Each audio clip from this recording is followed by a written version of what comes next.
All right, good evening, everybody. We're going to call to order the regular meeting of the Fairfax Town Council for August 2nd, 2023 at 6:30 here in the Fairfax Women's Club and on Zoom.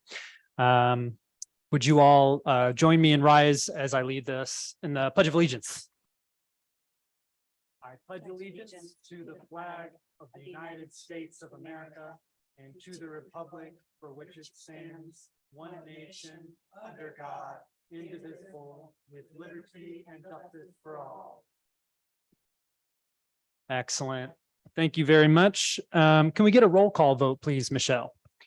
Yes, Mayor. Councilmember Ackerman. Present. Councilmember Hellman. Present. Councilmember Blash. Present. Vice Mayor Kohler. Here. Mayor Cutrano. Present. All present. Excellent. Next is the approval of the agenda. I believe we're going to pull, is it item 6? But I think that's it. So could I get a motion to approve the agenda with that? I'll make a motion to approve the agenda with, I believe, pulling item 6, but continuing it to the next meeting. No, just pulling it. Just pulling it. Okay. Okay. Is there a second? I'll second that.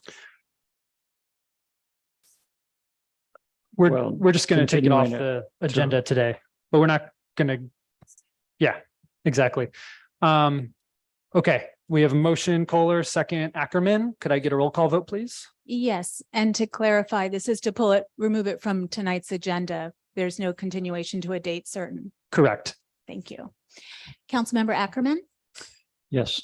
Councilmember Hellman. Yes. Councilmember Blash. Yes. Vice Mayor Kohler. Yes. Mayor Cutrano. Yes. That's all ayes. Thank you. Excellent. I will now read the land acknowledgement. The Fairfax Town Council acknowledges that we are located on the unceded ancestral lands of the Coast Miwok people of present-day Marin County. We honor with gratitude the land itself and all of its ancestors, past, present, and emerging. I'll now read the meeting protocol. The mayor shall maintain order at the meetings. The town council and the audience are expected to refrain from using profane language and or ridiculing the character or motives of council members, staff, or members of the public, and to maintain the standards of tolerance and civility. And please turn off cell phones or put them on silent or vibrate mode at this time. And the other thing, just based on past experiences at these council meetings, if you want to have a conversation with folks or a group of folks or an individual, just ask you to please step outside and have the conversation. It can be a little distracting for staff and for folks on the dais if there are sidebar conversations happening in the room. It's a fairly small room here. With that said, the town council will review the agenda at 10 p.m. to ascertain which items, if any, will be continued to another meeting. Any matter not started by 11:30 will be continued to an adjourned or regular council meeting unless the council votes to suspend this rule. At this time, we have no announcements coming out of closed session. No actions have been taken. And the public will know when actions are taken coming out of closed session. Other announcements, just a recommendation to check out the website if you want to join town committee. There are a number of vacancies on a number of our committees. And one other thing I would just like to say, we have a couple folks stepping off commissions and committees here in town. We have Chris Borgian stepping off from Parks and Rec Commission, Norma Fregroso stepping off from Planning Commission, along with Phil Green stepping off from Planning Commission. And on behalf of the town council, I'd like to thank all three of these individuals for their service to the town. I know, I'll just say anecdotally, like before I was on council watching Planning Commission meetings, it was always a pleasure to see Norma and Phil and watch those folks deliberate. And it's always hard to see the changing of the guard on those commissions, but I'll always appreciate their service. And I know other folks will too, along with Chris too, who I served with on the Open Space Committee as well.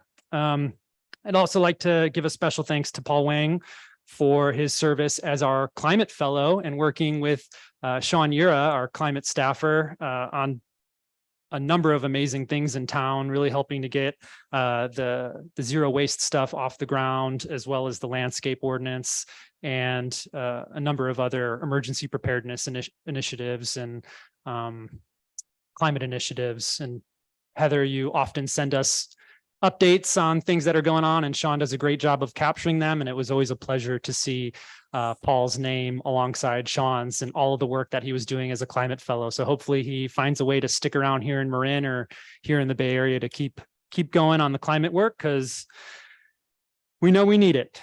At this time, I'll just say any other council member thanks or expressions or anything like that. Anything anyone wants to say? Yeah. Just a quick thing. I just want to mention that Norma Fregoso served 4 terms on the Planning Commission, 2 4-year terms in the 90s, and then 2 4-year terms more recently.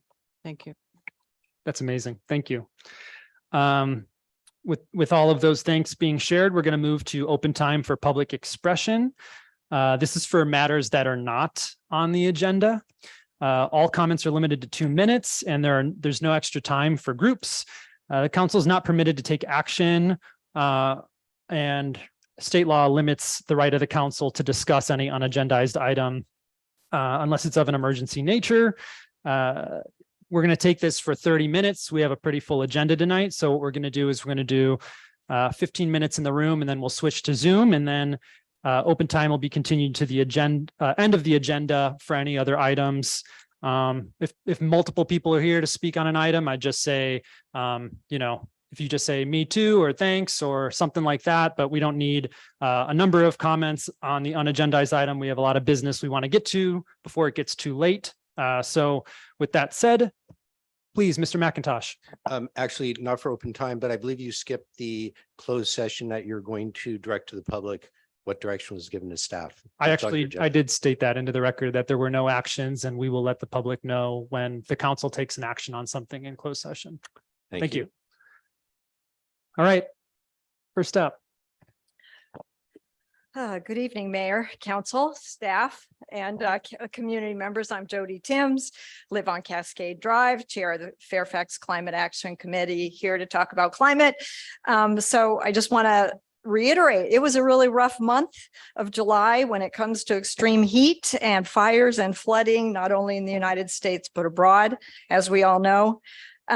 Our thick pollution blanket that has trapped so much heat globally that it's already killed a lot of people, and it really threatens every one of us. So on the good news front, I just wanted to report people are paying a lot more attention, in my opinion, and getting more mobilized to act on the many solutions that we do have to address the climate crisis. Though corporations, I must say, are lagging a bit behind. Exxon, Shell, Total, and Chevron together made $33.2 billion in profit in the first quarter of 2023 alone. They're not helping the situation. So just want to reiterate, we need individual and collective action, and fast. One of the most important actions we can take is to stop burning gasoline, oil, and natural gas as soon as we can, and move toward electrification of transportation and our homes. So we do have on Sunday, August 27th, a free EV car and e-bike show. It's going to be in Fairfax, across the street from next to the post office, across the street from Good Earth, from 10 to 1. So I've got some flyers. I'm going to leave them in the back. I just want to encourage people to show up and spread the word. The committee also will be tabling at Good Earth on August 6th from 12 to 3. So come chat with us and consider getting involved locally. Our next committee meeting of the Climate Action Committee is here August 15th in the Women's Club. So thanks so much for your time. Thank you very much. Next speaker. Good evening. My name is Susie Bergen. I live at 30 Spruce Road, and I'm here on behalf of the Neighbors Coalition of Spruce Road. As you all know, my neighbors and I have been in front of the Town Council, the Planning Commission, and the Tree Committee a number of times this year. Our plight with Ace Hardware Fairfax Lumber dates back over 20 years. My neighbors and I look directly in the backside of the lumberyard. We suffer the direct consequences of migrant dust, and we see and hear early morning deliveries daily. Last fall, the town council voted to form a subcommittee in the spirit of creating a collaborative working group. 9 months later, and on the eve of the last planning commission, last month's meeting, where the commissioners were to approve or decline plans for their new fence, which would have resulted in the tragic result of removing more trees. Augie instructed his outsourced landscape architect, Gary Roth, to come and meet with us. We had a very productive meeting, but there was really no time to incorporate any changes to the fence plans. Luckily, our coalition showed up at the planning commission meeting the next night to explain our plight. The commission voted not to approve the plans, and fortunately, Augie agreed to a 60-day continuance. The commissioners asked us to go back and work collaboratively and find a way to keep more trees in the plan. The tree committee and now the planning commissioners both understand what is at stake for us, and we are hoping you all do too.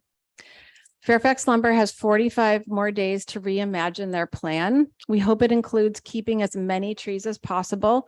We also hope a new fence can and will be approved soon. But most importantly, we hope it comes with a promise to pave their service roads, move and cover their bulk bins, which is the best way to solve for the migrant toxic dust. Thanks for your time. Thank you very much. Next speaker, please. My name is Roland Lee. I've been associated with Fairfax probably 50 years. I've had owned properties here. I'm 75, and I recently got a letter from my tenant saying that I increased his rent too much. I went by the state, ordinance that you can't raise it more than 5%. Okay, so I raised his 4.5%. He said you can only raise it 3%. I just found out that there's an ordinance, but has this been adopted? I Yes. looked at the information he sent me. That has no stamp by a judge. It's not signed by the mayor. So how there's no rent board. There's nobody to talk to about, this Yes, whole issue. I would just recommend that you get in touch with staff. I did After- call the staff. And I've called 7 times yesterday. Nobody called me back. I Okay. called today. Town Manager Abrams. Mr. Mayor, if I may suggest, this might be on one of the 2 items on the regular agenda. I don't think it is exactly. So I would just say, if we could at the break or something, get Mr. Lee's Mr. Lee, information. I did send you an email, but I'll be happy to talk with But you at the there break. is no rent board. Who heads the rent board? I'll be happy to talk to you at the break. Yeah. As of now, there is no rent board person, correct?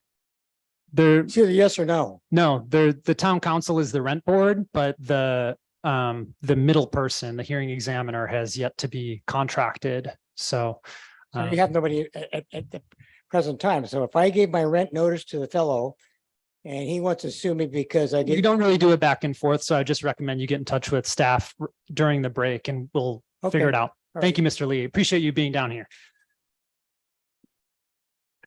Next speaker, please. Hello, my name's Tony Gambardella. I live at 3 Snowden Lane. I'm a native of Marin County, 20+ years in Fairfax. I want to go on the record saying that I think that 615 Oak Manor should be removed from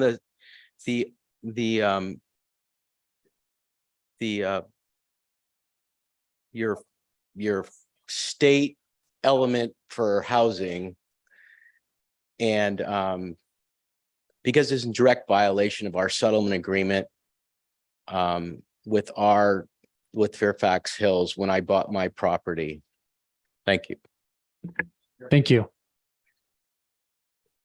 Next speaker. How are you, Mr. Mayor? Good. My name is David Caduto. I'm a resident of 7 Snowden Lane, and I want to second really Tony's comment regarding the violation of the settlement agreement. And Ms. Colson, I noticed that you nodded your head, presumably because you think the agreement is no longer valid. That is incorrect. I adamantly oppose the development of 615. It is in direct violation of the settlement agreement in 1991. I want to inform the town council that the town council also, or the town, violated its basically duties under that agreement to monitor compliance with that agreement every 12 to 18 months. They did not do so. And if they did do so, I would like to see those reports. I am represented by the law firm of Hanson Bridget, Andrew Giacomini, as well as Dana Dean, and they have reviewed the settlement agreement as well. The settlement agreement calls for one home to be developed on each of the 20 sites. We know that the 5 sites at the Upper Triangle was sold to the Circle with C Ranch some time back, eliminated that from this particular development. We know that 615 has developed 2 homes on their site and did not develop site D2. D2 is specifically, there's D1 and D2 were supposed to be developed by the access road area, number 615. I also want to say that all 7 homeowners on Snowden Lane completely disagree with this. And if we have to take legal action, we will against the town and the council. Thank you very much. Thank you very much, David. Good evening. I'd like to add to the 2 gentlemen. I'm on Oak Manor. I'm not on Snowden Lane, but I also oppose any development beyond what's been going on. I think it's unfair and it's not good for the community, especially Oak Manor residents with all the traffic and all our fire issues. So that's all. I'll keep it real quiet and simple. Thank you. Thank you very much. Next speaker. Thank you, Mayor. Just a quick comment about the number of closed door session meetings that you've had. It's becoming a little bit odd to see how many that you guys have had without any kind of report on the actions taken. Maybe that's legitimate. Maybe that's perfectly fine in terms of other town councils, but it's just becoming a little bit odd that there's not what we consider transparency behind that. Just a note, it's becoming kind of noticeable. Also, just a general comment about I'm the organizer of the Marin Residents PAC, and just in terms of transparency too, we have had all our filings that are now publicly available. Just wanted to address that. Thank you. Okay, thank you very much. Next speaker. Hello, Deb London.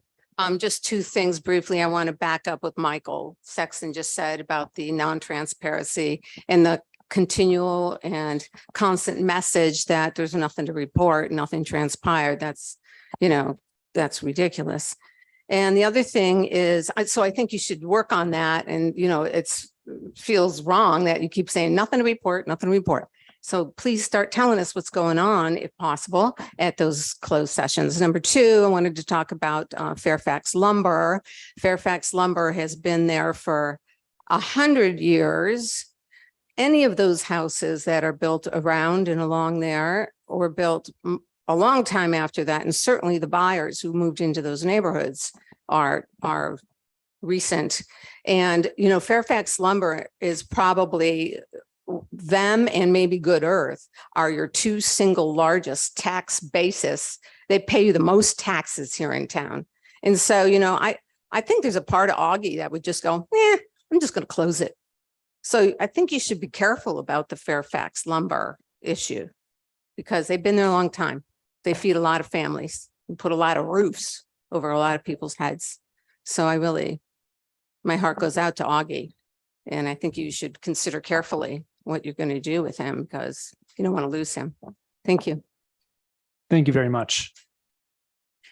Next speaker. Hello, Mayor Michael McIntosh. I too would like to address the open session. And independent of what council may or may not tell you, the law is very clear. There's only 3 exceptions upon request when you do not disclose the information and subject matter of the closed session. The 3 exceptions are risk of flight, if there's service of process to be involved. 2, the price of a piece of property, not the property or the terms, but the price of the property. And 3 is for the employee review. So the fact that these meetings have been going on, and I'm sure of many subjects, and the fact that Janet is participating, which is an expenditure of public funds, even if you say she's on salary, and this is part of that fund, if that's challenged and you're really pushing the agenda, they'd certainly prevail. But more importantly, all these closed sessions speaks, I'm sorry for my choice of word, but to the cowardice that you are not willing to have an open discussion with your community saying, hey, we have this subject that we think we need to discuss and we didn't want to be interrupted. So we came back and this is what we discussed and this is what we did. But instead, you obfuscate whatever you're doing by saying we can't discuss it and we can't talk about it, which is not correct. And if you really had the confidence that you wanted to engage your community and acquire their support, you would have this discussion. It's not unreasonable to have that closed session, but then just say, hey, guys, we didn't want interruption. Something came to the dais. We wanted to talk about this. We had this discussion. We listened to these facts, and this is what we decided. You would find a community that supports you instead of the community that you're tearing apart. So please consider those concerns. Thank you. Thank you, Mr. McIntosh. And I'll just say before the next speaker that there are a number of items that come before a council in closed session. Some of those include contract negotiations with different bodies that we represent, like hire, and includes FPOA. It includes unrepresented folks. It includes our town manager. And those discussions happen in closed session. We hear what their asks are in closed session. We also hear, any updates on litigation that's coming to the town in closed session, and get legal advice from our town attorney in closed session. Some of those things are important to have in closed session and to be hashed out in closed session, because that's how strategies are developed in order to help maintain the financial health and maintain good standing with staff that we have hired to help us do things in the town. So that's generally what closed sessions are held for. And I hope the public and you, Mr. McIntosh, understand that some of those things are sensitive matters. And that's why those things happen in closed session. And then when actions are actually taken or decisions are made, that's when the public is made aware of what the town is doing related to those aforementioned issues. Thanks. Todd, please. Good evening, Fairfax. How does the sound hit your ears up there? Is it good? It's a little tinny, but it sounds okay. Please continue. Great. Okay, so this is Fairfax, and I moved to Fairfax because it was a fair place. People now think of it as unfairfax. Unfairfax to the world, the authoritarian socialist state of Fairfax, where citizens don't get to vote on important matters that are draining their pocketbook, but yet town council feels it appropriate to give raises to employees who probably need those raises, as I spoke prior to the last closed meeting that most of the public couldn't attend.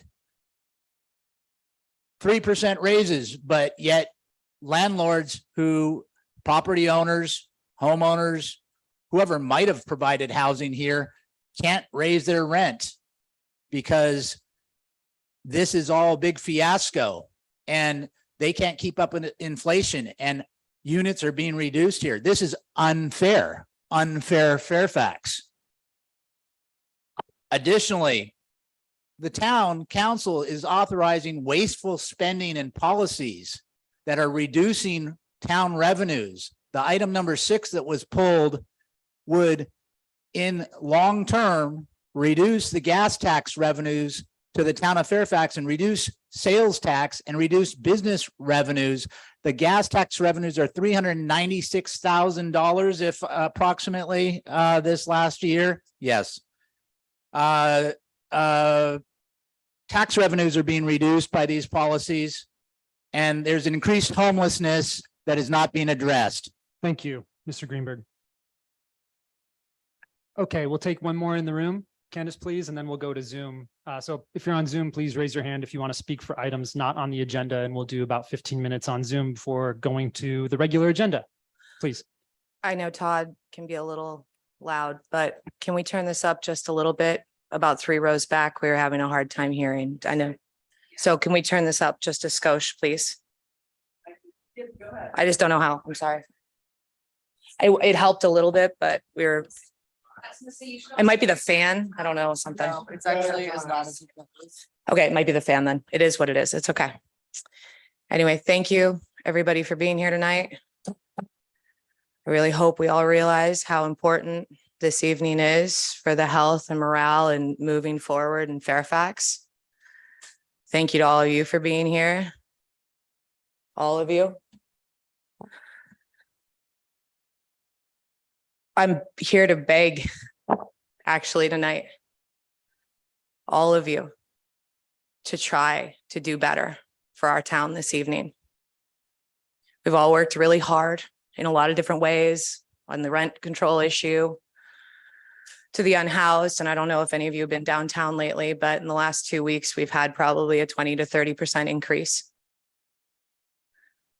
There's a lot going on in our town. I walked down Mono Lane, the parking lot last night, and watched 2 80-year-olds almost fall and trip over the bad concrete or asphalt.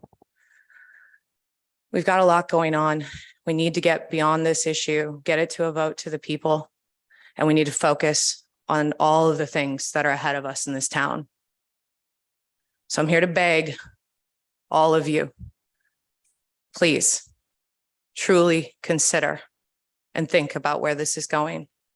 Let's build our town up. Let's build our morale up. Let's get people wanting to be on committees. Let's get people wanting to help and support and volunteer in our town. There's a way we can do this and bring us all together. I was asked recently by a journalist of types to name the units that I know off market. And I refuse to do so because the town council has brought up the possibility of a vacancy tax. This is just getting really dark in a lot of wrong directions. And I'm here to beg and implore and plead with all of you. Please, let's turn this around. Let's get our town going in the right direction. Let's support our hardworking town workers. Let's get our infrastructure work we need to get done. And let's make Fairfax better. Thank you. Thank you. Please, we don't do the clapping. So just want to let folks know, moving forward, we're not going to be doing clapping and stuff. And I'm happy to call a recess. I'm happy to call a recess or close the meeting if you'd like, but we want to make this a safe space for everybody. We don't do cheering. We don't do foot stomping. We don't do clapping. I hope you can respect that and just allow people to say their piece, no matter what they want to say, and then we'll move through the evening. I hope you understand that. Thank you. Okay, we'll move on to Zoom.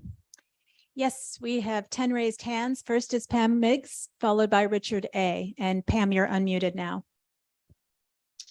Good evening, everyone. I have a positive announcement. I want to talk about the Ross Valley Sanitary District.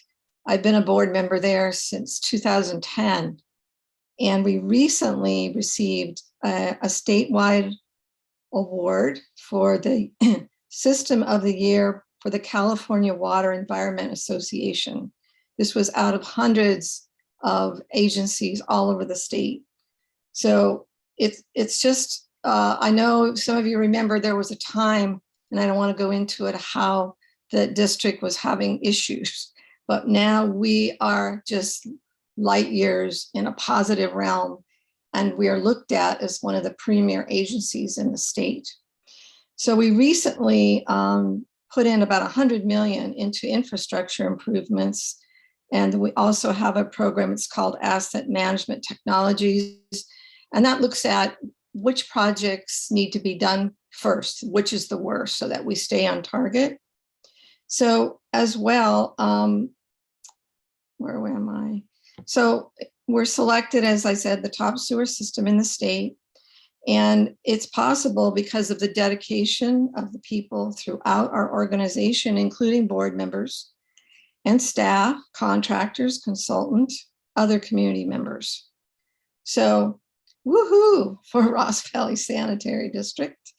And we are celebrating 125 years next year. We're the oldest sanitary district in the state. Thank you. Thank you, Ms. Miggs, and congratulations, and thank you for your service on the district. Next speaker, please. The next speaker is Richard A., followed by Cindy. And Richard, you're unmuted now. Thank you. Good evening, Council. Richard A., 61 Woodland. I don't normally bring up issues that are kind of localized to just my sort of area of town. And I know this is a topic that's come up and there's been presentations and meetings, but I just wanted to get on the record that the block of Oak Road between Laurel and Woodland, which is my in and out access point, is really, really, really in bad shape. And if there's not time or budget or however that's all being organized to a full repave is not possible. If there could even be a little patch up, it's becoming extremely, extremely hazardous. And I just wanted to call that out. So again, that's Oak Road between Laurel and Woodland. Thank you.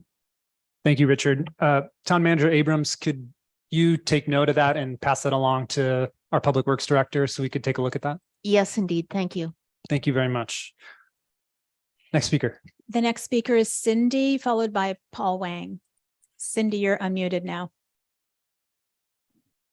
Hi, this is Cindy Ross. I live on Lansdale Avenue near Pastore. And I want to bring up a few things that I want to bring up a few things that have to do specifically with Lansdale Avenue and the vicinity. Real briefly, one is the ongoing nuisance and public health concern about off-gassing from the laundromat. I have a report from Bay Area Air Quality Management District that has documented how the fumes extend all the way down Pastore to the east and to the bridge, all the way down Lansdale and onto the bridge on Pastore. And as some of you know, we've been complaining about this a long time. Something needs to happen about that. The second is that Lansdale Avenue is really, really becoming an even worse hazard with lack of enforcement of cyclists and e-bikes in particular, not paying attention to stop signs, going way too fast, doing very, very unsafe things. So something needs to be done about the e-bikes. Some of the residents have been talking about, we really need to have some kind of a sidewalk or dedicated pedestrian pathway on Lansdale Avenue so that we're not always at risk of getting hit by cars or knocked down by bikes. Another issue is needing to deal with parking for residents. And, I know it's a much longer conversation and we can't really have a conversation now, but something needs to be brought up about better parking situation, especially on Pastore Avenue. And finally, I do have some other questions that are about my personal situation. And I just want to say that I would like for people from Fairfax to actually respond to my emails and phone calls when I make them, not just ignore me. So I would really, really appreciate a response to the messages I've sent. Thank you. Thank you very much. And I'll just ask Town Manager Abrams, could we let the police chief know about the bike stuff? I'm sure they're on it already, but just make sure, keep an eye Absolutely. out. Okay. Yes, thanks. Next speaker, please. The next speaker is Paul Wang, followed by Kristen Umley. Paul, you're unmuted. Hi, can everyone hear me okay? Yes. Welcome, Paul. Hi. Is this the right or appropriate time to say my thanks to the town as well as to the Yes, town perfect council time. members? Perfect timing. Okay. Good evening, town council. Paul Wang here, Climate Action Fellow for both the towns of Fairfax and San Anselmo. Real quick, I just wanted to give my thanks for you all for giving me the opportunity of being your guys' first Climate Action Fellow and helping out with whatever climate goals and ordinances that you guys wanted to pass. My thanks to Sean Ura, my supervisor. You guys are incredibly lucky to have him as your climate action coordinator. I've just seen firsthand how much work he puts into this town and all of you guys. Also wanted to give a special shout out to Bruce Ackerman for opening his house to me during the 2 days of the Fairfax Festival and EcoFest. Stephanie Hellman for just right from the get-go making me feel really welcome. Chance, you're just a legend and an inspiration. Thank you, Heather. You've just been so lovely to me the entire time. Michelle, you as well. And yeah, I'm just really proud that I was affiliated with the town of Fairfax because Fairfax is really a leader in climate and sustainability, not only in Marin County, but in California as well. So yeah, just thank you again. Also, Jody Timms for your leadership and the Climate Action Committee. Thank you so much. And it's because of you guys that some opportunities have come up for me. So Fairfax is like a second home to me. Thank you. Really, thank you. Bye. Thank you so much, Paul. And we look forward to having you come back sometime soon. So don't be a stranger, please. Next speaker. Next speaker is Kristen Omley, followed by Janet Turner. Kristen, you're unmuted now. Good evening. Can you hear me? Yes, we can. Great. Thank you. So my name is Kristen Omley, and I'm the Fairfax Commissioner on the Marin County Commission on Aging. And if you'd like to talk to me about issues related to aging and disabilities, please reach out to me via the Fairfax Town Clerk. So the Marin County Commission on Aging meetings are open to the public with open time for public expression. The commission has several subcommittees. You can attend any of the general or subcommittee meetings and also request that topics be placed on the agenda. For example, the next Housing and Transportation Subcommittee meeting is on September 20th from 1 to 3 p.m. in San Rafael. The commission is interested in hearing from people with diverse perspectives that relate to people who are aging and have disabilities. This includes perspectives that relate to renters, housing providers, and people who may want or need to be housing providers or renters in the future. Also, the Administration for Community Living is seeking input from the public on proposed updates to the Older Americans Act, or the OAA. The last substantial update to the OAA was in 1988, and the goal is to modernize the OAA to reflect aging as it is now for our diverse population. The OAA needs to reflect that people are living longer and our population is aging rapidly. More people want to age in place, and more people are financially insecure and need assistance to make changes to age in place. People are both working longer and also facing job discrimination and layoffs, and everything is so expensive. This includes the cost of living, healthcare, housing, and caretaking costs. The deadline for public comments is August 15th. Go to www.acl.gov for more information. And the social group Ross Valley Seniors is meeting at the Women's Club building in Fairfax tomorrow on Thursday, August 3rd, between 11 a.m. and 2 p.m. They'll have recreation, food, and a presentation for a small fee. Contact the Fairfax Town Clerk for more information about that. And thank you. Thank you very much. The next speaker is Janet Turner, followed by Deborah Benson. Janet, you're unmuted now. Hi, can you hear me okay? We sure can. Thank you. I wanted to say I have so enjoyed this meeting. I love this town. I love my neighbors. I love all of the comments. And I just wanted to say, I have recently had a situation, excuse me, I'm sorry, where I needed first responders, and the fire department came and the Fairfax Police Department came. And there is someone on the town council who in recent years reduced the budget of the Fairfax Police Department in order to fund a racial justice commission that completely failed. And I just want to ask you, please, please, when you're in a bad situation and you need help, you need the first responders. Please fully fund our first responders. The Fairfax Police Department has never done anything bad to anybody. They are not racist. They don't do anything bad to anybody. We all need them. And the Ross Valley Fire Department is fantastic, but I know that's not under your venue. But please, please fully fund and support the Fairfax Police Department, who are not the least bit racist. And they're tiny. And I'm just asking you, please do that. Thank you. Good night. Thank you very much, Janet. The next speaker is Deborah Benson, followed by Morgan Schmidt-Feng. Deborah, you're unmuted now.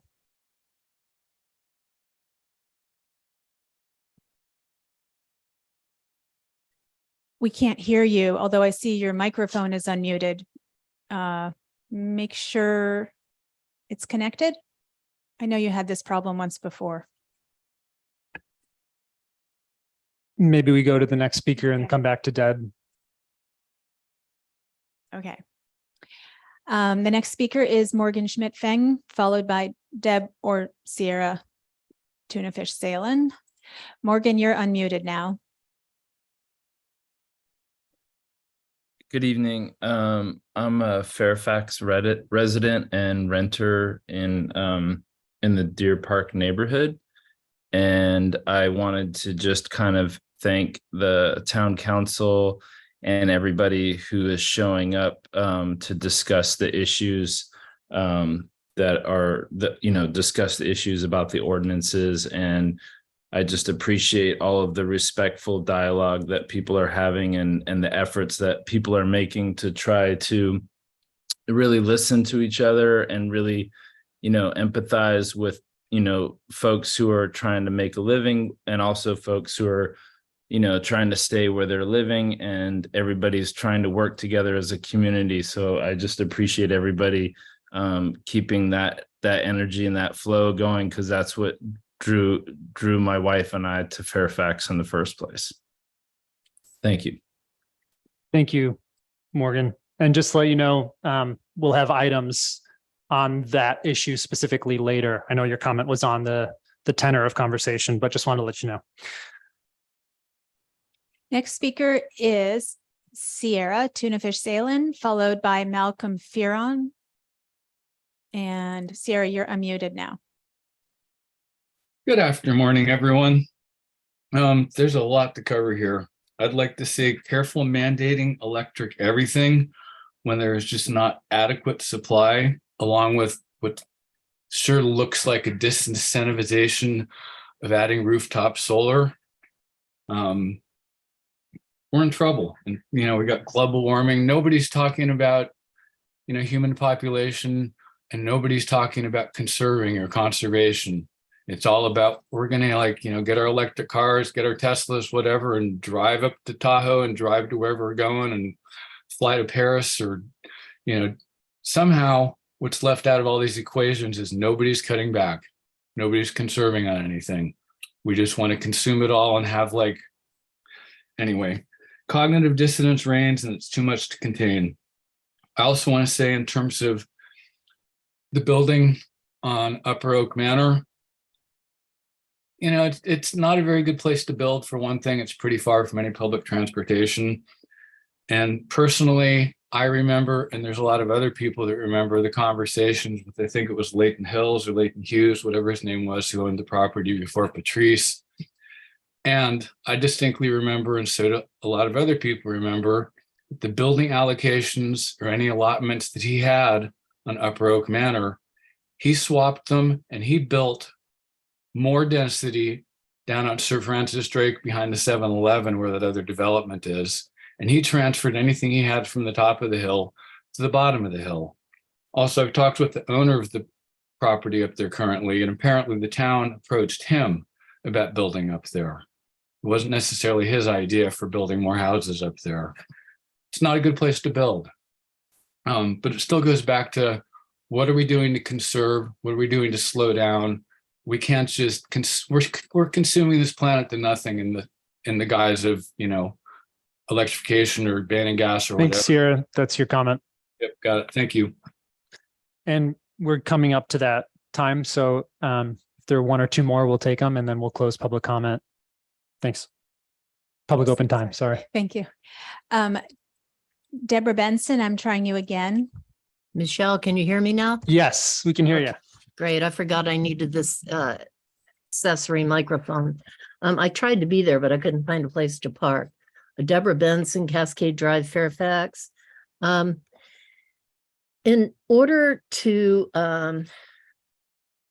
facilitate open communications in these public meetings and for all communications to be in full view of the public. I request that we follow the communities of Anaheim, Huntington Beach, Petaluma, Escondido, San Jose, Milpitas, Palm Desert, Stockton, Atherton, and I'm sure more in keeping cell phones and laptops off of the dais, I'm not sure how to say that word. I often see council members heads down paying attention to their electronic devices instead of what's going on in the meeting. It verges on rudeness when a member of the public is speaking. I've done a little research on this. Sometimes decisions of the council have been overturned because people were not paying attention. Also, the Sacramento city attorney says that any data accessed on these devices during a public meeting can be subject to Public Record Act requests. So I would really like to see the cell phones and the laptops go away. Paper and pencil's great. And I would like to see heads up when members of the public are speaking to let us know that you're fully participating and you're fully listening to us with respect. Thank you. Please, I'll take that. That's okay. Yeah. Okay, thank you. And we can't, I'm sorry. can't. Part of the reason I have my phone up tonight is because I keep getting complaints that I'm too lenient on the time. So I'm keeping time and we're even over the time for this portion of it. So we need to get through it. If we could just, take the next one. Okay. Malcolm Fearon, you are unmuted now.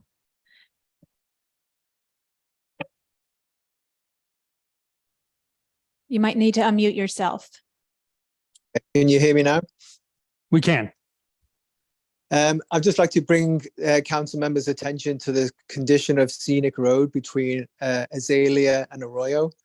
I've mentioned this before to the council, and I've also submitted a couple of reports to the Public Works Department in the town. The road is seriously deteriorating. There are large chunks of the road built up against the curb. There are pieces of the road on the pavement where pedestrians are walking. It's a heavily trafficked road by bicyclists, and I hear bicyclists all the time commenting on the condition of the road, the huge potholes there. And somebody said to me that the road is about to be repaved maybe, or it's on the agenda to be repaved. But in the meantime, the buildup of debris at the side of the road, something needs to be done about that. The street sweepers don't come by. So maybe somebody from the town could come and remove some of that debris that's building up against the curbs and on the pavement. That's it. Thank you. Thank you, Malcolm. And I would just add that at our last meeting, we did approve funding in the budget, and the RFP that was responded to, we approved the funding for Lower Scenic. So that'll be happening this year. Along with tonight on our agenda, street sweeping request for proposal. Could we also send a note to Public Works just to take a look at the debris and maybe clean it up if it's easy to clean up the current debris there? I don't know what's there, but. Yes, absolutely. I did take a note. Thank you. Okay, thank you very much. Okay, we are gonna, if there's one more, we'll take the last one, but that's it. And then we're moving on. Okay. Okay, it's Lynn and you're unmuted now. Hello? Yes. Hello? Okay, this is at the corner of Miranda Oaks where St. Rita's is and Sir Francis Drake. There's a hole between the gutter and the curb. And when we make our turn into the neighborhood, if people coming out of the neighborhood are too far to center, our cars fall into that hole and wiggle as we come around. It's a hole, I don't know who's responsible for it, but it's getting worse and it needs to be fixed. I saw bicyclists make the turn. It was ugly. So take care of that, please. Also, the 200th Street of Miranda Drive, there's gravel exposed. When you get out of your car, your foot hits the gravel and slides. They need to come when the homeowners are here to make the patchwork because they're missing a 25-foot by about 7-foot patch of gravel that needs to be covered.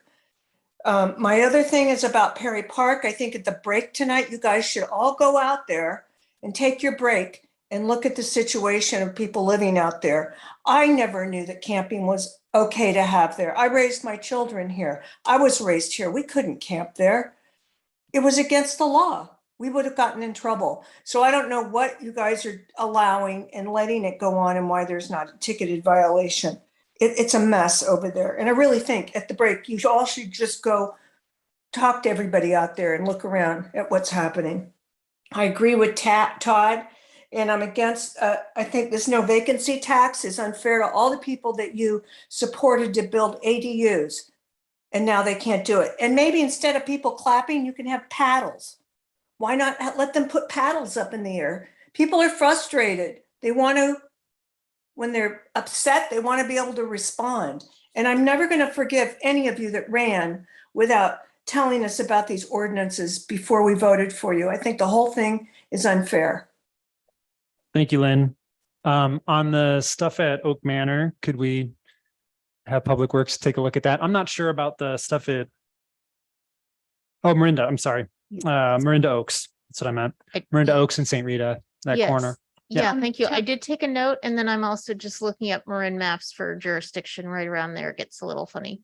Yeah. Just maybe you could remind folks about the forum online that people can enter these complaints. Would you mind doing that, Absolutely. Town Manager? Yeah, so if you go to the town's website and you just in the search bar type in complaint, like maintenance complaint form, then you can fill out that form. It goes automatically to our staff.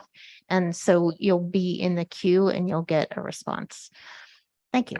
Thanks for that suggestion, Vice Mayor. With that, we'll close open time for public expression, and we will move on to our regular agenda. First item up tonight is to accept certificate of sufficiency of petition entitled Initiative Measure Repealing Fairfax Just Cause Eviction Ordinance and replacing it with Just Cause Eviction Standards in the California Tenant Protection Act of 2019 and repealing Fairfax Rent Stabilization Ordinance and replacing it with mandatory local good faith rent mediation process and consideration of additional council actions related to the initiative. Town Attorney Colson, you want to tee this up? Okay. Okay, so we have an initiative petition in front of you tonight, and there are two things. Okay. We heard it from the first person. You don't have to all scream at the same time. They can't hear me? Yeah, if you could just move it a little bit closer. You need to basically kind of bite it. So right on top of it, because people cannot hear. Is that it? I think that's better. Okay. Is that better for folks? Can you guys hear that? Okay. Continue. Okay. There's an initiative petition first up tonight on the agenda, and you just read the title of it. So there are two things you need to do. The first thing you need is to receive, file, and accept the certificate of sufficiency from the clerk. And then the second one is to choose an option, one of the limited available options to you as to what to do with the initiative petitions laid out in the staff report. Essentially, you can adopt the measure without alteration at this meeting or within 10 days after this meeting.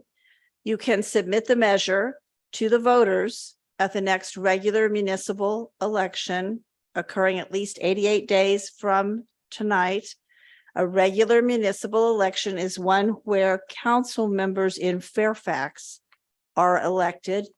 The next regular municipal election is November 5th of 2024, next year.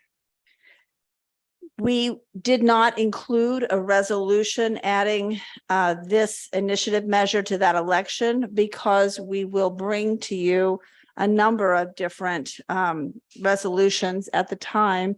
When you call that election, there'll be a number of things you'll do, council seats, perhaps tax measures, et cetera, things that are going to be on that election. And we will do that either in June or July of next year. So this could be added to that list to be put on the November 2024 ballot. You may call a special municipal election, has to be on a Tuesday between 88 and 103 days after you call the election tonight. We did include a resolution calling a special election. We selected November 7th, 2023. That's this November. It could also be October 31st, 2023. That is a Tuesday within that 88 to 103 day window. But we thought November 7th is a much more a day that people are more inclined to expect an election instead of Halloween. It cannot be the day before or the day after a holiday. I will note Halloween is not a holiday officially.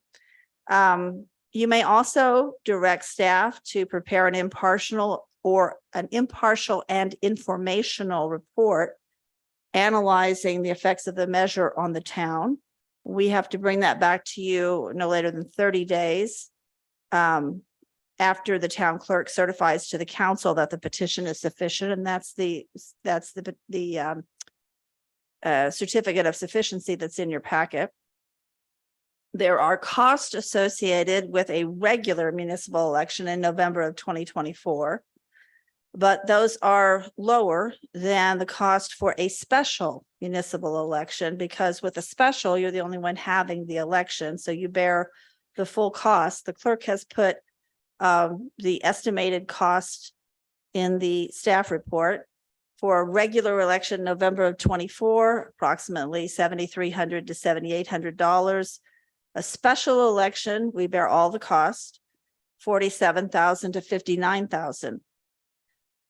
This is exempt from CEQA pursuant to case law, and I turn it over to the council. Great. Thank you for that overview. Any questions from my colleagues before we go to public comment? No questions? I do. Okay, one question. Yeah, could you elaborate on the report or the study? Who is it, staff, or is it contracted out? Well, The since it scope has- of it, could you just expand a little bit on that? It's a general report that staff usually does that talks about the impacts, some of the impacts that would happen if the council adopted the measure the way it is without putting it on the ballot. Some of the impacts that would happen could be fiscal, they could run the gamut, but we would try to give an impartial and informational type of overview of what this measure would actually accomplish. Thank you. Councilmember Blash.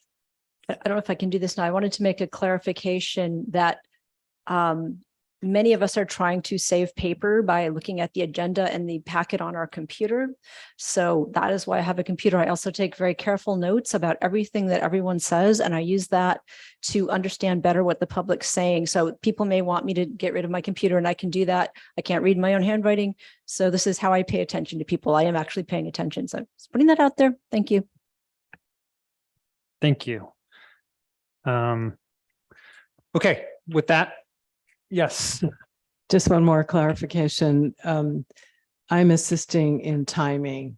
I am not reading emails that come in or texts. I'm basically assisting the mayor with timing because sometimes we can't see the timer. Like I said, there are a lot of people that think I'm too lenient on the time, and I'm sorry, but I do want to hear from folks. Okay. With that said, we will open public comment, public hearing on this item.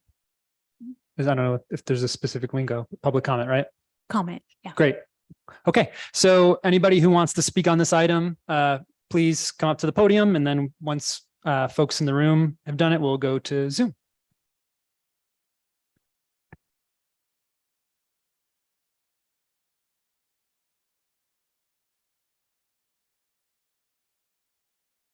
Please, yeah. Yep.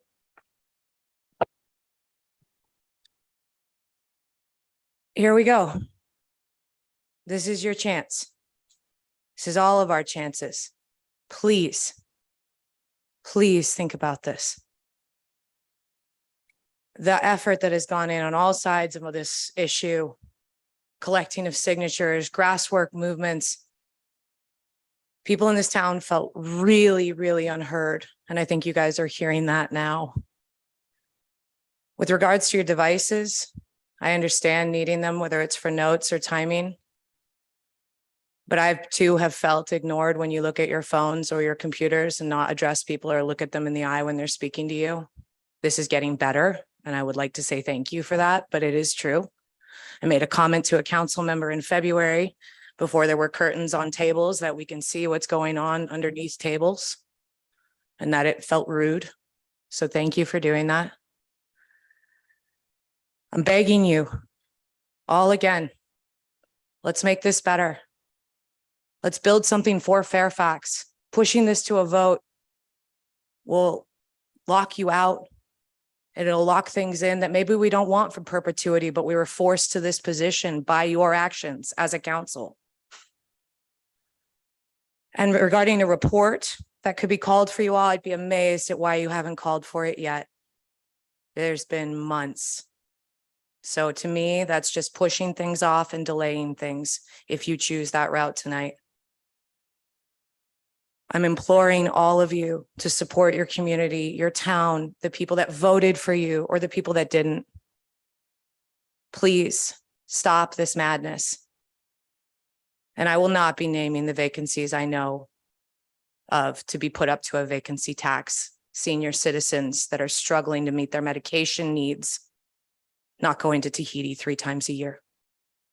So again, I'm begging and imploring all of you, please do the right thing. Thank you. Next speaker. Thank you, Mayor. I'm Michael Sexton. I'm one of the signatories to the ballot measure and one of the organizers of MarinResidents.org. First of all, I thank you to Janet for that official title. We also know this as the Keep Fairfax Fair Act, a little bit easier than the official title. First, I want to thank all the volunteers and the signers of the petition for all their hard work to enable this community to take back their right to vote on consequential regulations. I also want to extend my thanks to Heather and Michelle of the town for the work that they've put into it from the town side. Democracy may move slowly, but it arcs towards the rights of the citizens to express their desires regarding the rules of their community. With this ballot initiative, we have an example of the best remedy for government overreach, a vote of the people. We urge the town council to hear the will of the people and allow them to vote at the earliest possible time, November of this year, in the special election.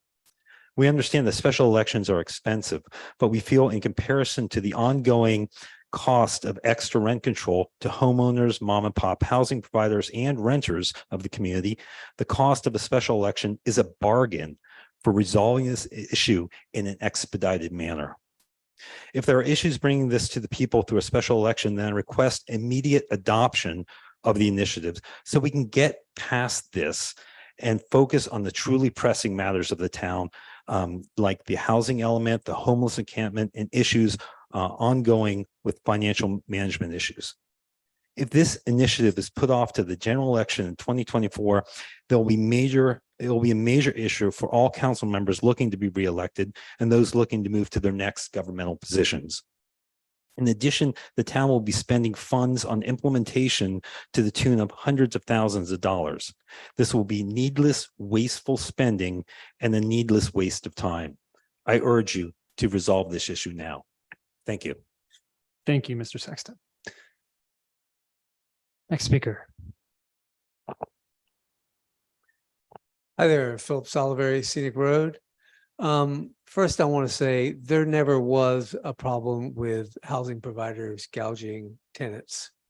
The DSA socialist, Kurt Reese, in a spreadsheet he sent to you, it's part of thousands of pages of documents that have been released, states that there were 2.8 petitions to you all for rent increases that should not have been allowed in 21 and 22, 2021 and 22.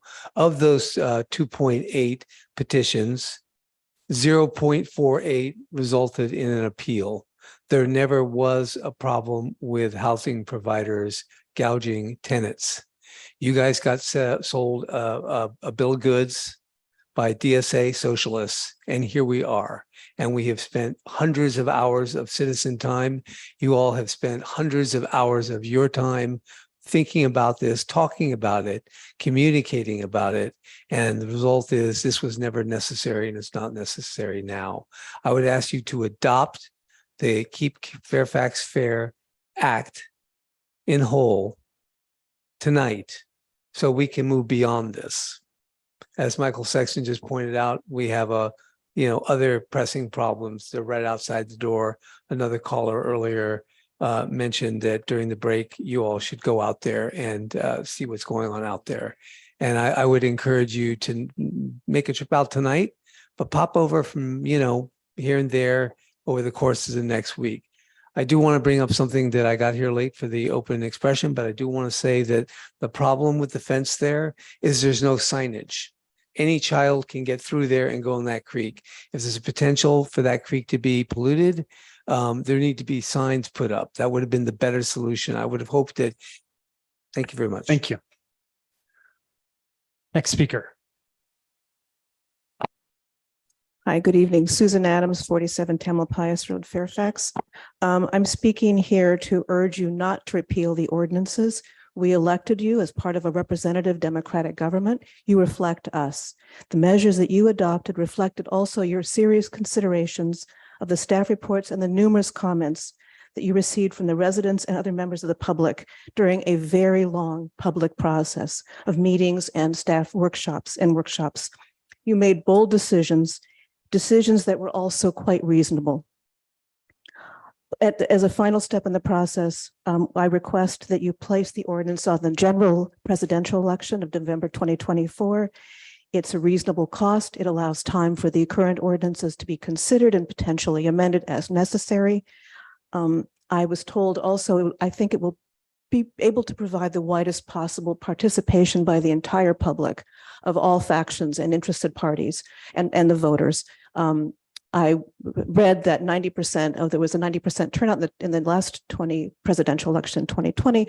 That sounds reasonable. I was down there voting and it was lots of lines. It was really exciting. Whereas in special elections, when I've come to vote, I know personally that I've seen very few people trickle in. And what I think happens, and I'm concerned about, is then particular factions on any side of that particular issue. It matters who has the most money and the time to then turn out for that particular matter. And it's a costly endeavor. And I think the attorney has already pointed out that the vast difference in cost of a special election versus taking advantage of the presidential election, the general election. Also, please retain the just cause eviction measures. Please do so. Thank you. Thank you. Next speaker. Cindy Swift, Fairfax. It takes a lot to move a community to an initiative petition in response to a council action. I can count the number of times on one of my hands that this has occurred in Fairfax in the time I've lived here.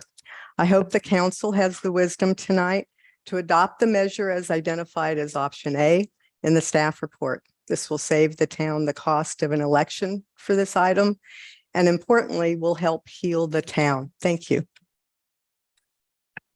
Thank you. Next speaker.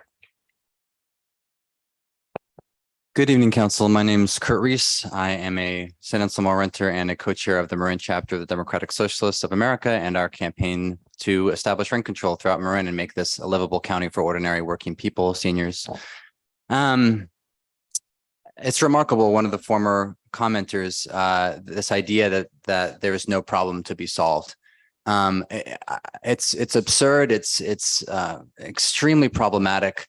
I mean, we were here for 8 months where dozens and dozens and dozens of renters came here who no longer feel comfortable coming here for fairly obvious reasons,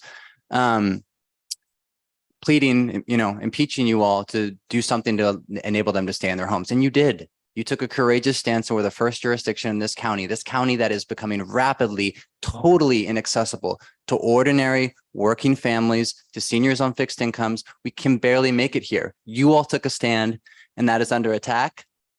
Y'all need to hold strong.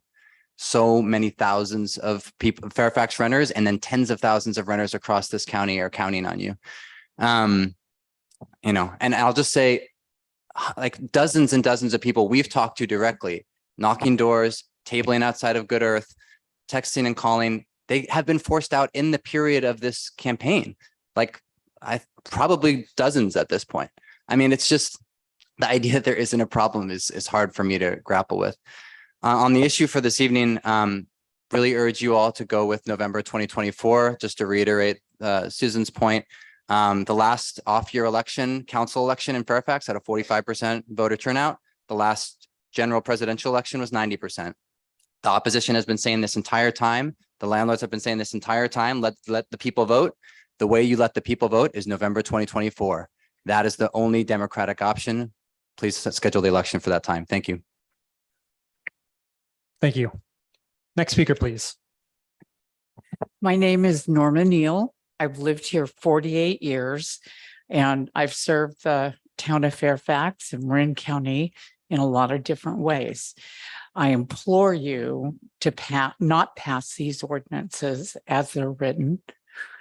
You're putting senior citizens who provide housing to others in an untenable situation to take a risk to rent to someone. I've rented for 48 years. I've helped a lot of people get on their feet, but I have to take that away if this continues. So I'm asking you to reconsider this. And it is a shame that we're in this situation.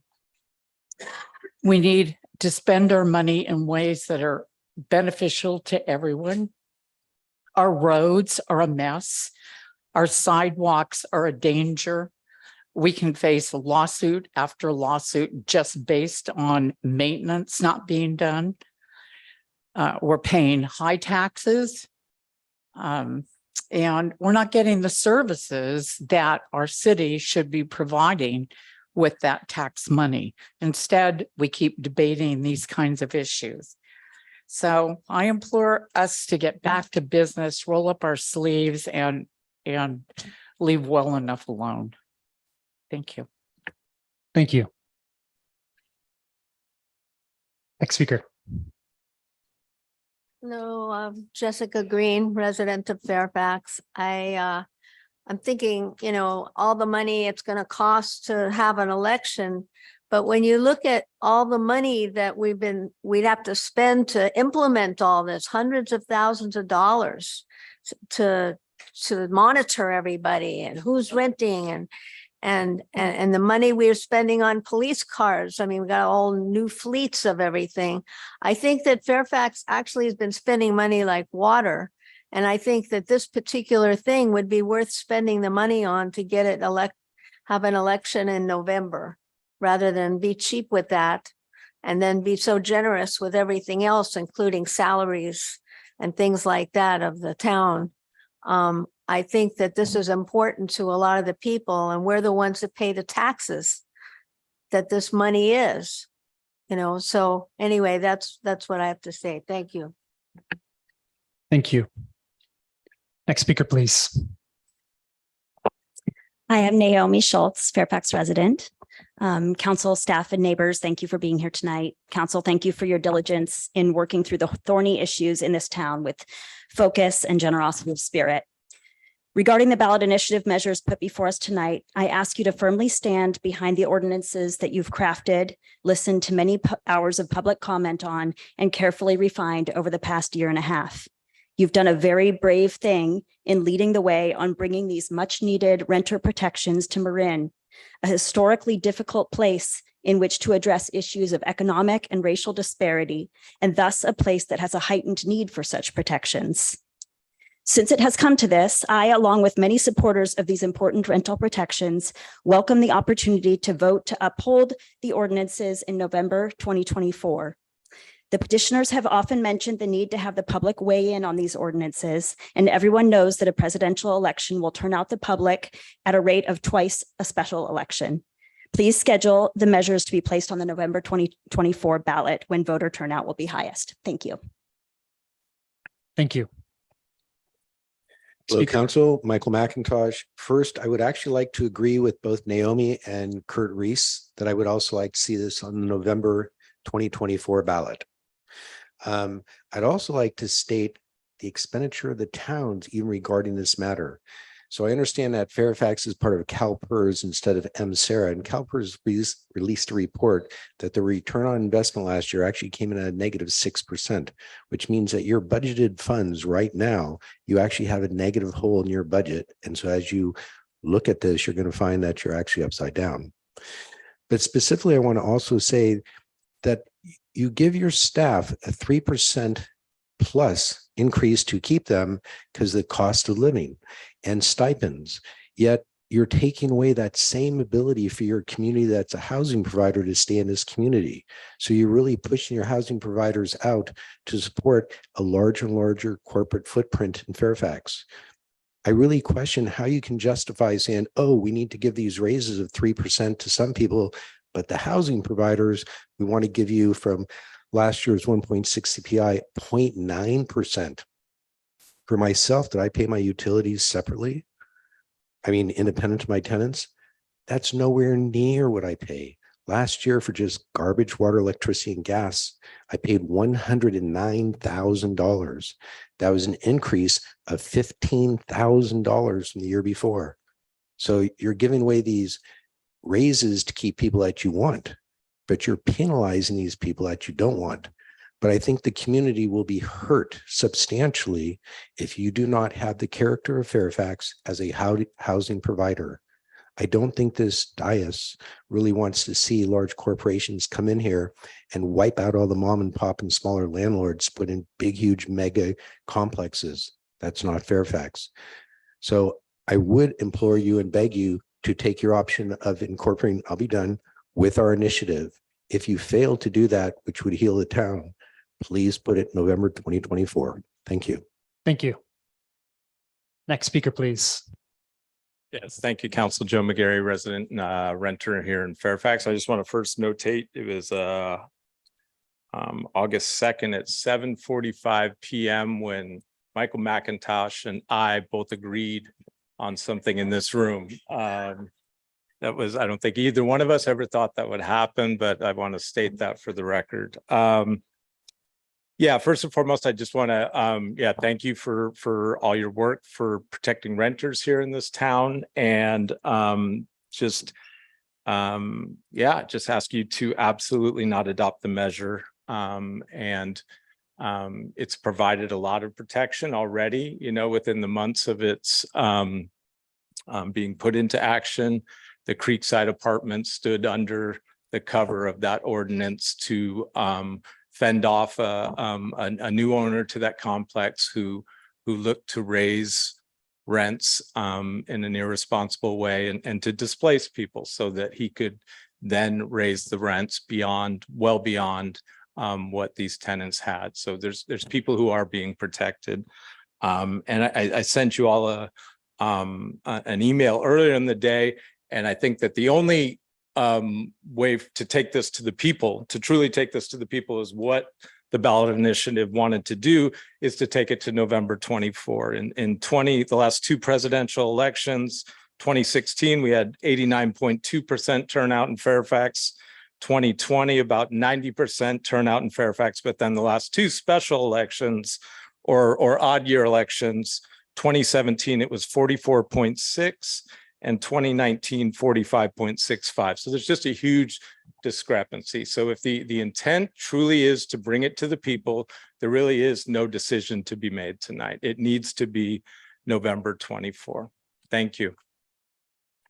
Thank you. Next speaker.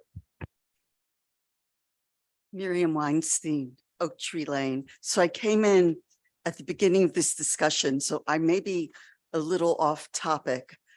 I live in a fourplex.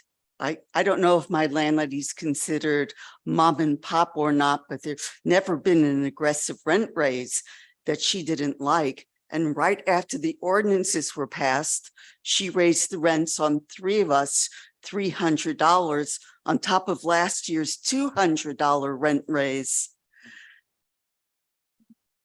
If it weren't for Fairfax's ordinance, three of us would have had to move out.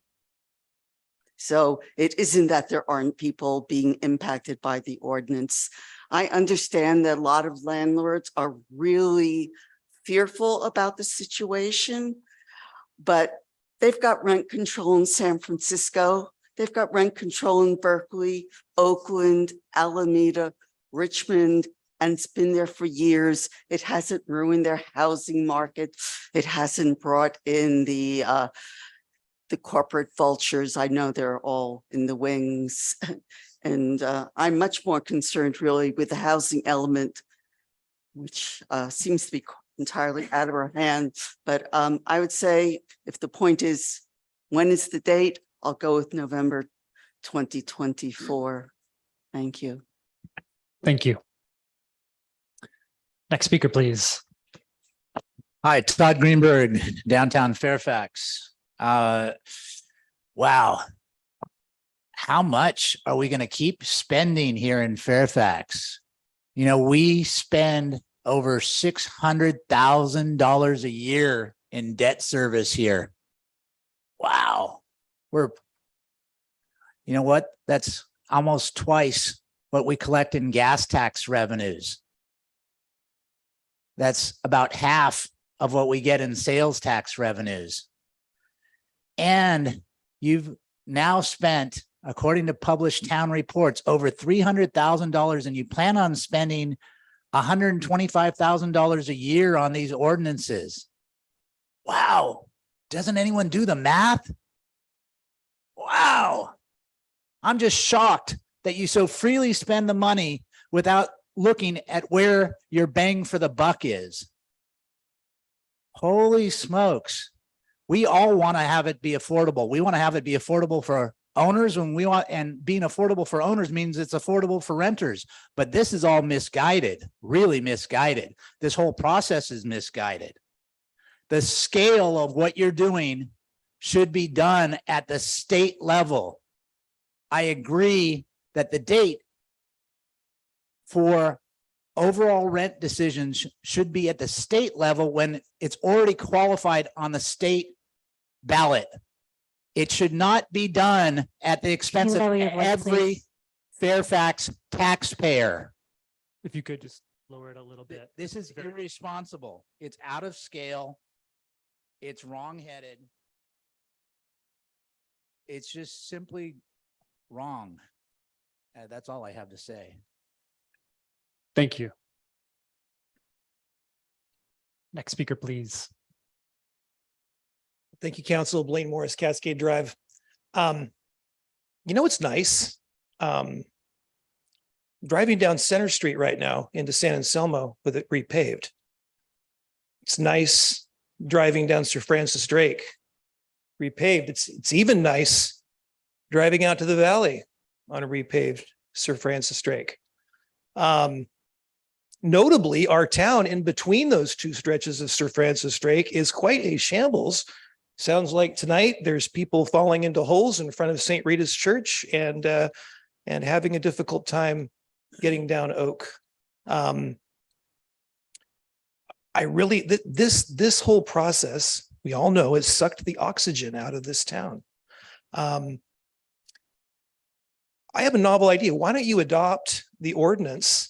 And I know you don't like it because any future ordinance is going to have to go to the people, but why don't you adopt the ordinance and then bring a new one and let the town vote on it? If you don't like this ordinance, this onerous ordinance, cook up a new one and let's vote on that one. And in the meantime, we can work on some infrastructure projects here in Fairfax. So thank you. Thank you. Next speaker. Hi, Chelsea Monte Vista, lifelong resident of Fairfax. I think I won't add much to the comments that other people have made tonight, but I do think it's important that you consider the financial impact that you would have to implement something that you would then be repealing. I think based on the comments of the town and what I've seen so far in the efforts, the best option is to immediately adopt the Keep Fairfax Fair ballot initiative, resolving the issue. Second to that, hold a special election. Invest in a couple tens of thousands of dollars to hear the people's voices versus hundreds of thousands to implement. If you won't invest in the special election, you refuse to resolve anything tonight, that could potentially result in a savings, then move to the 2024 ballot, but hold implementation until then. Thank you. Thank you. Next speaker. Good evening, Mayor and council members. Frank Ager, Meadow Way. You've got a dilemma on your hands this evening. When you really think about it, 3 of you will be up for re-election in November 2024. If that's chosen, that will be the town council election issue for 2024. So whatever happens is going to be dependent on the outcome of that election, your re-election, and just cause for eviction and rent stabilization. The staff mentioned a special election as an option. So the question I have, does the $47,000 cost for a special election include a vote by mail only rather than doing an in-person vote here in Fairfax? I think you need to know that, have that information before you make your decision. Thank you very much. Thank you. Next speaker. Jody Timms, Cascade Drive. To keep it short, I just want to say ditto to the comments expressed tonight by Kurt Reese. They express my sentiments the most. Thank you very much. Thank you. Next speaker. Hi, Deb London, Fairfax. I guess there's a part of this whole thing where it really doesn't matter what any of us want, because you're going to do what you're going to do in your paperwork. You've spent a bunch of time talking about certain avenues. And so I guess in the interest of saving this town a lot of money and effort, so we can all, especially you guys, focus on some serious issues we have in town, I would urge you to adopt and save the money. I mean, I'm not going to be arrogant and say we're going to win at the ballot box. You never know. But I think adopt, and then on top of that, whatever else you do, if you want to do the special election, that's fine. You want to spend more of taxpayers' money, what can we say? In 2024, that'll be good for us too. I mean, you know, we would prefer, I think, all to be able to move on with our lives and move on and spend our energy in other directions. But I guess I'm going to say adopt. I agree also with Sexton and Salivary and what Frank said. It's a dilemma. I don't envy you, your positions. You know, this is a serious issue. I also agree with Mike Mack and Cindy Swift. I mean, everybody has great points. I mean, you know, whatever you decide, we're stuck with, and we'll make the best of it, and we'll plow forward, and we'll continue to gain the support. We were just growing, you know, the Fairfax Act is getting, I mean, there's still people just finding out about these ordinances, as you could see by the open comments of the one gentleman. And so we'll just continue to get stronger and, you know, make the best of it. But I do urge you to adopt tonight. Thank you. Thank you very much. Roland Lee again. I think this is all crazy making. I just found out about this ordinance yesterday. I've owned the building a long time, 23, and had another building in 1975 for the duplex. And that's how I traded up to this one here. You guys are in a bad situation. If you let the people, if you make this special election, the way I understand it, it's going to cost the town a lot of money. If you had just stayed with what your original Tobner and Razencroft said, if you just stayed with whatever San Rafael is doing, you can work it out as long. You look at their stuff, you look at our stuff. Hey, you could have worked it out and not spent a penny. 5%, that's what the state's doing. That's across the board. You guys want to take it lower, make yourself heroes, but you're going to cut your own throat because they're not going to vote for you. Everybody that's a landlord is going to remember every one of you and think these people are stupid. They could have done nothing and the thing would have moved along. It would have rolled along. Now you've got no rent board. You're going to have to get a rent board to take care of all the disputes. I think it's totally crazy making. I'm not for passing this bill yet. I just found out about it yesterday and it makes me crazy. I would just sell the building. I've been working building for 50 years. That building I've worked on Center Boulevard for the last 23 years. I've remodeled every one of those apartments myself. It's not been an easy process. If I had known what I know now, I would have never bought in Fairfax. It's a bad deal. Thank you. Next speaker. Milan Machette, Marina Avenue. It's nice you've all been thanked for being so brave and passing this, but you should be brave for the homeowners and the property owners in Fairfax who are the taxpayers and adopt it and not have a special election that's going to cost you a lot of money. Get it done now so the town can get back to the things they need to do.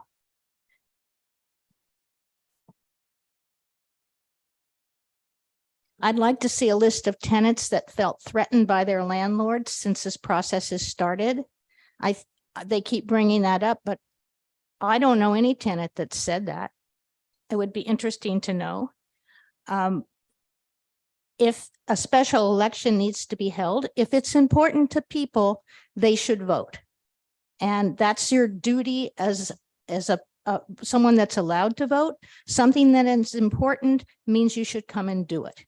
And so if they can't vote at a special election and you have to wait till the general election, then it's not important enough to those people. Thank you. Thank you very much. Next speaker, please. Yeah, hi, how you doing? I'm John Hoffman. My mouth's a little dry. Can you hear me? Thanks. Not much to say. I'm in support of the rental control ordinances that you proposed and have been in action for the last few months. I've been renting and living here for 25 years, and I think it's really cool. So keep going, and thanks to anybody for your help. Bye. Thank you. Okay, with that, we'll move on to Zoom. This is the time to raise your hand if you're on Zoom and want to speak on item number 1. Okay. The first speaker is Morgan Schmidt-Feng, followed by Patrick Costello. Morgan, you're unmuted now.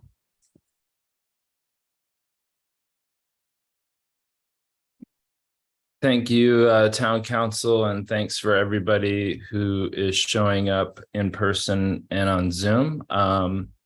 My wife and I are Fairfax renters on Myrna, and we just want to make sure that you guys give the largest number of voters the opportunity to vote, and that generally happens during presidential elections. So we're hoping that that's what you guys will do. And also, I think there's been some incredibly passionate folks speaking tonight on behalf of renters and also people who are renters themselves about how important this issue is. And my sister is a landlord. My best friend is a landlord. I was a homeowner. And, you know, I totally understand where landlords are coming from. And I think that the ordinances are the best way to keep this community vibrant and diverse and healthy. So thank you very much. Thank you. The next speaker. Oh, sorry, go for it.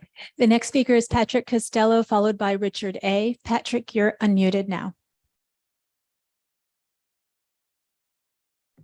Thank you. Can you hear me? We sure can. Okay. I'm Patrick Costello, a homeowner with my wife, Erica. living at 275 Frustuck. I'm very disturbed at the outpouring of propaganda and misinformation put forth by opponents of the just cause eviction ordinance. I'm also disgusted at the smears leveled at the DSA as if there was something wrong with democratic socialism. Let's not go back to the red baiting of the McCarthy era, okay? Renters generally have the least financial resources and frankly, the least amount of power and autonomy in our community. It is imperative that renters' rights are protected as they are just as deserving of economic security as homeowners, as well as protection against aggressive profit seeking from building owners. I urge the town council to uphold its courageous principled decision to defend and ensure the rights of renters and ask the council members not to back down to the small but disproportionately loud and frankly bullying voices of some of those who oppose this ordinance. I am in support of submitting it to the voters in November 2024 during the regularly scheduled presidential election to ensure that as many Fairfax voters participate as possible. Thank you. Thank you. The next speaker is Richard A., followed by Johnson Reynolds. Richard, you're unmuted now. Thank you. I 100% agree with the prior speaker. Thank you for those comments. I support both the spirit of and intention of this council and the prior council that had Council Member Goddard bringing these two ordinances into play. And I'm extremely encouraged by the ongoing conversations and meetings around making appropriate amendments where needed and tuning it up, tightening up, taking the feedback from the community. And if an election is required, as many others have said, I fully agree that 24 is the time to do it for the obviously stated reasons that we'll have twice as many people participating, but for a couple of other reasons. For one thing, we'll have a little more time to have seen whether a lot of the fear mongering and false narratives that have been floating around this town for the last while actually are as true. We'll have more data to evaluate. So that's one thing. Another thing is that we know that a lot of the forces that are financially backing the opposition to these ordinances come from the real estate and developers and large landlords with many properties, and they have deeper pockets and more legal gunpowder. And so I think more time is needed. They're gonna way outspend the folks that believe in these and believe in this change and this forward progress. And so I think that it's fairer to get us to 2024 so that the other side that will be less funded has an opportunity to counter and present their case and hopefully neutralize some of the false narratives and fear mongering that has been going on. And I just want to say as a final comment to you all personally that I support anyone coming in and using their voice and being passionate and being intense. But when it crosses the line into personal attacks and vitriolic rhetoric, it's really over the line, and people really should reflect on that. Thank you. Thank you. The next speaker is Johnson Reynolds, followed by Sierra Tunafish Salen. Johnson, you're unmuted now. Yeah, this is Johnson Reynolds. I'm a resident of Marin County. I've been following this issue in various ways in the various townships in Marin County. I'm thankful for Fairfax leading the way on the just cause for eviction and rent stabilization ordinance. It's been helpful to lead Larkspur on that issue, and they've been creative with their ordinances for just cause and rent stabilization, and even including option for landlords to actually petition if it's too much of a burden for them to only raise it 5 or 7%. Also, there's a mandatory mediation ordinance that you could look into if it raises above 5%. You can do those kinds of things if landlords are really burdened. But I think we need to represent the renters that they need to be able to live and continue to live and contribute to society. People of color, low-income people, seniors, people on fixed incomes, they need these protections, these renter protections. Please help them. And I do support other people in this speaking, saying that we should continue to have just cause for eviction rent stabilization ordinance and give it to the people in 2024 if we need to change it when most people will be voting. So thank you. Thank you very much. The next speaker is Sierra, followed by Wendy. And you're unmuted now. A lot of great comments to consider. Rent control and renter protections are important, but these ordinance, I feel, are half-baked and overly one-sided. And all of it did not have to be or need to be so divisive as it has been and is. So much of the town resources are going into all of this and not into infrastructure. We live in a really expensive county, in an growing expensive world with extreme environmental problems and growing pressures. We have degraded habitats and limited water. We've got limited egress, for example, and also fires. Underneath all and everything is the earth and the commons of nature. Consider this seriously and often. Despite all of our accomplishments, we owe our existence, period, our life, to a 6-inch layer of topsoil and the fact that it rains. Seriously, that's what we owe human existence to. And how do we spin? It's like we have work to do. Personally, I suggest we start over with all of this and get back to running the town and maintain our infrastructures and rebuild the environments which support all of us. We don't need to fight about all this stuff. There was something left out from the beginning, and I think it was the mom and pop landlords and a whole side of things. I don't think most of the landlords here are gougers or whatever and are willing and do want to work with people, and there are costs involved. And frankly, a lot of those costs are going to get passed on to the renters to implement and support the whole infrastructure of what's trying to be done here. It needs to be rethought out and redone. Thank you for your time. Thank you. The next speaker is Wendy, followed by Claire Armitage. And Wendy, you're unmuted now. Hi, I hope you can hear me because my internet is bad. Please do not repeal the new laws. Please keep all the hard work intact. Wait until 2024 if you want closer to a fair election, as money and power is speaking loudly to a gross inequity between landlords and tenants. Or you will see more houseless people and renters leaving who provide services paid and unpaid to the whole town and promote diversity. I'm speaking as an 11-year Fairfax resident until there was literally nowhere to go, who played a huge role in making the town safer with ADA access and the parkade repavement and so much more. And that advocacy was complained about back then. So it's interesting to hear all the talk about sidewalks and safety now. The only reason I'm not there in person is because I'm on vigil for a night blooming Sirius bloom that's about to open for just one night. I've been begging for many, many years for strong rental protections before this mess happened. And I do want to thank Kurt and so many others who've been speaking out. Thanks. Thank you. The next speaker is Claire Armitage, followed by Susan Molloy. And Claire, you're unmuted now. Claire Armitage, a resident of Fairfax. In February of this year, I spoke before the town council and said that we would not go quietly into this night, that we would fight with any and all tools available to us.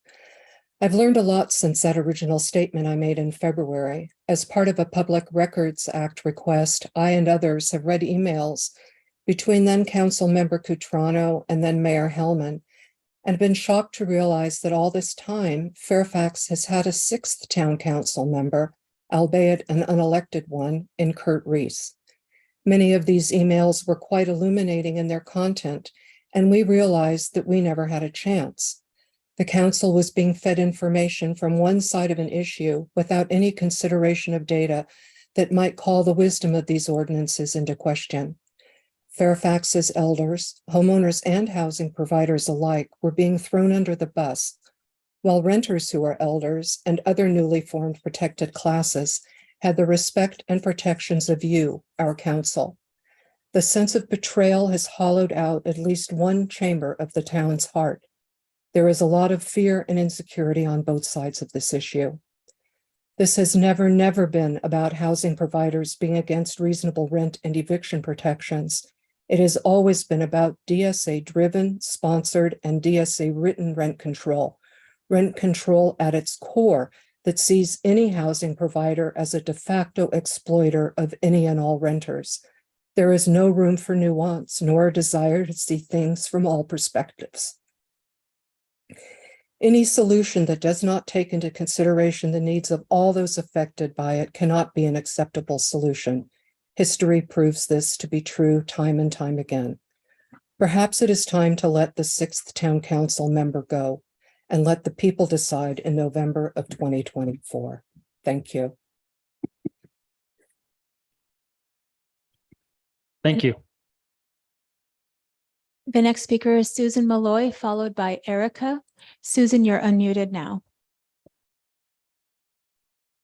Thank you. I'm sorry, I'm just not feeling good enough to be there tonight, but I want to thank you for persevering in your mission to protect Fairfax tenants.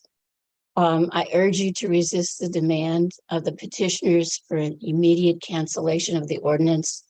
And I ask that you schedule an election date that allows for the largest voter participation.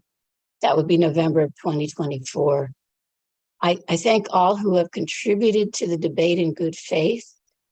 I want to add some ideas of justice and human dignity relevant to our situation. Those who view justice through a moral sense are on the side of tenants in the struggle. At its heart, this view sees human persons as creatures endowed with dignity and inherent worth. Humans are to be treated as moral agents who are entitled to the basic rights of liberty, security, and subsistence. The basic economic conditions of human welfare are essential to human dignity and are due persons by right. The moral claims of the poor, and we could say the tenants here, are just entitlements rather than paternalistic charity. We should look at every economic decision in light of whether it protects or undermines the dignity of the human person.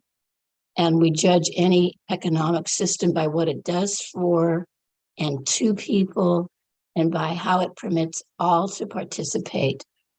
So I want to thank you for doing what you're doing, and these protections uphold the moral agency of poorer people in our community. Thank you. Thank you. The next speaker is Erica, followed by PJ Pfeffer. Erica, you're unmuted now.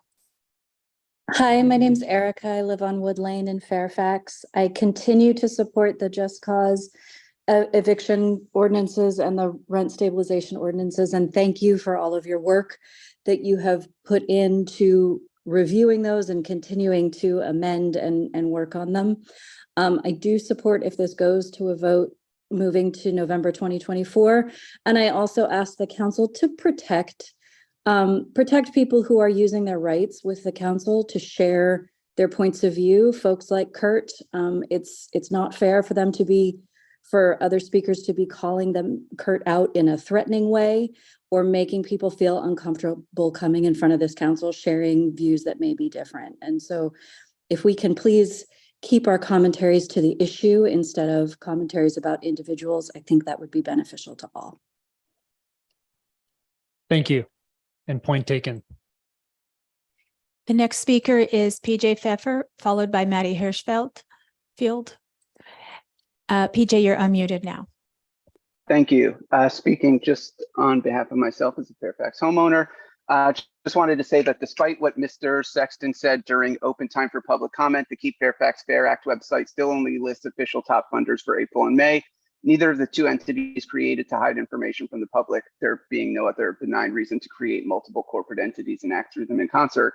Marin Residents PAC and the Committee to Support the Keep Fairfax Fair Act, sponsored by Keep Fairfax Fair, neither of them have any public filings available on the County of Marin's public portal for campaign finance disclosure, which is the repository of filings and lists campaign contributions, expenditures, statements filed by candidates and committees, independent expenditures, and committees filing history by election. The Secretary of State Cal Access portal for election disclosures and campaign finance also shows that while both these entities exist, no filings have been made, no information is available. The Internet Archive has a saved copy of the Keep Fairfax Fair Act page as of June 8th, the date the petition was filed, showing that even then only the top funders for April had been disclosed and available, despite the requirement that the information for the applicable month be made whenever signatures are made, which presumably wasn't the case for any signature after April. It's interesting to hear Ms. Armitage and Mr. Salveri discussing the thousands of pages of disclosures they have, which were released, and yet they've only cherry-picked small excerpts to put on the Fairfax residents website. You know, if they think the information should be available to everybody, why wouldn't they post what they've received from the town in total as public records? With respect to people talking about the town spending money, of course, they're never concerned about the money caused to be spent by the town to soothe, frivolous, speak to the manager type demands. And we've sometimes heard about the cost of potential lawsuits, but ordinances like these are well established to be legal, and the town's defense would be straightforward. But presumably people in the town might be motivated to sue the town over its decision to adopt the proposed repeal ordinances and put them on the ballot, especially in light of all the deficiencies and disclosures. County of Marin doesn't investigate disclosure violations and puts Thanks, enforcement on the PJ. That's your residents. comment. Your 2 minutes. Yep, thanks. I'm also the keeper of the time. You all don't have to keep the time for me in the crowd. Just want to note that. Please proceed. The next speaker is Maddie Hirschfield, followed by Rainero Miranda. Maddie, you're unmuted now. Hi, good evening, council members and residents.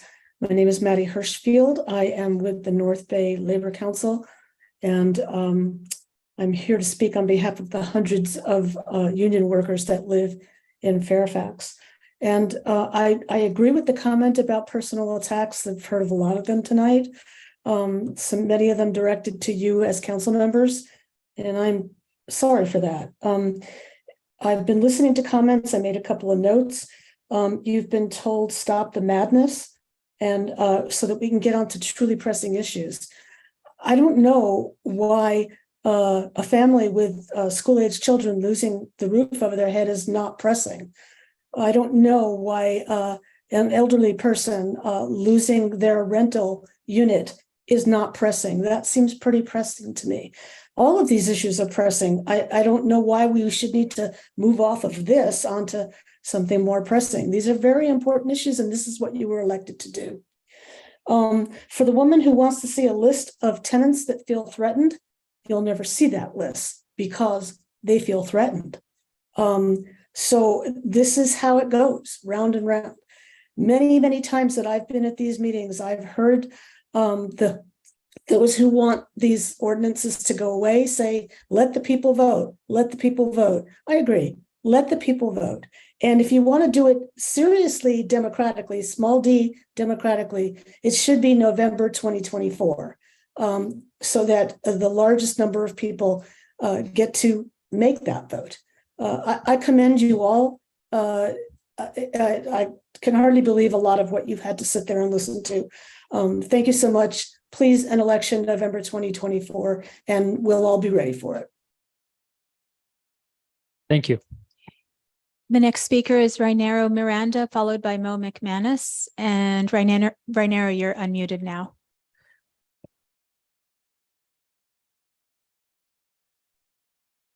Can you hear me? You're a little muffled if you can. How about now? Yes, that's better. Okay, thank you very much. My name is Rainero Miranda. I've spoken a few times regarding supporting your ordinances for rent control. I've been a resident of Marin since 2008 and Fairfax in private practice as a psychologist for the last 2 years. and also living in this town. Some comments that some people made about that there is no such a thing as rent gouging. Well, I work for 5 nonprofit organizations with hundreds of families. And I don't know what is the definition of rent gouging, but I know a lot of families, they have to leave their homes here in Marin and move somewhere else because they cannot afford it. So it is happening, it is for real. To me, to talk about repeal, it's to go back to status quo. We cannot do that. This was a good decision made to protect hundreds of families that want to stay here, work here, and want to be members of this community. It was a courageous decision. I support it. Please, let's go forward. Not all landlords are unfair, and some of their concerns that they have spoken here are very reasonable. We need to listen to that and continue to make amendments, but we cannot go back and repeal this very important decision that we have made. We need to go forward and continue to make it fair for myself. I work for nonprofit organizations, so I don't make a lot of money, and I depend on these protections to be able to stay here and continue to provide services to this county and to this town, and to also protect all the families that I work with. Thank you so much. Thank you. The next speaker is Mo McManus, followed by Kay. And Mo, you're unmuted now. Thank you, Mr. Mayor and Town Council, for the opportunity to speak to you this evening. My name is Mo McManus. I'm a 30-year Fairfax renter. I'm semi-retired senior who also works in Fairfax. Fairfax Town Council was the first in Marin County to make this brave and courageous decision to pass rent stabilization and just cause eviction ordinances. Please do not back down now. Uphold these ordinances and send them to the November 2024 voters. Let's ensure that as many Fairfax voters participate as possible. The purpose is to give the voters the final say. Let's remember the Fairfax voter turnout in 2020 presidential election was at least 90% versus the town's odd year in 2019 was 45%. Please schedule the ballot measure for the November 24th election to ensure a truly democratic process. Thank you. Thank you very much. The next speaker is Kay, followed by Wendy Todd. Kay, you're unmuted now. Hi, Town Council. I just really have a question. There's multiple mistakes in the ordinance. You guys have all acknowledged this, such as rooms for rent. It was not supposed to be in just cause. You voted. It's, the next item. Just wanted to. No, wait, this has to go with what I'm saying. Okay, okay, sorry. Yes, it's okay. I understand. But so you all have acknowledged there's multiple mistakes in the ordinance, such as just cause. So my question is, if you continue to wait till 18 months till 2024, do we have to have the ordinance that is got the mistakes in it, or can we do the amended version for the next 18 months? I don't know the answer. And then if you choose not to adopt it and choose to wait until 2024, even though the money is ridiculous, you have to implement this. You cannot have another 18 months where people do not have a means to work out, disputes. You can't just do half of it. That's just not going to work. And that is all I have to say. Good night. Thank you. Okay. My understanding is, just because it is an important point, because it's part of the agenda tonight, and maybe the town attorney can help us just address this real quick. But my understanding is we could amend, and we plan to amend as the next item, the ordinance, and that would be the sort of ordinance that's in effect. Is that correct? Yes. Okay. So if it moved forward and we amended an ordinance, that would be the sort of law of the land, and we wouldn't be beholden to staying with the older ordinance that we all have already suggested amendments for. Do not. Okay. Great. Well, hopefully that clarifies that for everybody in the room and at home. Okay. How many more speaker? 4. Oh, okay. That's not too bad. All right. Continue, please. Now 5. Oh, okay. Great. And the next speaker is Wendy Todd, followed by Rick Hamer. Wendy, you're unmuted now. Thank you. My name's Wendy Todd. I live in San Anselmo. My family member is a renter in Fairfax. And we just really, really appreciate your leadership on this issue. And I'm not going to say anything new. You've already heard from folks that share my same perspective, which is that renters don't have a lot of power and don't have a lot of resources. And that's why we look to elected officials to set policies that protect people. We heard from Mike McGuire a couple weeks ago at the town hall that the state legislature really left up the decisions for additional renter protections to local control. I appreciate that you've all done your job as elected officials and passed ordinances that my town, San Anselmo, is looking to consider. So you are paving the way for other towns.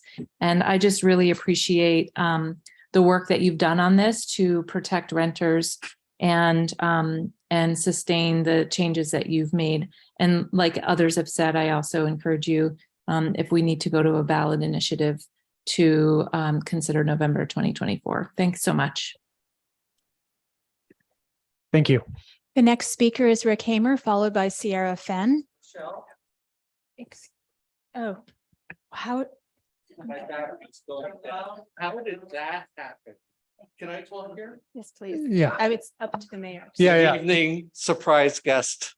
You're on Zoom, but you're also here. So. Oh, yeah. no, can I turn it off? Okay, don't count that against me. I've learned my lesson. Okay, please begin. Okay, anyway, good evening, Mayor. Today I walked and kind of laughed next to one of the proponents of the petition. And during his public comment during open time, he said that they've made their report and this is available. And I would suggest perhaps that the proponents of the petition, we use the term friendly amendment, that they provide their disclosure information about what they funded. It was, but for both the proponents, it needed to be available 2 days ago. So, set the election date at the best election. I've been listening to November 2024, but I really mean the next regular election. And let's have some peace with that. And the proponents can provide their for review by the town of their financial information. We can continue to work on refining the invoices, the initiatives, and we can get back on to being friendly outside. And that's what I would like to see. So that's what I have to say. Thank you. Thank you, Mayor. Back to the Zoom.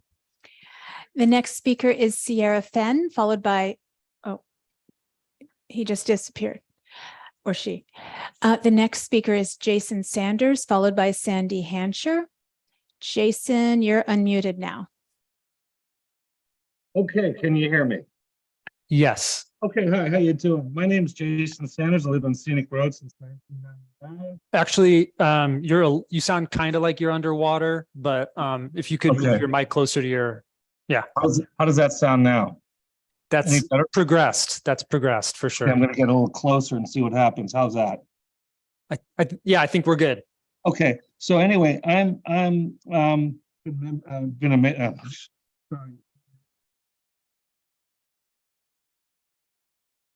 I am a real estate broker and I own real estate in San Francisco and I'm a landlord. I'm a landlord for 37 years. There's a lot of. You're kind of breaking up, Jason. What I'm upset about is the way that you guys have expedited it and put it through to the people and not let them have a chance to vote. You should put this on the ballot immediately so the people of Fairfax can have their say. As far as anybody who's telling you that it should wait till 2024, they say it's a fair election. All our elections are fair. You just need to get up, stand up, and vote for your rights. That goes on both sides. You accepted this ordinance without thoroughly looking at it. When I was at the last meeting, I could tell you guys didn't know what was written for you. This has been written for you by somebody else. It's not good for Fairfax. It's not good for all the residents. Repeal it now or put it on the ballot immediately. Give the voters a chance to take it away or accept it. Thank you very much. Thank you. The next speaker is Sandy Hancher, followed by Chris P. And Sandy, you're unmuted now. Thank you. I am a 35-year homeowner in Fairfax on Bolinas Road. And before that, I was a renter in Marin County and in Fairfax. And I want to say that most landlords in Fairfax are nice and get along with their tenants. These ordinances are not written for those people. These ordinances are intended to stop even the small percentage of landlords who abuse their privilege. I had a friend who was renting a house in Fairfax on a hill. It was falling off the hill. It was and she was paying thousands a month for it. When she complained to her landlord, who lived in Southern California, the landlord said, "There are 100 people waiting to rent it if you don't like it." That's the kind of landlord that these ordinances will stop. But there's no reason for us to accept 10%, the state's ordinance, and make it that there can be a 100% increase in rent in a short amount of time. 3% is fine. And I read on Fairfax something that they wrote today, that they said nobody but Fairfax has such a low percentage. And that's wrong. I also read in the Chronicle today that Oakland just passed 3% rent control. So that's all I have to say. Keep going.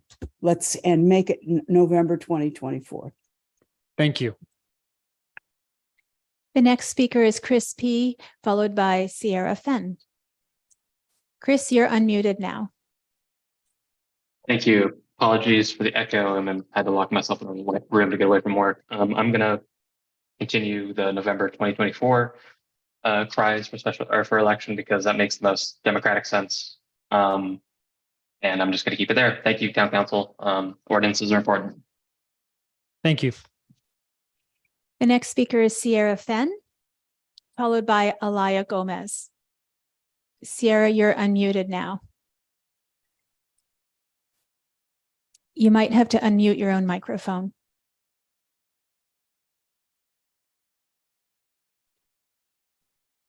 Apologies, can you hear me? Yes, we can. Great, thank you. So I'm a Fairfax tenant. I'm a mom of 2 toddler boys. I'm urging you, do not repeal these ordinances. This gives me a chance to sleep at night, that I'll have a place to sleep without having to worry about getting kicked out the next day, because these landlords who bought their house 30, 40 years ago for 5 raspberries and a high five can make a profit and go take vacations and have second homes and supplement their retirement. That's great. People lose their retirement in all sorts of ways. It's the investment, it's the risk that you take. And I'm just so frustrated that we are in this position of community members villainizing tenants when we're not a problem. Like, we're renting to people who are your cousins, nieces, neighbors, nephews. We're all 5 degrees apart. And it's so frustrating to hear that people are not on the tenant side. Have you seen the housing market? It's just incredible to me that, I make 6 figures. I graduated from UC Santa Barbara. I'm a property manager. I manage high rises in the city. I did everything I'm supposed to do, and yet I still can't afford a home in Marin where all of my family live. This is where my village is. And I really urge you, do not repeal these ordinances. They're so important to the town and important to the people that make this Fairfax community a community. Thank you. Thank you. That's it. That's it. All right. Well, we are going to close public comment then, and I think we're going to take a little break. Sorry, we're just going to take a break here.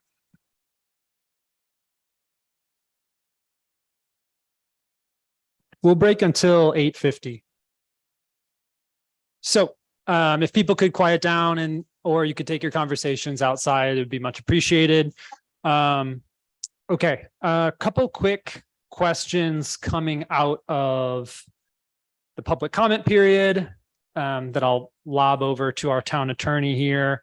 The first is a question about, we heard some things about the finance stuff and just want you to kind of lay out or confirm that that has sort of no bearing on what's before us tonight. And maybe there's even more that could be added about where someone might find that information if they're interested in understanding the financials. Well, a couple of things. It doesn't, the financials are whatever they are, but it doesn't mean that even if there's something wrong with it, they have their own enforcement type of mechanisms. It doesn't impact the decision that the council has to make. So the timing that the council is under, that's statutory.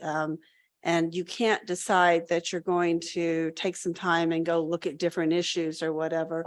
The options are very narrow for the council. They're laid out in the staff report, and that's the timing on it. You need to make a decision when it's presented to you.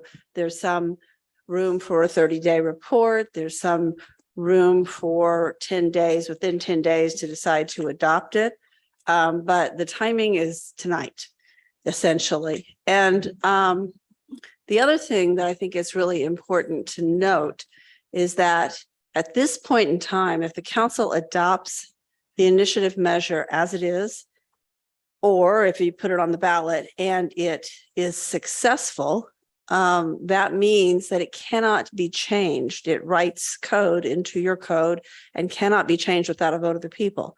So either way, you adopt it as is without a vote, it's still locked in. You can't change it without a vote of the people, or it wins at the ballot box. It's locked in. The only way it's not locked in is if it does not win the ballot box. Okay, so if just to make sure I'm clear on it, if the majority of people voted against this, whether it's this November, next November, then there would be flexibility to continue doing amendments or make changes over time. But if it wins, then that's when it's locked in. Correct. And that, okay. If it loses, it's gone. If it wins, or if you adopt it, then Interesting. Okay. That's it's locked in. very helpful clarification. Okay. And then just to double confirm, while we don't have, the financials don't have any bearing on us for our decisions tonight, if people have questions about the political action committee that's associated with the initiative or the finances, they can direct those questions to you, Michelle, as the election official for the town. Is that right? That is correct, Mayor. All financial filings, campaign filings and such come to me as the elections official for the town of Fairfax. They don't go to the county, they don't go to the state. And so that's why some of these things might not show up, like a Form 460 might not show up in the Marin County system or the Secretary of State system, because it's being filed. It is not filed with them. It's filed with the town. With your local elections official. Cool. Okay. That's super helpful. Vice Mayor Kohler, question? Just a question. Mr. Egger brought up the idea of a special election with an only vote by mail. And have we looked into that possibility when you were doing the costs? And if so, if we were to do a special election, just vote by mail, do you have a flavor of what the cost would be? So you can, I'm sorry, would you like to? I think Michelle has the answer to that. Okay. I do have an answer on the cost. I Oh, well, won't discuss it the doesn't- legality. It doesn't matter about the cost because we can't do all mail ballot election. Now, the way it happens now, it's different. And so it is somewhat, done by mail. No, I know everybody gets. Right. Okay, so there is no ability to No. do, and I mean, I've seen other agencies do solely vote by mail. Is there something specific about this type of election? Yes, there are statutory provisions about this type of election. Okay, so anyway, everyone gets a mailing ballot now. That's Yeah. happened a few years ago. Well, thank you. So I guess we don't need the information on the And cost. that's why the cost is so high for a special now, didn't used to be. Well, I think the reason the costs are high is because there aren't going to be a bunch of elections at the time. True, but they're having to mail a ballot to everyone. Right. I know that changed. Okay, thank you. Thank you, Mayor. Yeah, absolutely. Any other questions? Well, just to clarify, our next item 2 on tonight's agenda will be to consider some changes to the ordinances. If we do go forward with them and make some changes to the ordinances, then the voters and we, with regard to this item, we do decide to hold an election November of one of the two next years, then the voters would have a choice between the amended ordinance that would come out of tonight's discussion, or maybe even future amendments, but amended ordinance and the petition, which is set. It says this is what we would do, and that's it. So just to clarify, as we amend the ordinance, hopefully with the public's input as we go forward, that is what the voters would have a choice to accept or reject when they vote. In effect, really, they're voting on the initiative measure, up or down. You want Right. this or you don't. So it's not really a choice between two different things. Although you make changes to the ordinance that you have in place now, those changes will be in effect. Yeah. Okay. Yeah. I just mentioned that because this is my feeling that in terms of democracy, the most democratic thing would be to give voters a choice, a meaningful choice, as I said, between the best we can do as a town with trying to do some kind of renter protection and the other alternative, which is take that all and set it back, as opposed to having a choice between something that none of us particularly like right now. That it's a better choice to be able to have a chance to see if we can improve it before we make that choice. Okay, that's it. Thank you. That's an important point of clarification as well, alongside the point that you raised about if an initiative on the ballot were to fail, then there would still be opportunity for additional amendments over time. But if it were to succeed, we'd be locked into a particular piece of policy until we're able to, or someone's able to put it back on the ballot for another vote. So it's just, yeah, okay. Very helpful. Well, as we kick this off here, I'd love to be able to make a few remarks to begin, if that's okay. So I just really wanted to begin by thanking the entire community. It's interesting, even when I was running for council, I was always talking about how Fairfax is family and Fairfax feels like family. And even though there are different perspectives on these issues in the room, it really does feel like we spend a lot of time together. And it's very similar to Thanksgiving dinner. Sometimes the conversations could be really difficult, and nonetheless, it's still, an honor to be able to sit here with y'all and hash this stuff out and talk about it because it's important. Over the last 18 months, there's been a steady dialogue about the merits and demerits of anti-displacement policies, such as rent stabilization and just cause for eviction ordinances. And while the conversation has a tendency to run hot at times, I know it's because people are passionate about the issue and they care deeply about doing the right thing and what's best for Fairfax. And I know that the conversation about these policies can can be a little inconvenient, or it can feel inconvenient. And we hear a lot of, over the last couple months, like it's sort of branched out into a lot of different issues that aren't related to tenant protections, but it was people who are coming to talk about tenant protections that then want to talk about electrification or climate adaptation or park restoration or any of these issues. And, what's challenging is that I think just like this conversation can be inconvenient, I think climate change, it's super inconvenient. Increasing inequality in society, very inconvenient.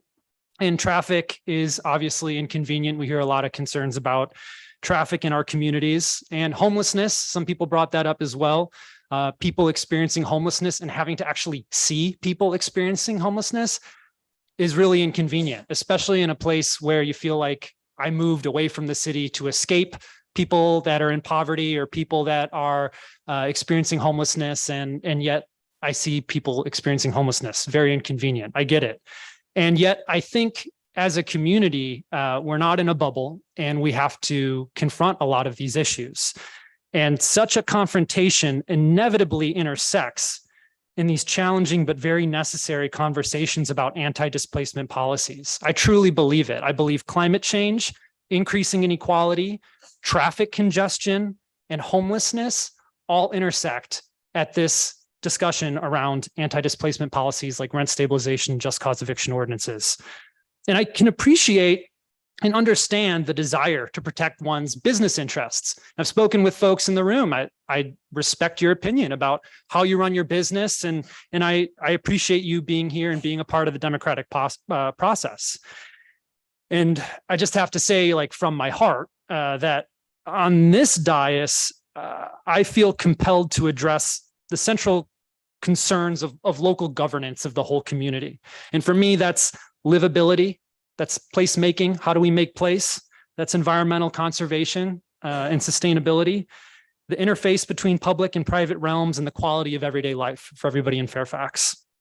And, we're going to talk about it in a little bit, but I look at that data that we have in the resolutions. That's data that's coming from state information, from regional government institutions, from federal census data. Like, people can refute the information all they want. But this is the data that all of these government agencies around the country, around the state, around the Bay Area are working with as it relates to people living in our community. And that's the data that we're working with. That's the best available data. That's like what we have to do as policymakers. So when we get information that says approximately 24% of Fairfax rental households are low income, 12% of Fairfax rental households are very low income, and approximately 36% of Fairfax rental households are extremely low income, which is defined as earning between 0 and 30% of the county's area median income. There are other pieces of data that follow from there about the demographics related to age, related to youth, related to Hispanic and Latinx community members. But, I just have to say that, when I'm confronted with that data, and then the additional data about the 2019 ordinance that the Keep Fairfax Fair Act is predicated on, which was identified by the Turner Center for Housing Innovation as a real challenge to understand the efficacy of. I mean, I'll point this out here, and this is directly from the Turner Center. This is UC Berkeley's Turner Center for Housing Innovation. In 2019, in the midst of eroding housing affordability and concerns about evictions and displacement, California passed the Tenant Protection Act, AB 1482, which includes a statewide rent cap to protect tenants from steep rent increases. 3 years later, however, rapidly rising rents for advertised rentals offer a stark picture of how, without adequate outreach, enforcement, and transparency, the law may not be fulfilling its promise in today's significantly different economic climate. The title of their report is Rising Rents, Not Enough Data, How a Lack of Transparency Threatens to Undermine California's Rent Cap. And they found that 60% of repeat rental listings posted across the state of California in the spring of 2022, when we started these conversations, had an annual price increase that would be in excess of the state's annual rent cap, were the cap to apply to units relisted for new tenants. So it's 60% were in violation of the state law based on this analysis. For the San Francisco Bay Area Metro alone, that number was closer to 50%. But nonetheless, 50% of rental units that were on the market, repeat listings, were in violation of the state rent cap. And I just have to share that because that's what this whole discussion is predicated on. The state stuff, it works. It's the bee's knees. It's going to be great. And you have folks that are doing the research on it that are suggesting we can't determine that at this time. It does not appear that way based on the best available information. So combining the data that we receive as a government from the Bay Area Association of Governments and the state census, the state data, the federal census data, when I'm confronted with this data and the initial analyses of that state law that this initiative is predicated on, I have to say, like, that data supports a lot of the concerns brought to us by our community members over the last 18 months. And I have to ask myself, what is my obligation as an elected official in this sweet little town? I know damn well that people love it and they want to protect it. All of you out there, I know that. And I know that these discussions are hard and they're not convenient. But just like the other issues I mentioned earlier, it's a reality that we're trying to figure out together. And if we step up and see these changing conditions as an opportunity to help keep the spirit and soul of Fairfax, i.e. its residents, here, I think it's worth taking these issues on. So I see this as like a long-term conversation. I don't see this as one and done either way. I just want to put that out there. The other thing I want to say is we hear it on a lot of other issues, but especially related to wildfire and flooding. I think of like the Paradise Fire. I think of the flooding in the Ross Valley. I think of the housing bubble that kicked off the 2008 recession, the Great Recession. And it's only after those disasters that government and businesses typically jump into hyper gear and try to do something. And growing up, seeing these things happening, the community members that I know would always ask, these big questions, like, surely these disasters were preventable. Why wasn't anyone paying more attention? If only the people in charge were more proactive. Maybe then the hurt would not have been so sudden or so severe. And I think for me on this dais, that's the type of thinking that I want to bring to our community. I don't want to see a massive deluge in displacement and say, well, we could have done this, but we didn't have the conversations because the conversations were hard or it felt like they were too inconvenient. And so I just wanted to say that I appreciate everybody here. I know this has been hard. I respect everyone. I feel like this is family, and family matters mean that we can get through it together. I think what's before us is really pretty straightforward and a beautiful thing. Folks were voted onto the council to work on issues. Issues came before the council. They decided on things. Some folks didn't like what was decided on, and they took efforts. First, an attempted referendum, now a citizens initiative, and it's before us. So what do? We put it to a vote, and I think it makes a hell of a lot of sense to put it to a vote in November 2024 when we know that we're going to have the greatest amount of voter turnout of Fairfax residents. So we'll have the greatest say on this important issue, at least for now, because the issue is going to be with us. Housing affordability is going to be with us for a long, long time. I just wanted to also acknowledge that the biggest survey on homelessness among Californians in decades came out recently. It was brought up at the town hall that Senator McGuire had. And, what it found wasn't that mental illness or some of these issues were the top cause for homelessness in California, but it was income loss and skyrocketing rents. That's the best available data. So I think we have a lot of these issues that we have to work on. I think the next step for us here is to move forward by saying, let's put it to a vote. Let's have the conversation, and we'll see what the community has to say about it come November 2024. That's my feeling on it. And I'm looking forward to hearing from my colleagues.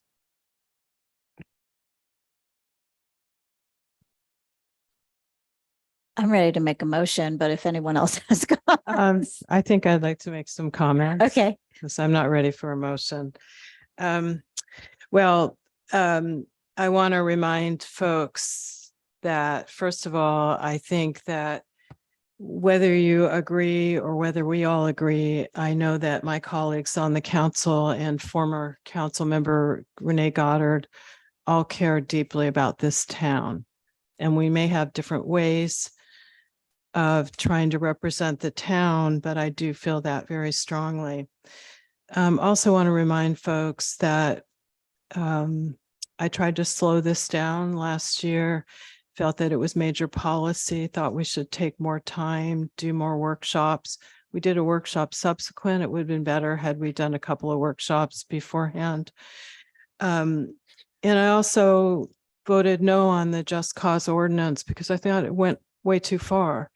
And I had brought the early renter protections in 2018 and 2019, the mandatory mediation for rent increases over 5%, the early just cause, and the source of income anti-discrimination. So I do care deeply about this issue. A couple of things, my thoughts are this. I would not adopt the initiative as it is. It does not give the voters the opportunity to vote on this, which is what we've heard a lot of. And I think people who want to vote yes and people who want to vote no should have an opportunity to vote. I think before last year, we did things more quickly than I think we should have. And by adopting this tonight, we basically turned that on its head. And there was a lot of work done. And we're still working on trying to make amendments. So I'm not for adopting them tonight. I'm not supportive of waiting for the regular election in 2024. I've been on this council for 10 years, longer than anyone that's here right now. And not longer than Frank Egger, for sure, with his 39 years. But I will say I've lived in this town 27 years. And before being on the council, I was on the Open Space Committee for a number of years and on the Planning Commission as well. I have never seen this level of divisiveness in town. And we've had some hard issues, some really contentious issues, but I haven't seen this. And I think what's happening, I think the mayor sort of touched on this in his view, is it's pervading everything we do. Every time we try to do a good thing, it kind of turns on its head because there's so much suspiciousness. And I think that's been a really sad thing. As Mr. Egger pointed out, 3 council members may run. I don't know if everyone's planning on running again. I think I am. And it's usually not a good idea to run controversial issues at the same time that you're running council members. But let's think about this a little differently. What I'm concerned about is that we would start having people decide to run who are one issue candidates. And as Mr. Egger points out, that will be the one issue that pervades everything. So we won't get to talk about what we're trying to do with infrastructure, what new candidates would want to do with infrastructure, those kinds of things. There's a lot more that happens as a council member than some of these things that become very controversial. And I would be very concerned that you would get one issue candidates who are not really prepared. And I don't know that any of us were totally prepared for what we got into, but are really just looking at this as a one issue thing. So I don't think that would be a good thing.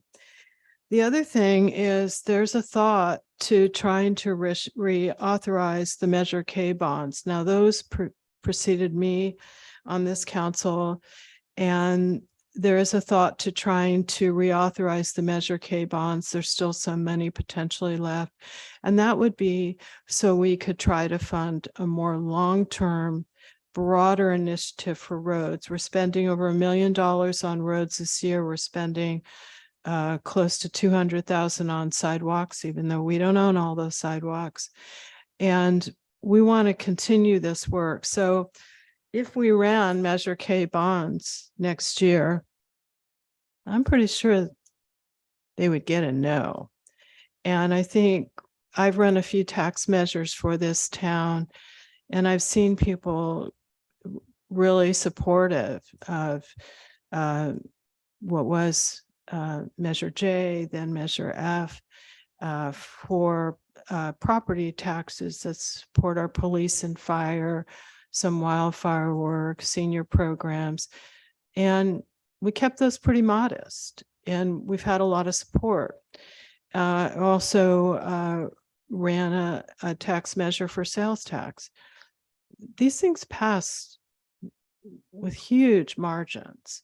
So I'd hate to see us sort of negate that by running something that's so controversial. I think if we did a special election, and I think it's money well spent to run a special election in November of this year, I think we would, and excuse this expression, rip the Band-Aid off. There's so much divisiveness.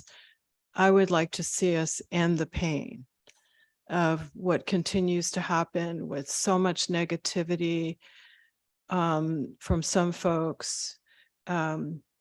I want us to also, we've spent many meetings subsequent to the adoption of the ordinance, hearing folks, working on amendments. We got a lot of work to do in this town. We want to finalize the housing element, implement the housing element. We got a lot of public works projects, a lot of the bridges, getting work done on the roads, getting work done on the sidewalks. We're very lucky to have Lauren Umbertus as our public works director. So there is so much work in this town and good work that we need to do. I'm really concerned about continuing this pain of let's wait till next year. And for so many meetings, we'll continue to debate these issues, and we're not having a chance to do some of the basic work of the town, which is one of the reasons I ran. So I have a feeling I also want to remind folks, I grew up in apartments. My parents didn't own a house. I rented for many, many years. Never thought I would ever own anything. And then I finally bought something in my mid-40s. But I consider that a huge privilege that I was able to do that. So I had a little bout of homelessness myself. But I think, we ought to consider, we all want to do the right thing. I think if we push for the November 7th, 2023 election, that will be a better thing for the town as a whole. And I think because everybody gets a ballot in the mail, I think there will be higher voter turnout. Yeah, there's not going to be the voter turnout if we see Joe Biden and Donald Trump running in 2024. I think most of us will vote for sure. So, but I think we will get a pretty decent voter turnout, and I think it'll be an opportunity for folks who are supportive of our ordinances to get a campaign together to have the initiative fail, for folks who want the initiative to pass to get things together for that. And I'd rather see the momentum continue and really, as I say, really end the pain. And I know we all care deeply about this, so I'm hopeful that you guys will consider that. Thank you. Thank you, Vice Mayor Kohler. Colleagues? I'd be interested in hearing what some of the other council members have to say about their preferred date. I did just want to note that I do live in downtown Fairfax. I'm downtown all the time. I have almost never had anybody in downtown Fairfax ever come up to me and talk to me about these issues, which I think is really interesting. I think one neighbor, but I know it's very important to people. I also wanted to note that I'm very grateful for people to be willing to talk to me. I have spent a great deal of time with a number of smaller landlords as well as a number of tenants talking about the ordinances and potential changes. And I've been grateful for the folks who've been willing to spend the time to do that. That has been really special and eye-opening to me. Let's see, I want to mention, because somebody said, well, nobody said that this is something that you were for when you ran for office. When I ran for office, these had already been voted on, but I was very clear in my campaign literature that one of my top priorities was making Fairfax more affordable for working families, and that was going to be a multifaceted approach that would include building more affordable housing, strengthening tenant protections, and preserving existing naturally occurring affordable housing. So this has been a big priority for me. And I feel like, rent control has been a really long running conversation in Fairfax. It didn't just pop up last year. I've heard Mr. Egger talk about people trying to get rent control in Fairfax in the 70s, and, it was lost. People said, oh, it was shot down by the apartment associations or something. I don't know the whole history, but I've heard people talk about it repeatedly. Since I moved here about 11 years ago, around 2013, a group of Fairfax faith leaders went to a local attorney to talk to him about trying to institute a rent control ordinance, because they were hearing such horrible stories from senior renters who were living in terrible conditions and were having a very hard time affording their rents because they were on fixed incomes. That group eventually decided to focus more on homelessness, but that conversation was there, and apparently somebody thought there was an issue. Then again in 2014, Councilmember Bragman brought forward a rent stabilization ordinance, and that ordinance was heard really late at night. I think there was one tenant in the room, and then there's me, and I'm a homeowner. And then there were a number of landlords who, it only took 72 hours for the word to get out that somebody was considering rent control. Some of them are folks that have, written me this round as well. I'm not sure all of the details about how that, what outreach was done or how that happened.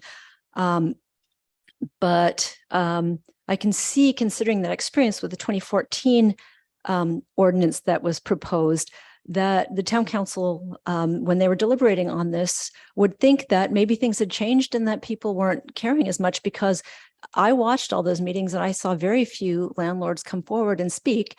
And yeah, I'm not sure why it was easy for people to find out about it last time and hard this time. But I'm just going to say that I myself thought, well, times have changed, because last time there was this huge outpouring and this time, was relatively silent. So I think that that's a real lesson, just having watched that, about, needing to do more outreach. But I can see why the council thought that it was okay to move forward. And, so one of the things that I want to say is that I'm willing to do my best to keep the public informed of council decisions. And, I've made some suggestions and will continue to make them about how we can refine public outreach to clarify the workings of local government, because that's also another thing that I ran on that's very important to me. But I also want all of us as citizens to really take our responsibility as citizens very seriously, and try to stay on top of what is being discussed and play a really positive part in those discussions. So I'm going to do my best to do my part to make sure that the word gets out. I have found living here that, since I first moved here, that political discourse here tends to be very divisive. It seems to be a sort of part of the political culture. And I'd like to see that change and have us work together a little bit more. It often seems like a group of citizens gets together and works for 8, 10, 12, 24 months on something. And, there's all this public process. And then at the very last minute, a bunch of other people show up and throw a nuclear bomb on it and it's over.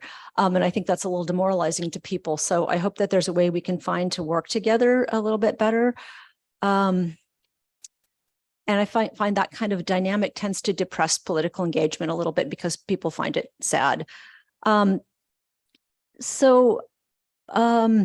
My preference for rent stabilization and just cause, based on some earlier experiences, would have been to try it out with larger properties first and see how it went, and then discuss further any expansion to smaller properties once we felt like we really got it right, and then maybe put that on the ballot. That's not where we're at now, but I've seen that a number of other towns and cities have done that. I am concerned that once you put something on the ballot, you really can't change it without a further vote.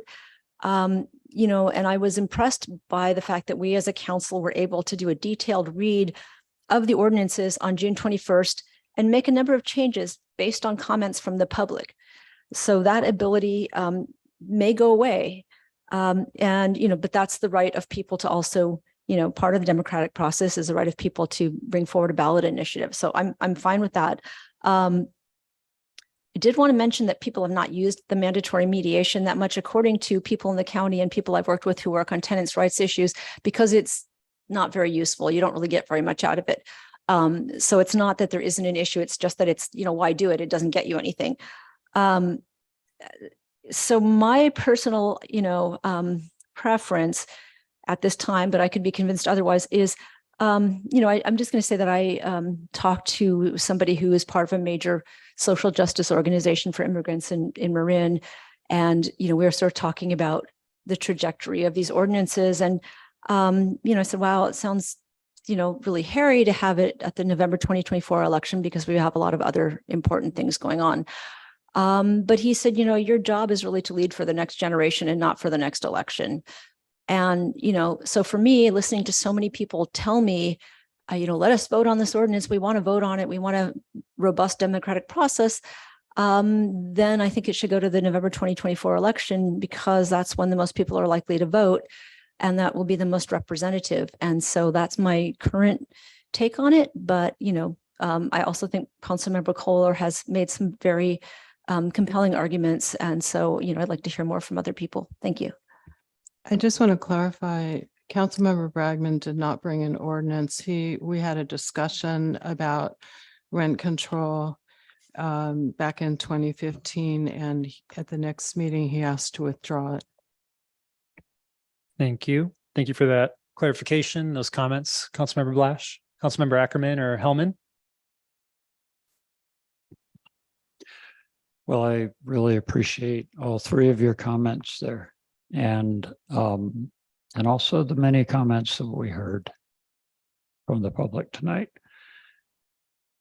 I'm definitely not in favor of accepting the petition and rescinding our ordinances. I think we need to keep working on them, and that's the next agenda item.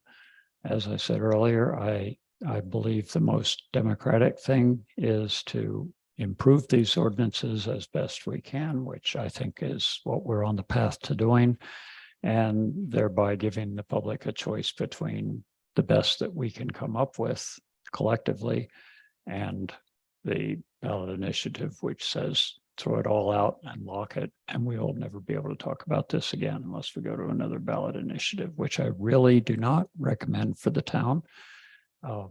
I really urge people to be very cautious about what you are doing to yourself and to the future of the town, because things change, just like things changed with the Town and Country Club, where there was a ballot initiative that said, we're never going to have housing in the Town and Country Club ever again. That passed, and now people are wishing that that wasn't the case. But so be careful about locking ourselves in while times are changing. I certainly agree with Councilmember Blush that I think, and with Councilmember Kohler, that I would prefer that this had come through in a different way. I would prefer that this had come through a little more slowly and we had been able to discuss it more as a community. I don't know how successful that discussion would have been, but couldn't have been much worse than what we've got now. The divisiveness in the community is very concerning.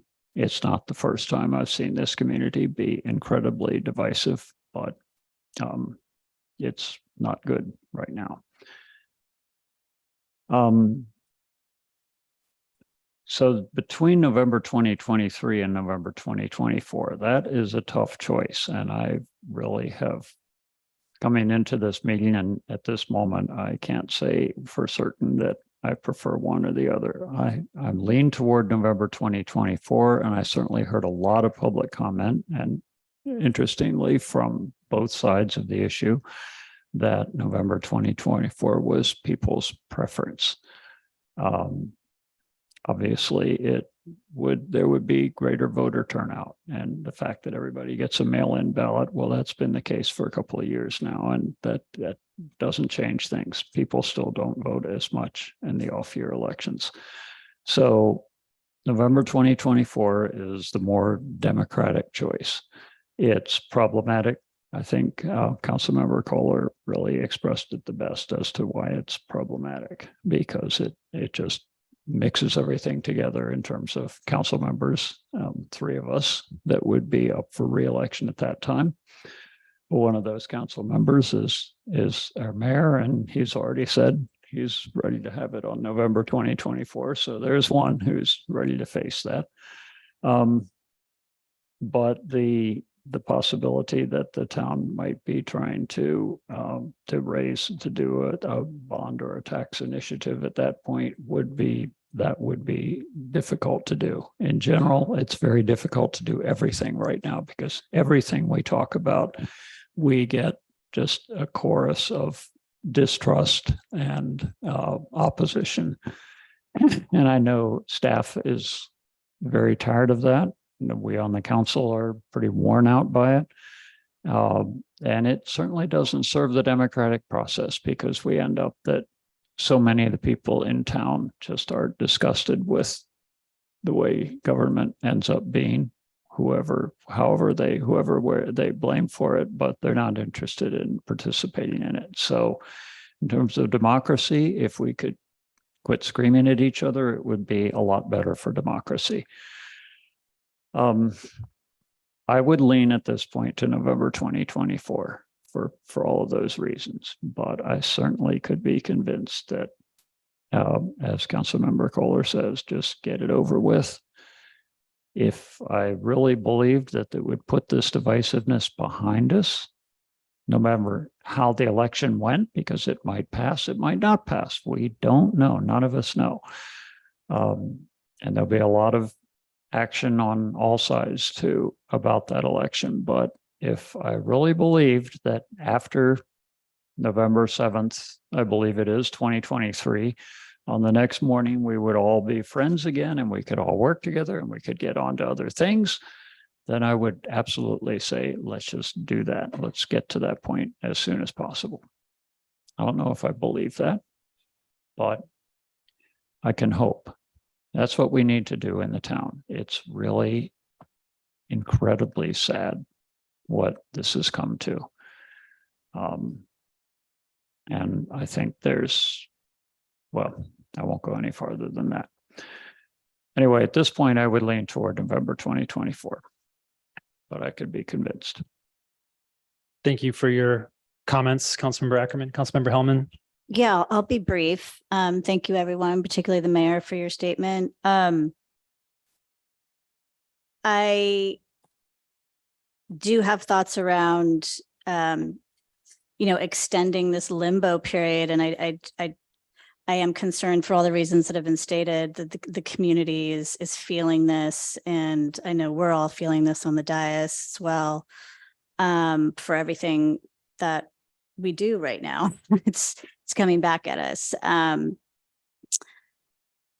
But the voter turnout issue, if it were, closer, 5-10% differentiation, but it's really a stark difference in turnout. And we want to capture as many voices as possible. We want to really hear from as many voters as possible, and let the people vote.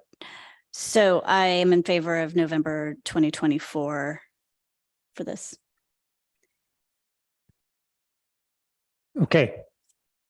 I don't know if people have any additional comments they want to make, but we have multiple things we have to do on this.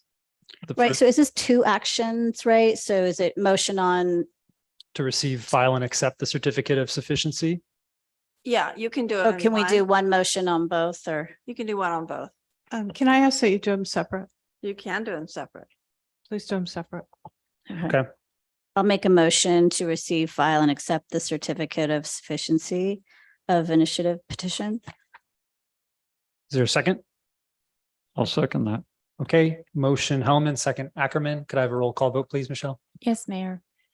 Councilmember Ackerman, Yes. Councilmember Hellman, Yes. Councilmember Blash, Yes. Vice Mayor Kohler, Yes. Mayor Cutrano, Yes, 5 ayes. thank you.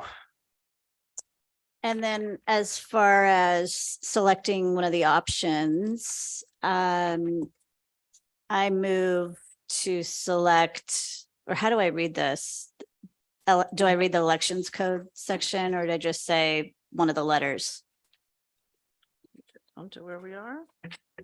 Do I just read the letter that I'm making a motion on? Yes, I think you want B. B as in boy. Yes, I do. So do I read the full text of B?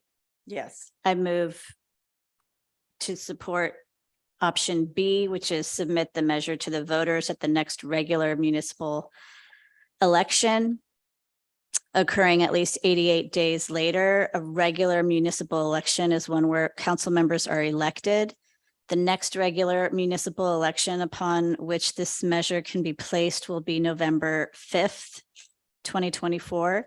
A resolution adding this measure to that election would be brought before the council along with a resolution calling that election during the normal time period at a council meeting scheduled for next June or July. There a second?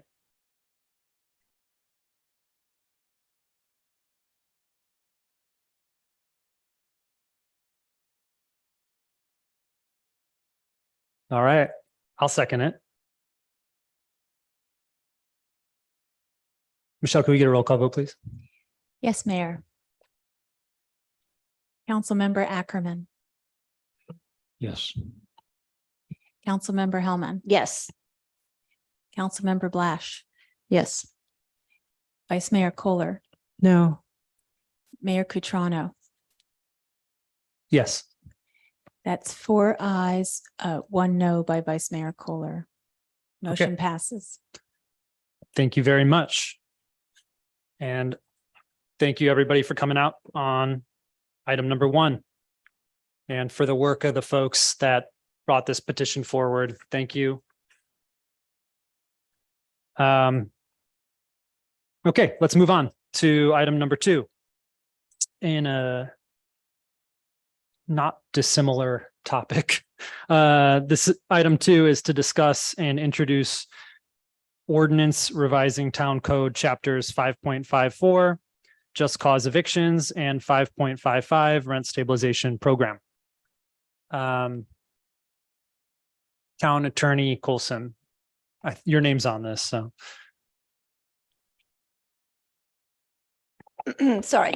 Yes, it is. So we had last time some changes that you wanted made to the town code chapter 5.54 and 5.55. And I have made those changes. We have them, you have them in your packet. It's a red line strikeout version. And so we need to consider those changes. And if you are comfortable with them, it is noticed that you could introduce an ordinance changing those if you'd like. That ordinance is in a slightly different form than the red line strikeout, but it is a underline for new, strikeout for old that was made available on the website and handed out. So I'm happy to, we can go through it line by line, however you would like to do it. Do folks have a preference for how we go about it? And just to acknowledge the supplement. So there was the original packet that was produced on Friday, and the supplement has just the specifics standalone. Right. The only difference is what was put in the packet is a red line strikeout version of the entire ordinance. Right. As it exists. And so there's a lot of things in it that aren't being changed. And then the ordinance that was put before you is one that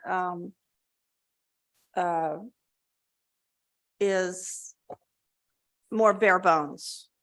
And it just contains the changes.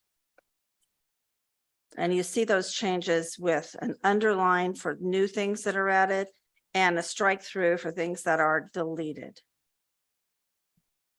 And it is changes to both 5.4 and 5.5. There's only a few changes to 5.5.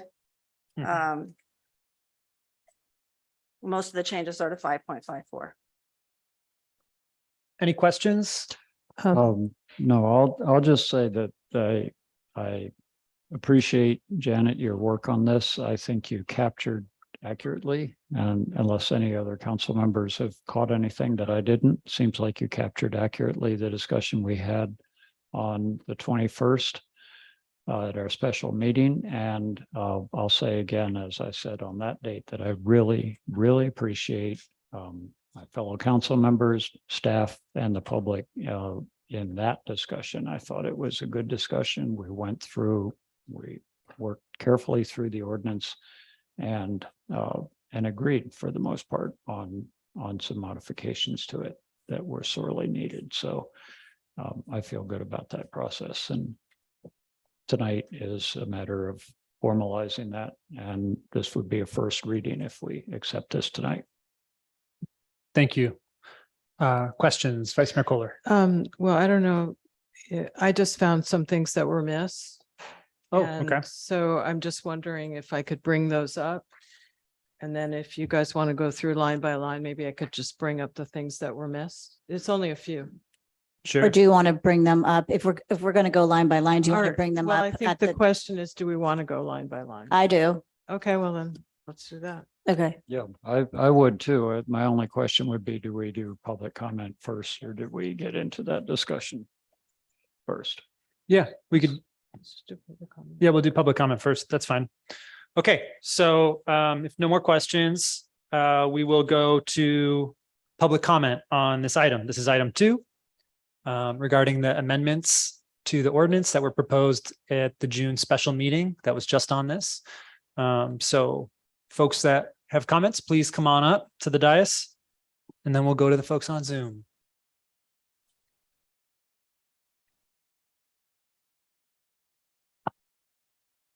Thank you.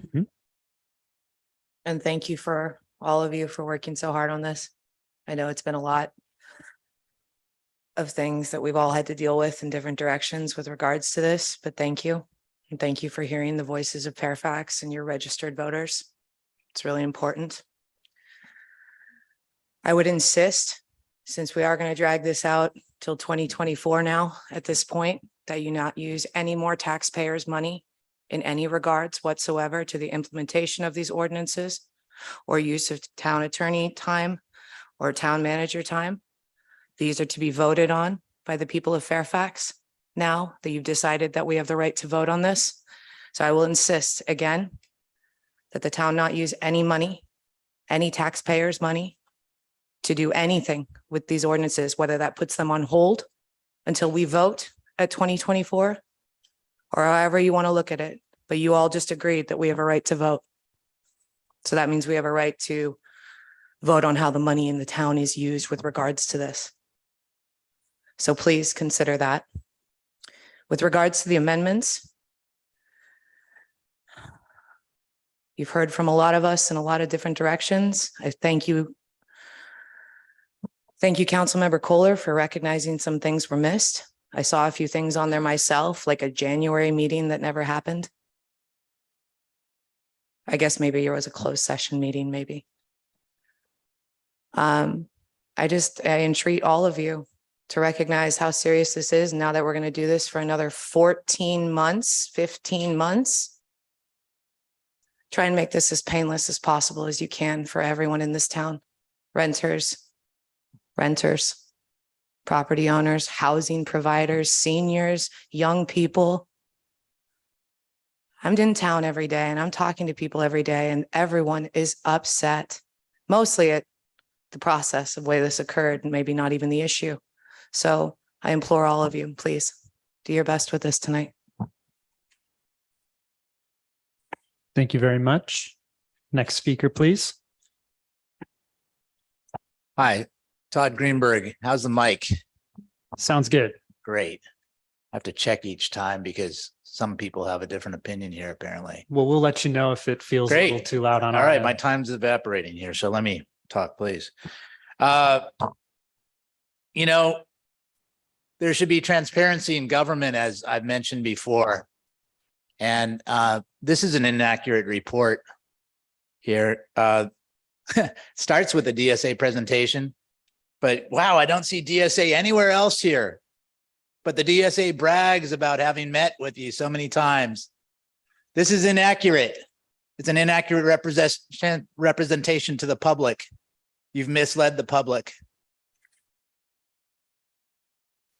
The ordinances that some people refer to as one ordinance are ordinances number 870 and 871. The town attorney has, in a prior meeting, talked about making surgical changes to ordinances 870 and 71. And thank God Bruce Ackerman was smart enough to ask for a red line version so we could all see what the differences were. Well, lo and behold, if you read through this packet that takes so long to print or read through, that we're now going to endure a long saga going line by line again. 21 of 23 pages have been changed here. This is a new ordinance. This is substantive changes, not surgical changes. This needs to be debated by the public again, and then a first reading, and you're starting all over again here. These are major changes. In the next ordinance, Ordinance 571, 5 out of 15 pages, 1/3 of them have been changed. These are not surgical small changes. I have a couple other points here if I can get to it, but I'll leave it at that. Thank you very much. Next speaker, please. Great. It's Michael Sexton. Thank you, Mayor. I actually just want to reiterate both what Todd and Candace had said. It's very, very important points, especially about not spending money or wasting money, in my opinion, to implement these before we have a right to vote on this in 15 months. I do want to just bring up the fact that all these ordinances are extra rent control. I really dispute your characterization of AB 1482 as, just kind of this insignificant kind of thing that the state passed. It's major comprehensive rent control that we already have in the state. Both of these ordinances are local extra rent control. I think it's an important point to make. But beyond that, the question I still have is all the changes, are there the tweaks that you just did to just cause really substantial changes, or are they surgical changes? Are they enough to require a vote as a new ordinance, or did you just nibble around the edges to make them seem like you made some progress on these? After reading the ordinance, and that's the first one, that just cause, it seems like only minor changes in wording were made, which begs the question, why have you been at meeting after meeting? Why did you do a workshop? Why did you do a marathon 7-hour session if you're only making minor tweaks? But if I'm wrong and the changes you made are truly substantial, then say so and let's have a revote, because it's going to be a new ordinance. I mean, I'm not sure. Are they tweaks and you're okay with that? Or is it substantial and we have to do a new thing? If you've only made tweaks, it's not worth it. All this time and effort has not been worth it. So please, I want that clarification. In regards to rent stabilization ordinance, you truly did only minor changes with no changes to the most onerous yearly rental cap in all of California. There were no changes to the 60% CPI rent cap. Indeed, there was no discussion of this allowed at your workshop or your tweaking session. So I look forward to the citizens of Fairfax repealing these and bringing back it just to what we have statewide, AB 1482 rent control. Thank you. Thank you, Mr. Sexton. And just to clarify my comments from earlier that were misconstrued, but not surprised, they were to say not that it was not substantial what the state has done. It's just to say that people who have been asked and tasked with analyzing the policy found that the majority of rental relistings were not following the state law because there was no funding to support it. There's no tracking mechanism. And it was just pointing out the inefficacy of the law as presented. Next speaker, please.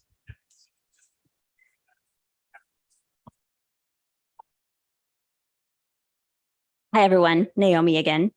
Thank you, council and staff, for again working through the nitty gritty of these policies long and late in order to make sure that they are the most fair and equitable ordinances possible for your town. You are appreciated.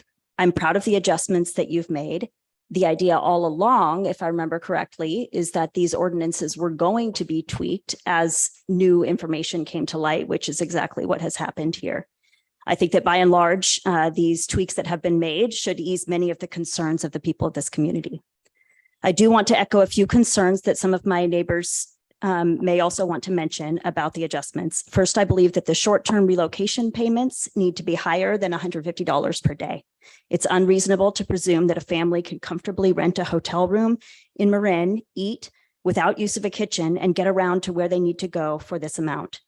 Per diem payments should be closer to $250, certainly over $200.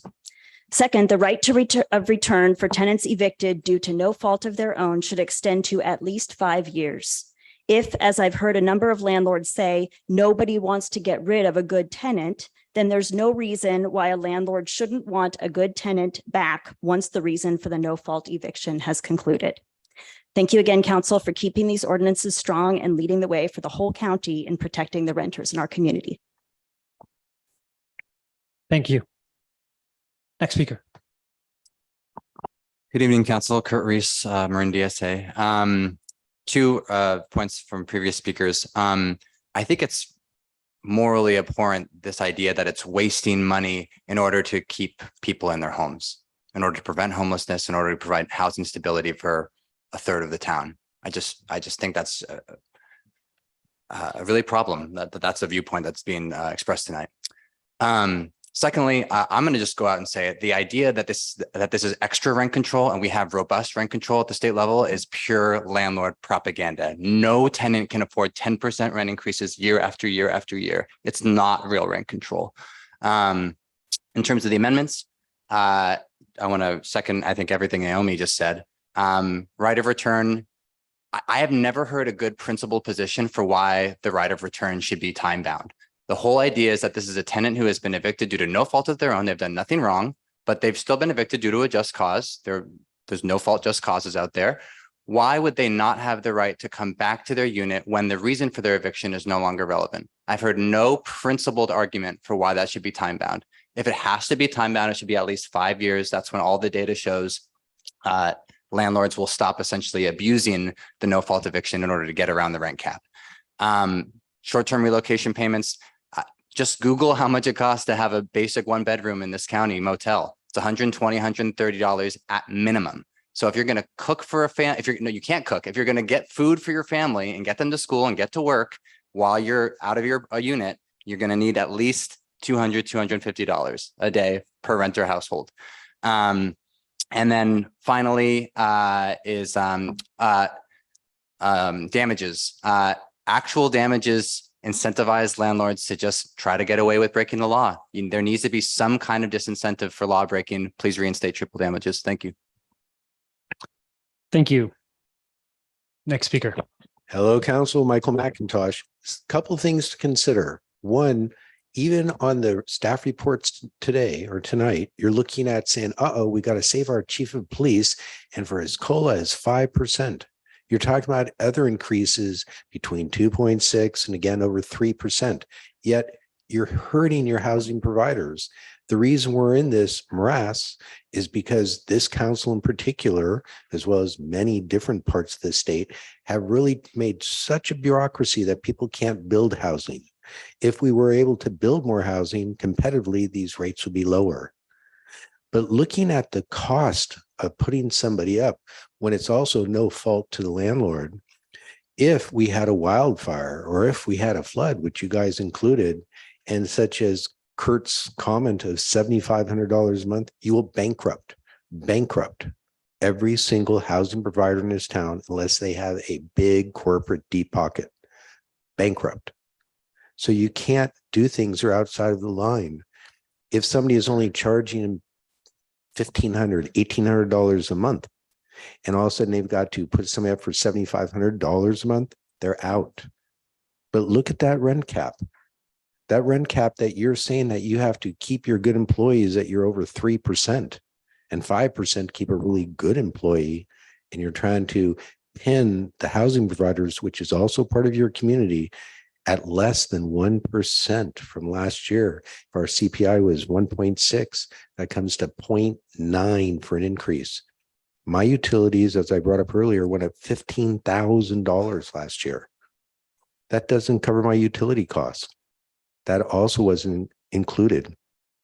Listening to the earlier conversation, if you guys cannot change the zoning because it was done by voting, that's great. That means you can't even apply these laws to me. So I'm really speaking on behalf of everybody. So please consider that. Thank you. Thank you. Next speaker, please. Thanks, Council Joe McGarry. Yeah, I'll just be brief here.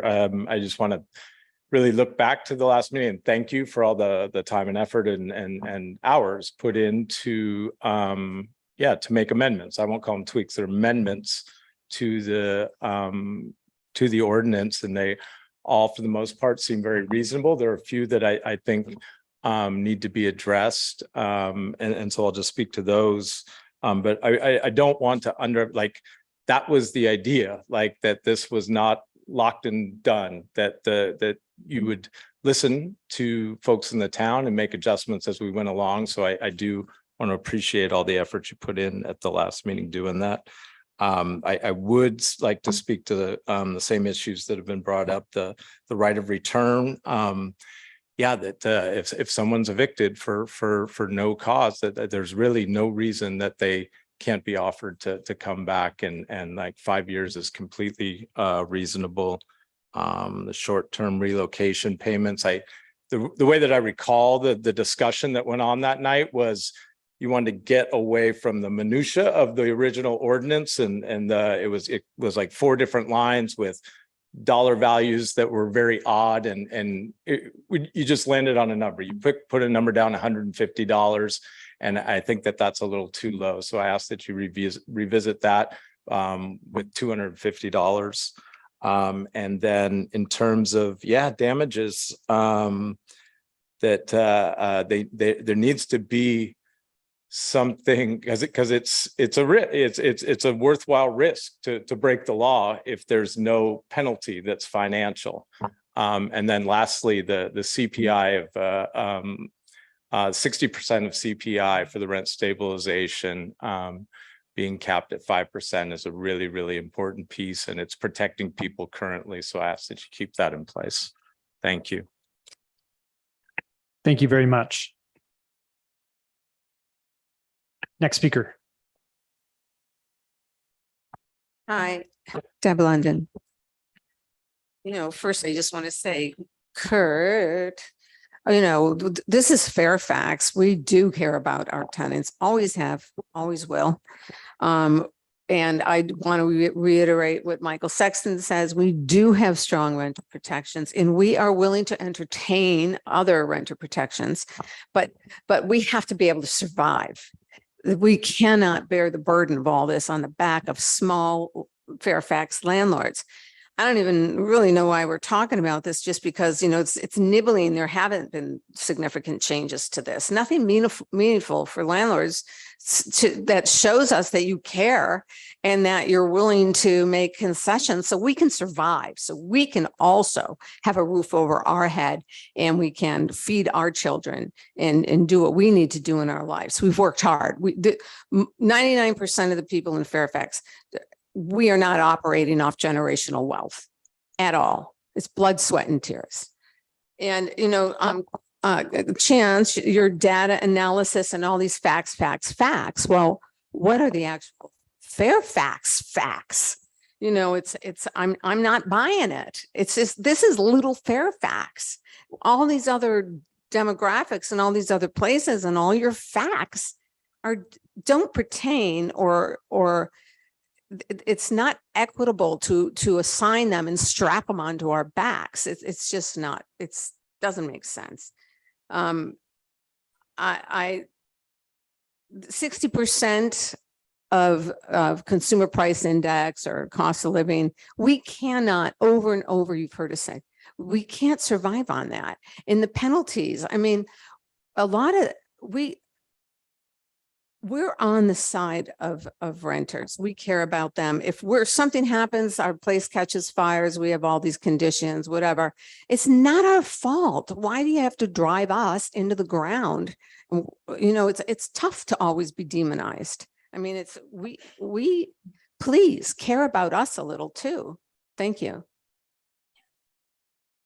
Thank you. Anyone on Zoom? Yes, Mayor. I see 7 raised hands. The first one is Mo McManus, followed by Morgan Schmidt Fang. Mayor, before we do that, we're at 10 o'clock. Okay, you want to make a motion? I guess one question I have is, do we want to try to get through the rest of this, or is there anything? I think we need to do item 3. Item 4 could take quite a long time. Item 5, I think, is relatively short. And I think we can do the consent calendar. I'm just not sure about item 4. I'll defer to our town manager. Any issues aside from sending Sean and Christine away from the meeting early so they can get some sleep? I think it's probably a good idea to let them get some sleep, but we'll need to reschedule them. Of course, it's an important discussion. So I'd make a motion that we continue all with the exception of item 4. We continue on, and item 4, hopefully we can move to the next meeting. Is there a second? Yeah, I second that. Just to clarify, we'll continue item 4, not Correct. necessarily. I'm sorry, doing I certain, said it and incorrectly. otherwise we'll continue. This meeting will. Okay, got it. Perfect. Okay. So we'll move forward and just continue item 4. Yeah. Roll call vote? Yes, please. Okay. Councilmember Yes. Atherton. Councilmember Hellman. Yes. Councilmember Blash. Yes. Vice Mayor Kohler. Yes. Mayor Cutrano. Yes. Motion passes all Great. ayes. Thank you very much, Vice Mayor. Yeah. Okay. I think we had Mo on deck. Yes. Okay. Mo, you're unmuted now. Okay. Thank you, Mr. Mayor and Town Council. I'll make this quick. I am right off the bat agreeing with everything that Kurt had said. I think I've already said that I am a semi-retired senior who has been a 30-year renter in Fairfax. I live in a great old house for the last 30 years. I actually have a very good landlord, but my landlord is also a senior and he has adult children and I no longer have a lease. So my rental situation could change at any time. With the just cause protections, I now have some peace of mind. To name a few, the right to return, everything that has been said tonight, the relocation payments, all of this is giving me some peace. Both Fairfax rental stabilization and just cause eviction protection ordinance have given me some ease regarding my future to a community that I love and cherish. My end game is still the same. I urge the town council to keep the just cause eviction ordinance strong to ensure Fairfax renters remain protected. And my last thing is I want to thank all of you for all of the hard work and the due diligence that you have gone through. I and my family so appreciate all you've done. And I know it's been difficult, but the McManus family would like to thank you for hanging in there. Thank you. Thank you. The next speaker is Morgan Schmidt Feng, followed by Philip. Morgan, you're unmuted now. Thanks again for the town council and everyone hanging in there so late tonight to discuss these super important issues. We've obviously been hearing a lot of folks discussing how they'll be impacted, if just cause was not part of the ordinance and it wasn't strong and in place. I'm just curious, as someone who's not familiar with all of the issues in detail, I am curious if there were to be a fire or a flood, would insurance or FEMA cover sort of the costs of a tenant, you know, because it seems to me like that's been thrown on the table as an issue, as something unfair to landlords. And I'm just curious if how that would be addressed from either FEMA or insurance. Thanks, Morgan. We'll tackle that issue at the end of public comment. Okay, the next speaker is Philip, followed by Sierra Tuna Fish Salin. Philip, you're unmuted now. Hi there, can you hear me? We sure can. Excellent, thank you very much. I just want to say, if you guys spend any more money on this, implementing it before the people vote, I think that that would be very damaging to the town. You have to remember, these are taxpayer dollars you're spending. And as I mentioned before, there is not a problem with housing providers gouging tenants. This is a made-up problem. Kurt Reese, the social DSA activist, in a spreadsheet to you, stated that 2.8 people in the years 2021 and 2022 petitioned the town for increases that weren't allowed. Of those people in that time frame, 0.48 people appealed. So again, there is not a problem. There was not a problem. And if you guys spend money implementing this now, that'll be very damaging to the town. And I urge you not to do that. You can amend the ordinances however you want. If you start spending money on them, that's a mistake. Thank you. Thank you. The next speaker is Sierra Tuna Fish Salin, followed by Wynn. Sierra, you're unmuted now. You know, sitting outside the good earth, often when the petitions were being, I have to say, hawked, you know, I listen to Kurt and other people often kind of hawking, and some of the things they said were, hey, do you want to tax the millionaires? Things like that. And it rubbed me wrong. You know, I'd like to see cost control for landlords too. I know it's expensive. I don't know how to fix it, but I hear a lot of animosity and a lot of fear and a lot of one-sidedness towards one side or the other. The 6 or more hour modification meeting that you had last time, like a month or so ago, you know, that should have been done before passage. And I watched you guys, it sure seemed like you kind of bogged down and, wow, this is hard and this is confusing. What are we going to do about this? And I hadn't really thought about that. And how's this going to work? Yes, it is intricate and confusing, and it is work. And from my perspective, that should have all been done before this got passed.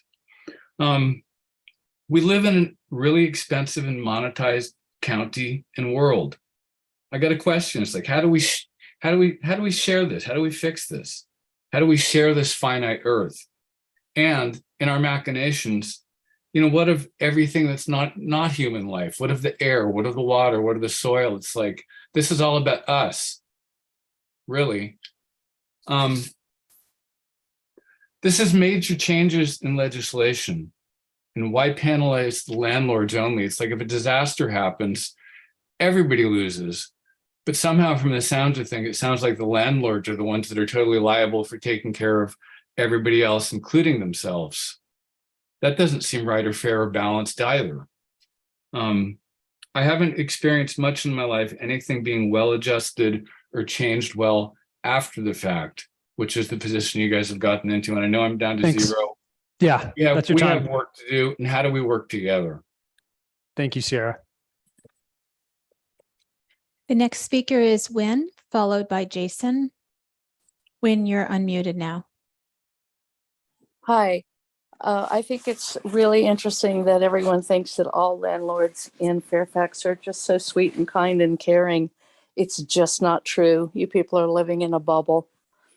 Someone in my family is living in an apartment where the landlord has just doubled the rent this month and written a new lease asking for new deposits. They've been living in a bedroom for 3 years, and all of a sudden the landlord wants deposits of $1,300 for a place that she's already been living in. I mean, it's just ridiculous. Landlords can ask for whatever they want. So when you say that it's a waste of taxpayer money to work on these just cause and rent control until they're voted on, that's not true. Some people need them. Some tenants still need protection. They're on the books. They are the law now, and they need to be kept in place until they're voted on. It's not a waste of taxpayer money. It's not a waste of taxpayer time. Some people still need protection. Thank you for everything you've done, and please keep working for tenants' rights. Thank you. Thank you. The next speaker is Jason, followed by PJ Pfeffer. Jason, you're unmuted now. Can you hear me in a better tone of voice now? Sounds good.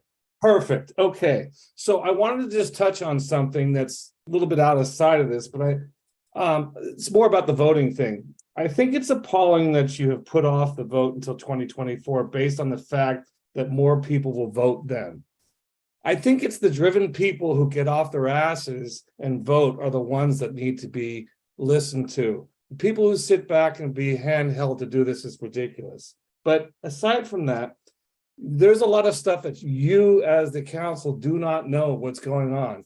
In 2024, the AIDS Foundation Healthcare President Michael Weinstein wants to repeal the Costa-Hawkins Act. If you're unfamiliar with that, that basically means they're allowing towns like Fairfax to say there's not going to be any control on vacancy. Well, there will be control on vacancy. So if I have an apartment that's renting for $1,000 a month, that's been that way for 20 years, I will not be able to raise it once somebody vacates it to the market rate. So what you're facing here is there's going to be millions of dollars put into that race in 2024 that's going to go against and be on the ballot with the same thing that you have going on here. So instead of having it locally in 2023, that should have been done that way, you're going to be faced with it's going to be a more global event in California. What about adding a means test on some of these things to the cost of what you're doing right now? Why do $1 million people who make $1 million a day, a year, a month, whatever, have rent control? Why are they allowed to have that as well? Why can't you put it to people and have a means test? On that note, I think you guys are dropping the ball royally. Thank you for hearing me. Thank you very much, Jason. Go ahead. Next speaker. The next speaker is PJ Pfeffer, followed by Lynn. PJ, you're unmuted now. Thank you. I have sent comments about the specific issues with the changes in writing, having gone through line by line multiple times alongside the special meeting recording on the topic, and I trust you'll consider those as you consider whether or not to make each individual change. Here instead, I'll discuss these amendments as a whole. It was clear that the decisions on what to change and how were shaped by broad and generalized speculation about burdens throughout the deliberation and the landlords complaining about the ordinances being overly burdensome, language we've continued to hear from speakers tonight. The effect seems to have been just looking broadly at what on its face might be a burden and deciding what could simply be scaled back to appease those making the complaints, with little to no consideration of what the burden actually is, if there would be any, or whether or not it's reasonable to have such a burden given the totality of the circumstances, and what the value there is in maintaining the details of these tenant protections. We've also heard the council suggests the benefits of starting small and expanding and moving outwards, which ignores all of the people who would be suffering unjustified evictions and rent increases that would later have been protected as the town moves slowly out from a small start. On balance, this puts greater concern on the landlord being temporarily required to comply with what are otherwise exceedingly reasonable and manageable requirements that landlords across the country deal with around evictions than tenants being forced from their homes through no fault of their own, typically so that the landlord can increase the amount that they are profiting from the unit. You know, we've repeatedly heard about landlords wanting to keep good tenants, but it's clear that the council is not considering the significant interplay between rent stabilization and eviction protections. Evictions are the primary way a landlord seeking a significant increase in rent above what's otherwise permitted under stabilization can get the rent to raise. The way a landlord that wants to increase the rent more than what's allowed would be to do an eviction, and any expansion just increases the opportunity and incentives to find a way to do so. Thank you, PJ. Next speaker. The next speaker is Lynn, followed by Richard A. Lynn, you're unmuted now. Hi, I want to say thank you to Barbara, but I also want to say I don't feel like family at all with any of the rest of you at all. Not at all. I've lived here all my life and never felt so uncomfortable in my hometown. I think you're wrong making landlords liable for everything. I grew up here. My mother was a widow, 2 children. We moved every year or every 2 years. You have to get first and last month rent. You did that. That's what you did. We would never think of having the people who owned the home we were renting pay for our choices. My child moved out of state. You just move. And I just hate the burden that you're putting on homeowners. It's wrong. I've lost words. It's so frustrating. And we have a major election coming up in 24. We're fighting for democracy in our country with the presidential election. And you guys are going to drag this on the ballot too? I mean, it's been agonizing and depressing since you started this whole process. The whole neighborhood is sick about it. So, like, I know you're going to do whatever you want to do because it all makes you feel so good.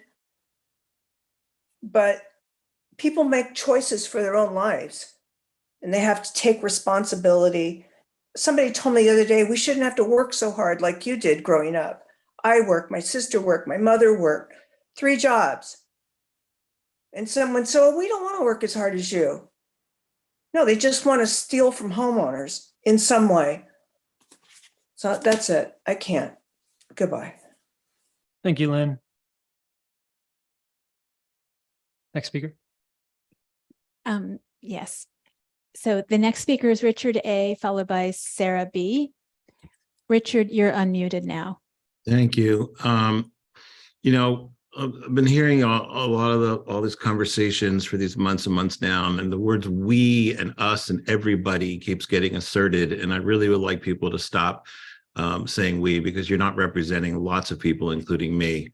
My own personal story, I've tried to stay out of the anecdotal stuff, but I'm going to jump in since there's so many sort of distorted things that are being shared. I moved to Fairfax about 10 years and 4 months ago, and I started as a renter.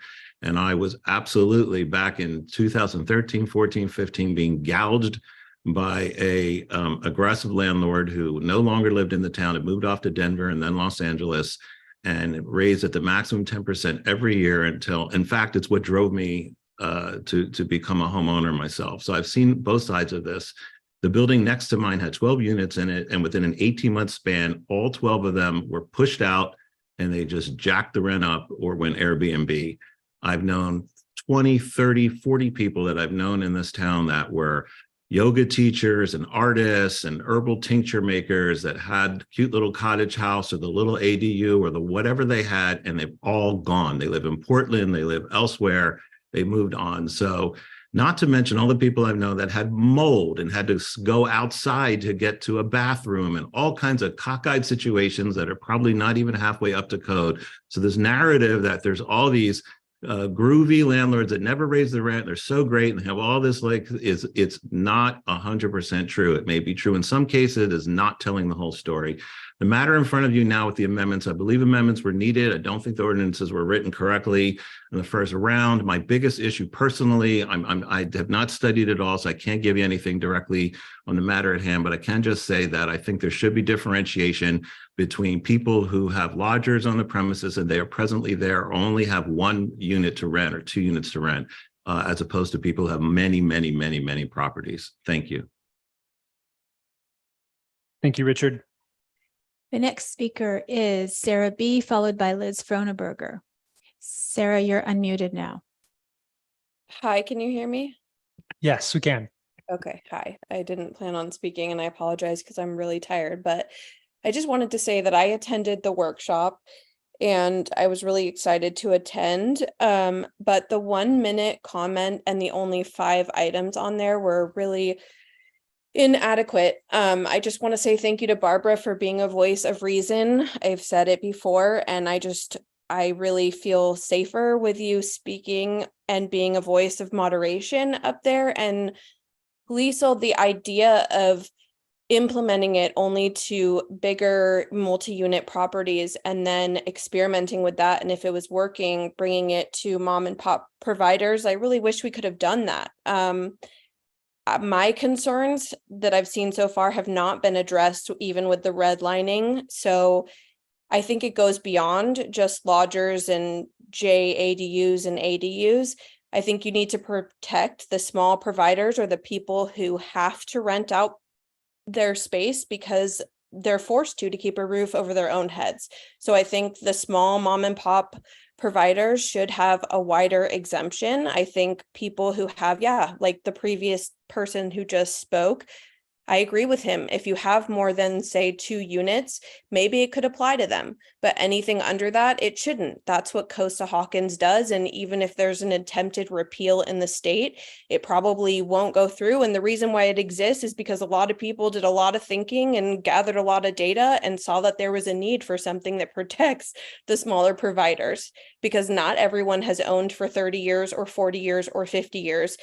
The landscape is variable, and looking at it with a narrow lens is not productive. It's just not. So that's my 2 cents. And and I'm really disappointed that it's going to wait till 2024. I think that's unfair. Thank you. The next speaker is Liz Froneberger, followed by Wendy. Liz, you're unmuted now. Hi, thank you very much. So Liesl, first for you, we don't approach you on the street, at least I don't approach you on the street, is because you're not being a council member right then. And I don't feel like violating anybody's privacy. I suspect maybe that's why you haven't been approached. I've also seen Chance and Stephanie walking around downtown, and I don't approach you guys other than this environment. So I just want to let you know that that might be why people aren't approaching you. I can't speak for others, but that's me. Also, I'd like to thank Barbara for pushing forward with the earlier vote. I agree with everything you said, Barb. It's too bad that we're going to have to do this until November of 2024. Your revisions have basically written me out of this issue. So I could have just hung up and gone to bed right now because I've got an ADU and maybe I will be able to rent it out now. But I do want to say just a couple of things. One is the tenant buyouts. There has got to be a cap on the tenant buyout situation. It is out of control in San Francisco and in the East Bay, and you have to put a cap on that to be reasonable for everybody. I don't care whether it's a guy who owns 20 apartments or me. It's the tenant buyout. There's got to be a cap. Just lastly, to put landlords kind of responsible for things that can go wrong at a global level, i.e. the pandemic or a fire, et cetera, et cetera. If my house burns down, me and my tenant are out. And yes, I want to help them, but I want to be able to have some access to some really rapid financial compensation because I'm going to be paying for my own stuff too. So that's just an example of that. I think that's all I want to say right now. I think you did more than nibble around this, but I don't know. Anyway, I wish we weren't waiting until November 2024. Thank you. Thank you, Liz. The next speaker is Wendy. Oh, and the last speaker is Wendy. You are unmuted now. Hi, I did not intend to be the last speaker, like often happens in person, but I just wanted to say I agree with a lot of what previous tenants have already said, so I'm not going to repeat that, but I am going to say that I think there's a lot of false assumptions being made on all sides in general, and I do take offense as a tenant when there's an assumption that all small landlords are good landlords. That's not true. And I can tell you many stories, including my own, that people often can call themselves a good landlord, and that's not actually what's going on behind the scenes. So I support a lot of what's already been said by previous tenants, and I really appreciate everybody who's been speaking. Thanks. Thank you, Wendy. Good. Okay. We'll close public comment on this item and we'll take it back to the dais. Before we get any further, I just wanted to check on people's, do you want to take a couple minute break, bathroom break, grab some water? Okay, let's do that and come back in 5-6 minutes. That's okay. And special shout out to Damien, who hangs out in this side closet and does all the important work of making this feel as much like a important Netflix TV show as anything else. It's entertaining. Okay, so we'll begin here. I had 3 things before we kind of initiate, but before I do that, town attorney Colson, quick question for you. If you could clarify for folks, we brought this up at the last meeting. This had come up during the mudslide, like land movement event on Olima, which is just outside of Fairfax, but there were a lot of questions coming up at that time about California Health and Safety Code and how that applies to, or does not apply in the event of landslide or something to the tenants that were living in that quadplex there. And it turned out it didn't, because there was a natural disaster exemption clause. But we've heard it at the last meeting. We're hearing it again. So just wanted to confirm that if you could share a little bit more about that code from the state. State law does not require landlords to have to pay relocation benefits in the event of a natural disaster. That is a wildfire, the slide caused by, I guess, too much water in the hillside or something like that. It is not for anything other than natural disasters. Okay. So not a fire caused by faulty wiring or something like that. It's a wildfire. Great. Thank you very much. That I just want to make sure that that's clear, because it's come up a couple of times and I know it was important when I learned about it during the rainy time. A couple other quick things, just in response to some of the things that we were hearing. One of the comments talked about this past June special meeting that was strictly on this. That was another sort of line by line, let's dig into this, which is why we're seeing the amendments that have come before us today.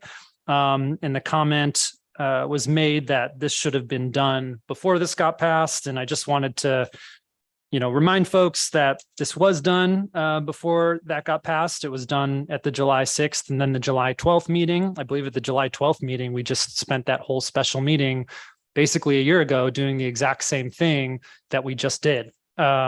So we're just kind of doing it over and over again. But not only that, we brought the ordinance as a first draft in September of last year.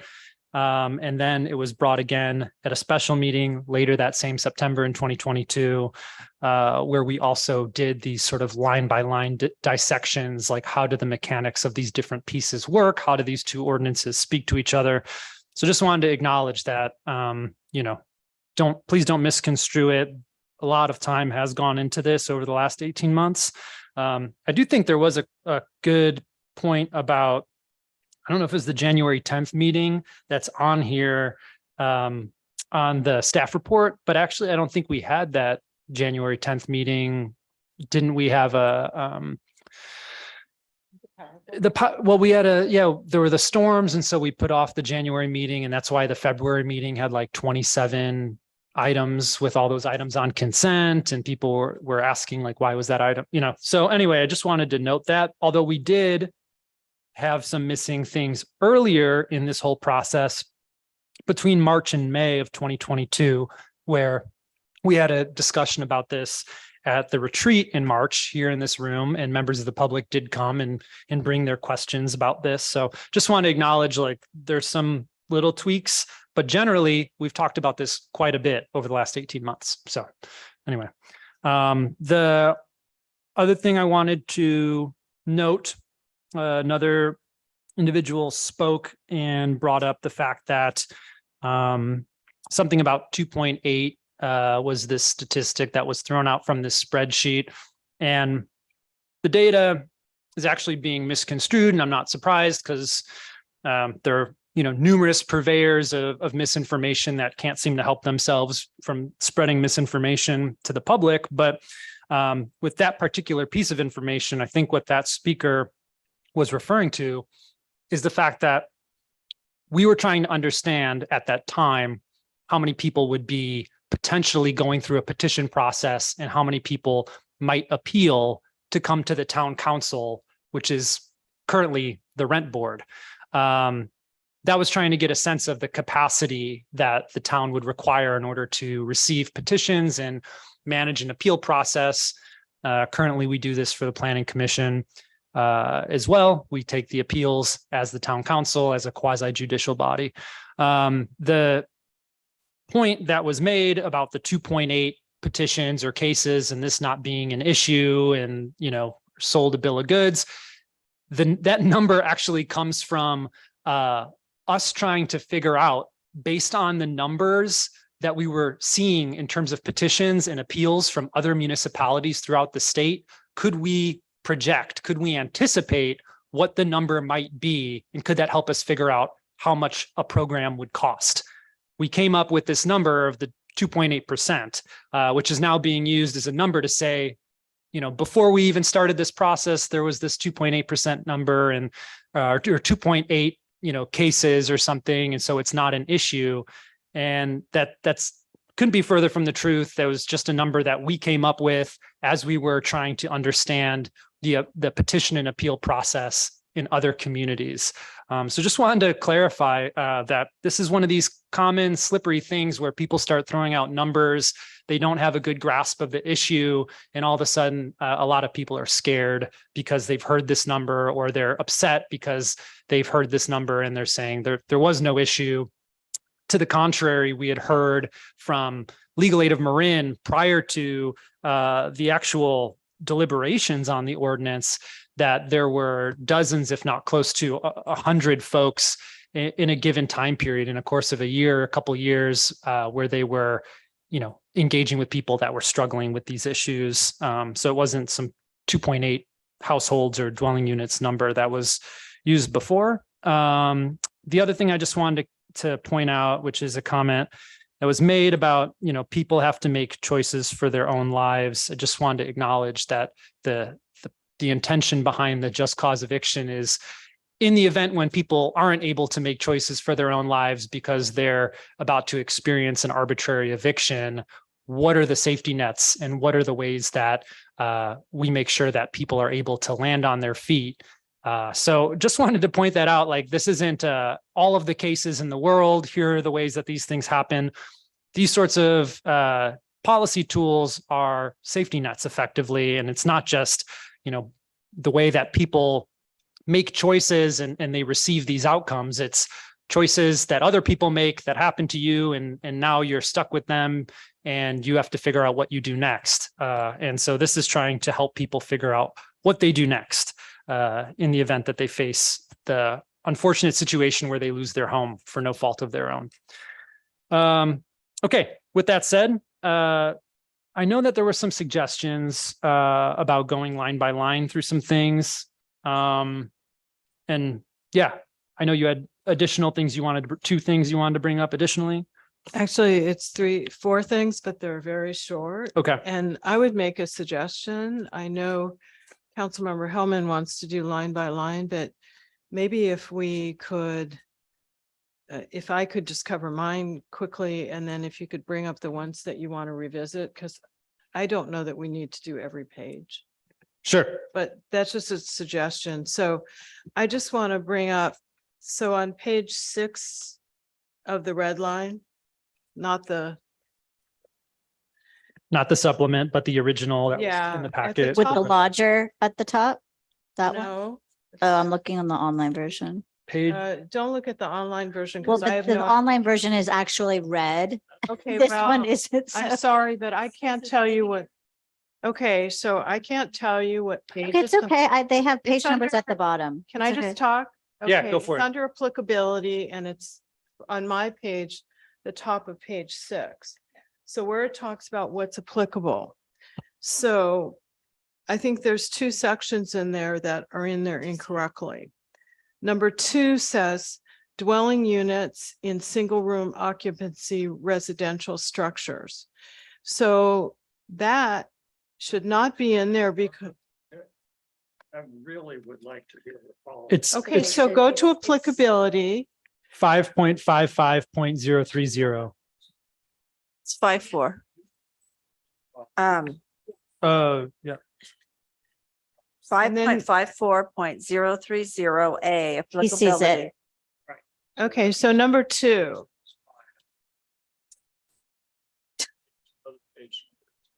I don't know what your page numbers are if you're looking at it online, so. Okay, so it's page 6 on the staff report on the top of it. Are you done, Bruce? Yeah. Okay, so number 2 says dwelling units in single room occupancy residential structures. That is not applicable because that includes the single rooms in houses that are lodgers. Actually, that a single room occupancy residential structure is known as an SRO. And it's not a single family home. It's like what you It's- get in the Tenderloin. Can I just Yeah. let the And I town don't attorney know if we respond have any first of and then you those. can add to it? Yes, So, but so what is it? Go it's ahead. called a single room occupancy structure. It's all of the units there are single room occupancy. It's not an individual home. It's not like a single family home. It's called SROs, single room occupancy. And no, it's a special type of residential building that is full of just single rooms. Sometimes there's a bathroom at the end of the hall. Sometimes I guess there's a bathroom in the unit, but it's just a single room and it's used and oftentimes as the first place to place homeless people. It's a transitional housing. That's what it is. It's not, so it's just a room in a building that sort of looks like maybe an apartment building, I guess it could be, and it's a bunch of rooms where sometimes there's a bathroom at the end of the hall, or sometimes there's facilities inside the room, but it's not a single family home. Okay, well, I have concerns now that you've explained that. I still have concerns about that, but I understand that it's not what I thought it was. The second part of it is under number 4 says units in a structure that is being used for residential uses, whether or not the residential use is a conforming use applicable permitted under Fairfax Town Code. Now, I understand that that's getting to units that somebody built and they didn't get a permit for.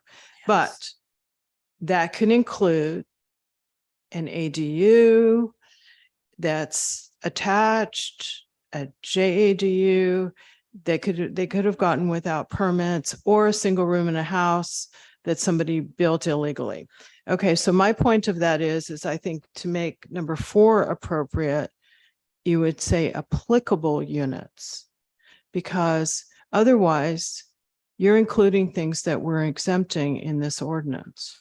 Well, you start off, think of it like maybe a Venn diagram. You start off with everything that's applicable. This ordinance is applicable to everything. It's a very broad grouping of things that it's applicable to.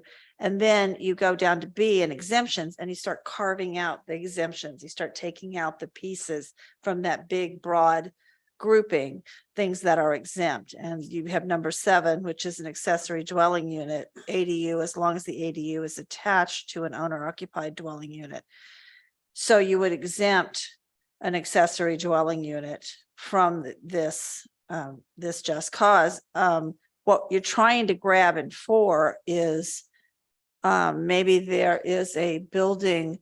You see it sometimes that I understand what you're saying. So Okay. basically what you're saying, this is a broader applicability. Yeah. And then it's winnowed down by the exemptions Yes. below. Yes. Okay, so I understand that. Withdraw that comment. Okay. Okay. I'll go to the next place. I have really just a couple more things. So page 13, under page 13E, which is right of return and first right of refusal. Yes. At the end of that paragraph, I would say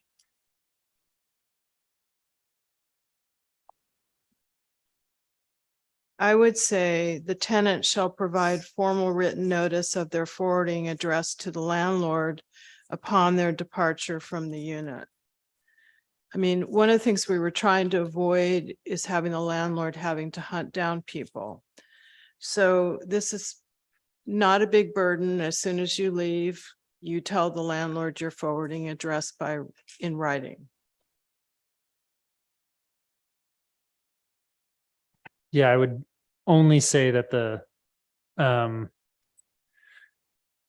if you're being evicted for no fault, you might not know where you're going to be landing. I think so if you don't know, you don't know, and you can't provide it. But I think all I'm saying is that there should be some mechanism to ensure that the onus is on the tenant to make sure that they've Yeah. told the landlord where to notify them in the event that they have right. an opportunity to return. And I think if it's infeasible, then they can't do it. But I'm assuming maybe 2 weeks later, they know where they're going, so they could do that. So that would be one, just a change I would add. So Now- that's to E. Yes, to E, just the end of it on that page 13. And then on page 16, and this is dealing with the if you look at page 15, it's a short-term relocation area. And then if you switch to the page, it talks about you have E and F. I would, and I know the mayor already talked about this, but I would add a new, I guess, I'm sorry, it's D and E. Right. I would add a new F. And I wrote what's called a force majeure exemption from relocation requirements. And I know it's in state law, Yeah. but I think part of the difficulty we have here is why aren't we making it easy for people to understand? So if it's in state law that for a flood or an earthquake or a wildfire, the landlord isn't subject to the relocation requirements, why can't we put that in there?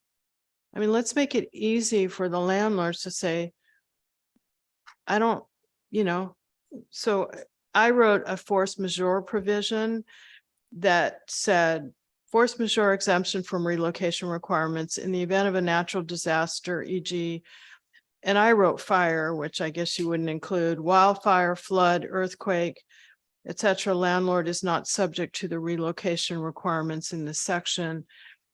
And maybe you don't want to write it that way, but if you just refer to a state code section, it's just going to make it hard for people to find it. So even if you restate what the state code section is, I just think let's make it easier for people to understand. They're long.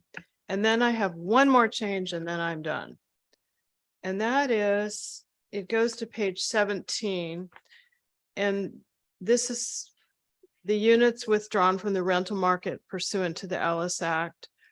And then it's under A, which is the re-rental of rental unit within 2 years, but it goes to number 3.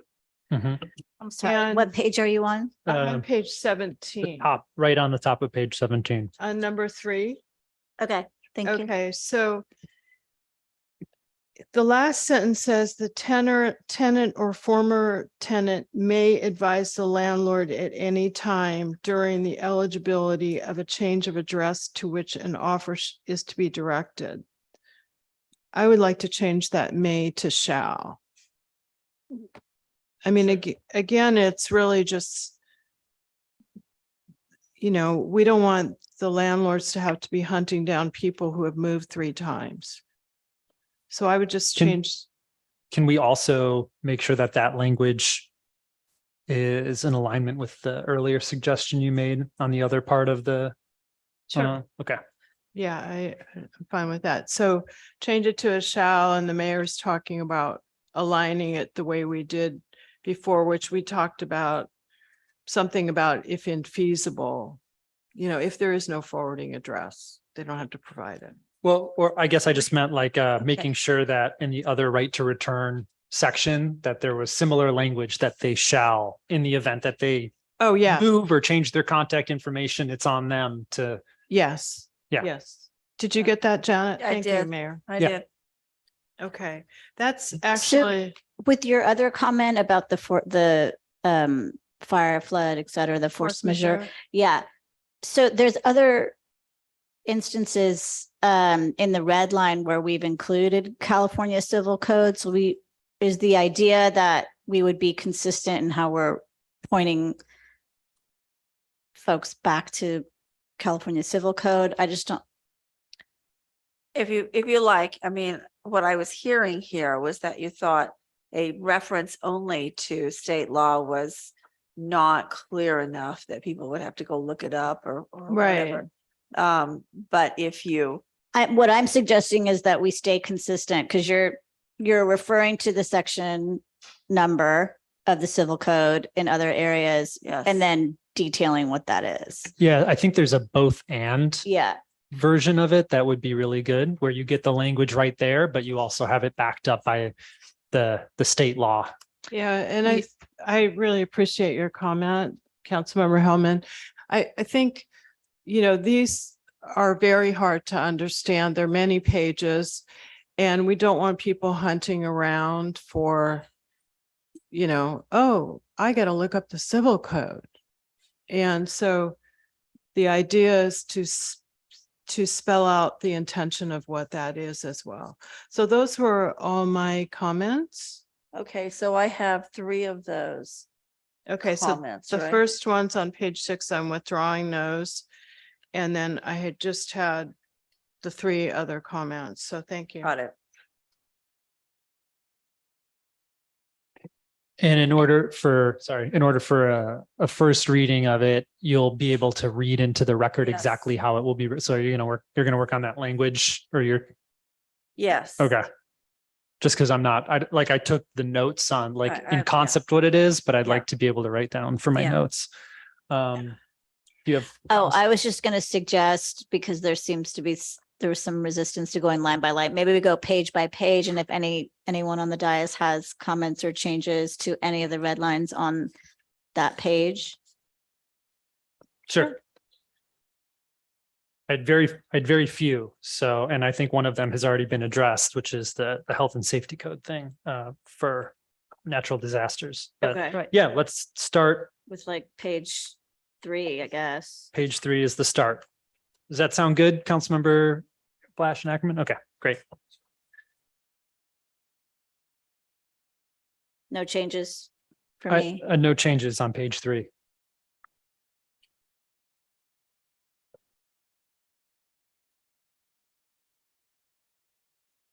Page. No, No changes on 4 for I- me. no. Nothing on 4. Can I just ask something somebody pointed out? I think that originally we were talking about a dwelling unit that was the primary residence of the owner, not just one that was personally occupied by the owner. Is there a difference there? Like if I have 2 houses and sometimes I stay at my house in Mammoth Lakes and other times I'm staying in my house in San Diego, and somebody's renting a room or a JDU in the house in Mammoth that I go to like 3 months a year. I live there, but it's not my primary residence. Is there a? Has to be primary. That's what I'm Well, asking. I thought the definition says primary residence. it says personally occupied by the owner, and that's straight out of state law. So, for a lot of things, you have to have a primary residence. You have to, where you register to vote is your primary residence. So it can't be your second home that you stay at sometimes. Take, for example, somebody who has primary residence in San Francisco and lives up in Sonoma County on the weekends or the long weekends or whatever. Their primary residence is still San Francisco if that's where they're registered to vote. There are a lot of different indicators of primary residence. This is state law, Civil Code Section 1946.5. It says within the dwelling unit personally occupied by the owner, where the owner retains the right of access to all areas of the dwelling unit occupied by the lodger and has overall control of the dwelling unit. So I think it's trying to show that, you're renting a room, you're not renting the house.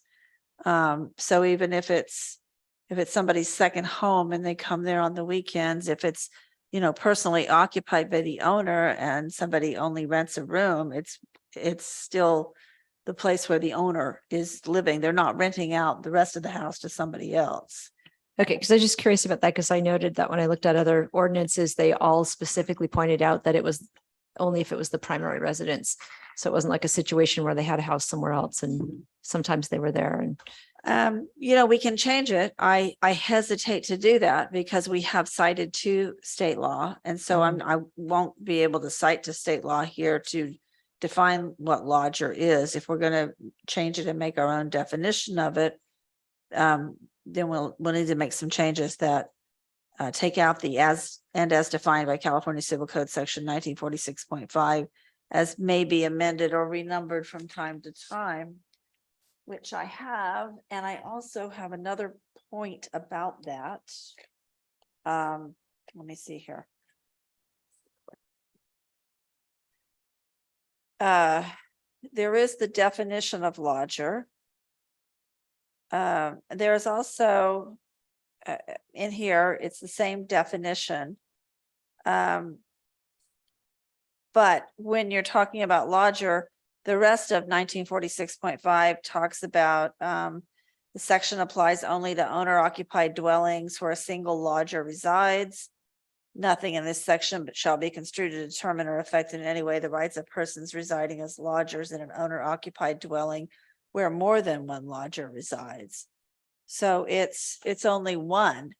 If that's not the definition you want, then we should talk about that. I would be curious to know what other people on the council think about that. Okay. I guess I'm just going to weigh in. I think that we have, we're citing state law and saying as may be changed. I would be hesitant to change this for this one situation. I would just say, I think it's for adding this new definition, it's really helpful to have it tied to the civil code. So I similarly would want to hold it at that definition as it's currently presented, probably. Okay. I concur. And then just my other comment was that I think I was somebody who also brought this up at the other meeting. So I will be happy to see the language about the natural disasters added, because that was something that came up so often. And again, it came up in this meeting. So it's obviously not clear from this that natural disasters are exempt. Thank you. All right. Okay, And just so we're clear, we're not talking about situations where the landlord does something that causes, The landlord or like, the tenant, right, yeah. you know, unpermitted dirt work on the side of a hill that causes a landslide. mhm. Well, there's that, Right. I think at the last meeting, we talked about the case in San Rafael where there happened to be, after an attempt to evict some folks, some workers came in, there was a fire, people got displaced anyway, and then the city of San Rafael is now in a lawsuit with that housing provider to make sure that they give them that money that's owed to them through that health and safety code to the tenants. Okay. So, yeah, it can happen even in the event of certain types of fires. Right. Page Okay, 5. next, page 5. I have nothing. I have nothing. Nothing. All good from other council members? Okay. Okay, on page 6, similarly, I don't have anything. I don't have anything. Nope. Good. So everybody is fine with accessory dwelling unit as defined? Yeah, here? you wrote it really And that- well based on that that conversation. Okay, Is okay, good just deal. for the public, this is, that is a change that is That's a addresses very something that substantial was, that we change. heard a Yeah. lot about. Yeah, That people were living in very closely with someone and they wanted to have some control over being able to change that relationship. So that is a change that should make some people happy. Okay, I had nothing on 7, 8, or 9.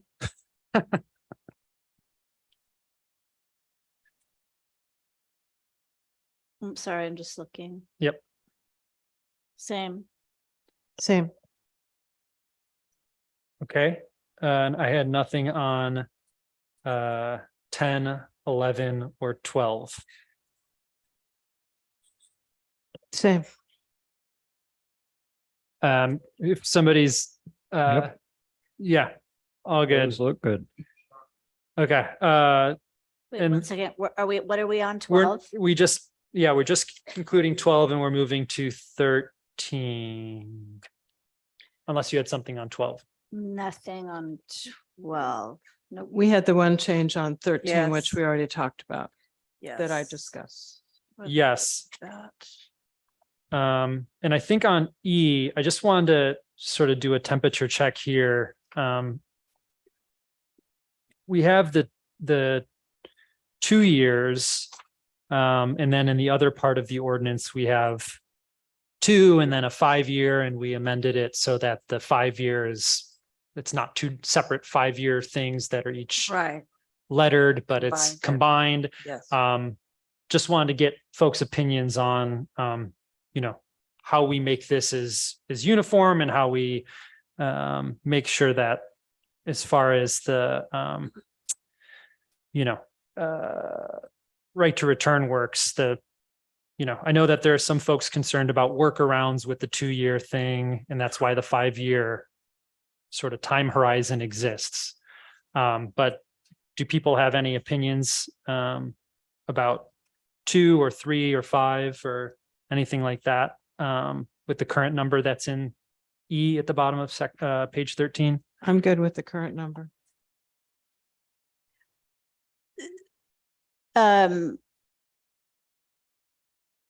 The 5 is, I'm seeing the way this is written on page 16 is the re-rental is on, it says 2. On page. Which page? I are you- know we're talking about page. Oh, yeah, there are 3, there are different sections of the Right. ALISAC portion, right? There's these first things for 2 years, and then there's section B, which is re-rental of units within 5 years. And then there's a different sort of list of things, and we had removed the inheritance last time, but yeah, we just have 2 years and 5 years. So I'm feeling like we might want to have something that's more than the 2 years for the baseline right of return, that's more akin to the Ellis Act version of it. Yeah. You mean like 3 years and 5 years rather than 2 years and 5 years? Or on page 13, yeah, 3 years or 5 years or something instead of the current 2 years.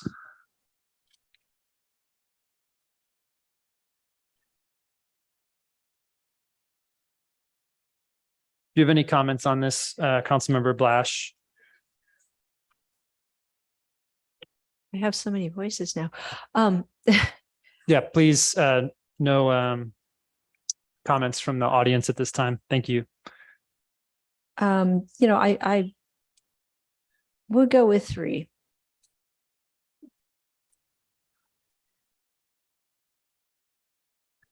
Please, if you could step out and make your comments amongst yourselves, that'd be greatly appreciated. But we're trying to talk through this right now. We've listened to the public for quite a while, and we're trying to now do some work. Thank you. She said 3. Okay. I could live with 3. Do you have any comments on this? I could definitely live with 3. Yeah, I could live with 2. Okay. I'm interested in moving to the 3.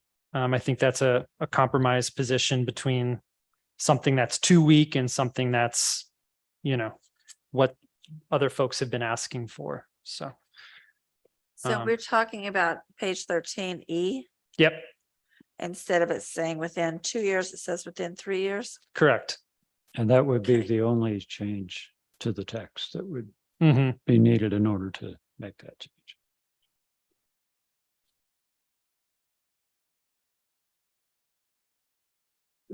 Okay, if there are no other questions about that, we're on to page 14. I have one change on 14 that I forgot about, Okay, and it's probably maybe a little redundant. On number F, the school year protections for educators and students. To me, it's a little loose. I would like to have an added sentence that says the school year protections end with the end of the school year. To me, it's not totally clear that these protections actually end with the end of the school year. Is there something that you're seeing that I missed? Because I read this a bunch of times. And the expiration date of the notice of termination of tenancy falls during the school year. Is that clear? To me, it wasn't. I understood it. I don't know if. Well, that's why I was thinking an extra sentence, because I don't understand it. So, So I would say the school year protections end with the end of the school year. I know it's a bit redundant based on you think it's clear, but to me, okay, okay, cool. protections end. With the end of the school year. That's in some ways less clear to me. yeah, a little The less clear. expiration date of the expiration date of the notice of termination of tenancy, that I'm thinking that what that means is that's the date that you have to be moved out Right, by. right. That's what that means. Yeah, All right, and it falls during a school year, meaning if it falls outside the school year. is that the unclarity that phrase expiration? You date know, of if the you notice of guys think it's termination clear, tenancy? to me, it wasn't clear and I read it several times, but if the rest of you think it's clear, then that's fine. Okay, I would say leave it as is. Yeah. I was just a little more confused with the addition, but I understand the attempt. Thank you. Okay. So I had one on 14 is one of the 3 things I had. So I know we had thrown kind of like a shot in the dark, but on a couple of things in here, one of them was the short-term relo numbers, getting that tweaked. The other was the back and forth we've had about actual versus treble. And I know Vice Mayor Kohler, you've had experience like actually using treble damages for your line of work in the past. I've heard comments and sort of questions about how this works and why this is in here in the first place and why it's been, suggested over and over again that treble damages be in here. And I had thought originally that it was because, it's a tool to dissuade, somebody from trying to take advantage of some loophole or something. So you up the penalty for someone knowingly trying to break the law. What I ended up doing is looking at some of the case law where this has actually been applied. And so there's there's a organization that's it's like continuing CEB. It's like continuing education for the bar. And they have a whole page on this actual versus treble damages. And they list out a lot of the case law associated with it. In the landlord tenant book. Yes, in the landlord tenant book, which is great. And it's accessible online for those that are interested. But what was interesting to me, there are 3 cases that they point to in the appellate court. Kelly versus Yee, 1989. Then there was Beeman versus Burling, 1990. And then Balmoral Hotel Tenants Association versus Lee, 1990. And a lot of it is attributed to San Francisco's ordinance and the language around treble damages there.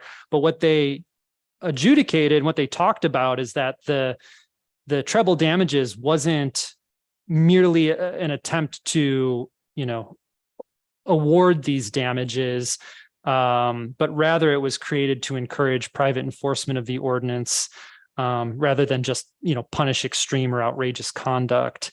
And I think for that reason, the idea that, the dominant motivation can be for, providing treble damages to encourage suits to protect tenants' rights so that there's a pro bono attorney or there's an attorney that's willing to work, up front for nothing in the event that they can help a tenant get costs. I think that makes sense to keep it as treble if it's going to help people feel like they can, support people. So I have a suggestion. Yeah. I don't like it, but I have an idea that may make it a little more palatable for me. So when it says shall render the landlord liable to the tenant in a civil action, I would change that to may render the landlord liable. Remember, the judge will decide this. So if you're looking, because this is a civil action, and so it still has that deterrent feel to it, but it gives the judge the ability to make that ultimate decision. So if you would accept the may render and change it to treble damages, I would feel that that would be a good way to approach it. Yeah, and I really appreciate that suggestion based on that case law and some of the language in there, and then going through some of the landlord forums online and seeing how some of this stuff plays out. It seemed as though in practice, judges were sort of reading it or were willing to do more of that may versus the shall. Like you can do, up to treble damages, but for mental anguish, they were saying it. It shouldn't be treble damages. It should be actual, things like that. So I agree, and I would accept that. Okay, so if we made this change where it says shall render, change it to may render the landlord liable to the tenant in a civil action for wrongful eviction, treble damages, I think I feel more comfortable with it. Yeah, I think that's a great suggestion. I'm good with that. Yeah, I'm good with that too. Yeah, I think I'm good with that. I'm just going to repeat what a small landlord said to me, which, I don't know reality of, but they were concerned that somehow they would get hit with treble damages for what they kept saying was an innocent mistake. But it seems like this would not be an innocent mistake. This would be a willful desire to break the law that somebody would end up with this kind of thing. Right. Yeah, and I think if it did end up as a private right of action, I think a judge would be able to sort of decipher those things too. But anyway, yeah. So if we're good on page 14, could we move to page 15? Yeah, can I just add something? One of the commenters said that the $150 was thrown out arbitrarily. It was not thrown out arbitrarily. This is the federal per diem rate. And so that's where I got it from. And that made sense to me, but it was not an arbitrary number that I made up. So I did research that part of it. And just maybe that helps, because I know that was a long meeting, and who remembers what we talked about? No, and it is helpful. Yeah, that is helpful. I think I like grabbed a drink of water, went to the bathroom for maybe a moment during that exact section. So I'm now curious, that federal per diem rate, does that change? Is that, how is that? Okay, so there are what are called high cost areas. And when I read the federal per diem rate, it looked like it was good for all of California. So I would say I couldn't find what it would change to when I was looking for it, but I think if you increased it by another $40, it would probably be, the high cost does not go up like $250. I mean, I've used, as a consultant, I use federal per diem rates. And so it's not going to grant you really high. So I would say if you wanted to change it to 190, that probably works for a high cost area. I would recommend that. Yeah, I would just ask that. I mean, I might be looking in the wrong place, but it looks like it's more like around 189 now. Okay, so 189 is 190. Why Right. don't we not make it 189? Okay. I just want to say I have to stay at hotels now for work, and it's so expensive. It's Is it appropriate for us, since we're since we are pulling from something specifically, is it appropriate to identify that as the source of that dollar amount? Or is that, are there issues with that? Well, I think there's a couple things. So the town manager, the town attorney added something about adjusting yearly on the CPI, and that's not how the rate is done. So I'm not sure that the CPI works. I just think for now, we'd be better Just off just saying leave it. 190 Yeah, we could, from 150. And I just don't think that CPI works, because that's not how it's done. Okay, I just put it here. it was just a It question. used to right? say, yeah, it used to say replacement amount shall be adjusted yearly based on the CPI or based on was inadvertently left out. So on CPI increase.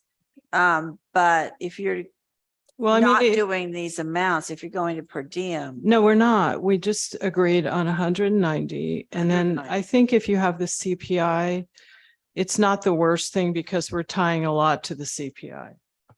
Yeah. So it's gonna just stay 190. Yeah, I mean, it could be revisited in the future, right? Especially if, I don't know how those per diems, how frequently they reevaluate. They do them yearly. Oh, they do. But they don't change all that much. because this says for lodging, but okay. Okay, then I have a couple of changes then. Look on page 16, go to number 4. After you have the listings that we're striking, the hotel and motel accommodations, all that stuff. We will then strike the per diem amounts shall be adjusted yearly based on the CPI. I was saying, just why don't we leave that? Because we are. Wait, I'm confused. Yeah, I'm confused. Wait, leave the CPI thing? Just, it's a way of adjusting it so we don't have to I'd like to revisit keep this it. thing every year. Okay. If you say 190, I kind of withdrew my concern about the okay. CPI. I think it's just an easy way, and we're tying a lot to CPI. So why not have that in there in case? Yeah. Okay. We don't want to open this thing Is up that- every year. Exactly. Yeah. Right. I mean, yeah, I'm just gonna say that I want to G- change the word down after it says on the town website, the new, instead of relocation, just say per diem amounts each year. Okay. And we're going to adjust them based on CPI. And it goes to 190. Is it, am Right. I right on that? Is that what we're doing? Yes. Okay. Yeah, and I'm just going to note that it says, the GSA says that for September 2022, it was 189 just for lodging and $74 for meals and incidentals. So, That's not okay, that's not what I use in my consulting, so I'm not sure. okay. The chatter is distracting. If you could take it outside, I'd appreciate it. Yeah, thank you. Okay. Okay. Thank you. Well, and I do want to say that I think that we don't want to be going back and forth with the audience.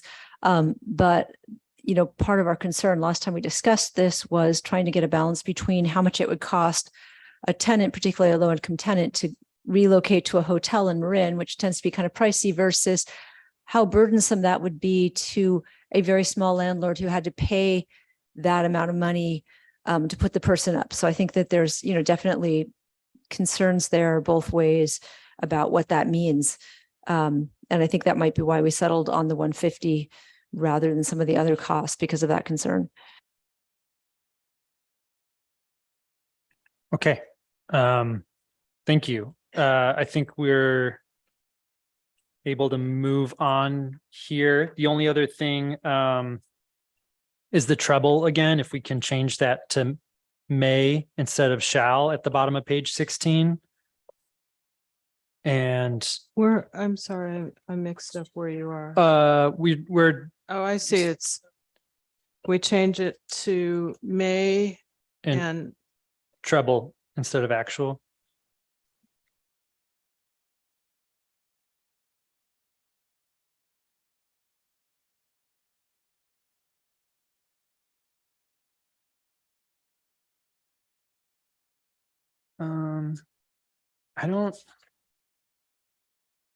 I don't have anything else in this ordinance. I don't either.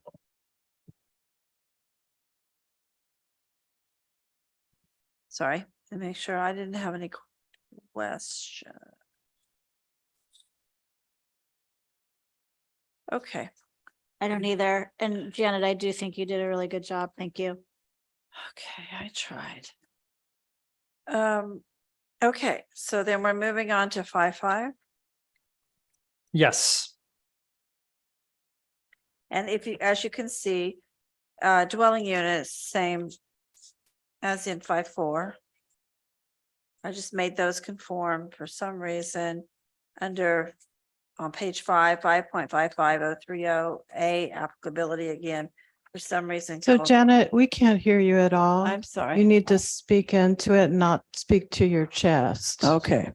Well, I'm looking down because I don't have bifocals, you see. I need the glasses to read, but I can't look at you through these glasses. Okay, so look at page 5.55030. A applicability. The word California was just not spelled out, so I just added that. That was cleanup. So look at page 6070 rent stabilization. There was confusion when it, you know, the way it's written, the town manager or town council. So if you look at some of the duties and things that are required to be done throughout, it sometimes says town council is doing that. It sometimes says town manager is doing that. And so I just put them both in there, and then as a clarification, offered as provided. So that as it states through here, when it's a town council action, it says so. When it's a town manager action, it says so. That sounds good. Okay. And then let's go. There's really not much else. Well, I have some changes that I want to okay. discuss when, if you want to. I think I have one more thing, There's a actually. whole strikeout area. Just what on page 14. Somebody made this comment: the tenant from whom such excessive payment is demanded, accepted, received, or retained is in violation, whatever. It talks about the town manager may settle the claim arising out of the violation. And thereafter, the tenant on whose behalf the town manager acted is barred, blah, blah, blah. The town manager has made a settlement or brought an action. In the event the town manager settles said claim, town shall be entitled to retain the cost it incurred. I don't envision the town manager acting on behalf of So I brought this up. a tenant. So I brought this up. It seemed like the tenant has the ability to do the civil action or require the administrative action, which is the council. And then it went on to have this other thing where the town manager can settle claims. Now, if I was a tenant and I wanted the easiest way to do it, I would just go to the town manager. And we're putting a lot of burden on the town manager to settle claims when if people don't want to do civil actions, and I understand that that can be a burden, they have the ability to do it like anyone in front of the council. And I think we shouldn't offer this other option and then require this burden on the town manager to adjudicate these kind of things. That's why I asked for it to be deleted. Yeah.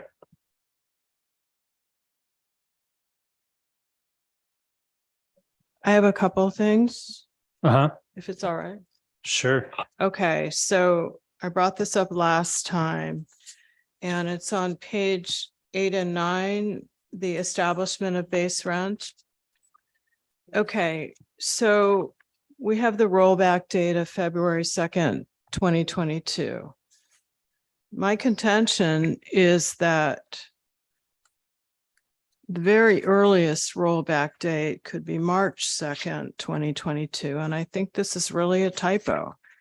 And that was when the DSA did the presentation. We had no open session discussion of these items in February. If somebody said, well, maybe we should discuss that at the next meeting or have the DSA presentation, to me, that's not discussing it. And my contention would be that a more appropriate rollback date would be May 4th, 2022, which was when the council majority directed town resources to be spent on this issue. Having a presentation by an advocacy group doesn't mean that we directed town resources at that time. So I have a problem with the rollback date.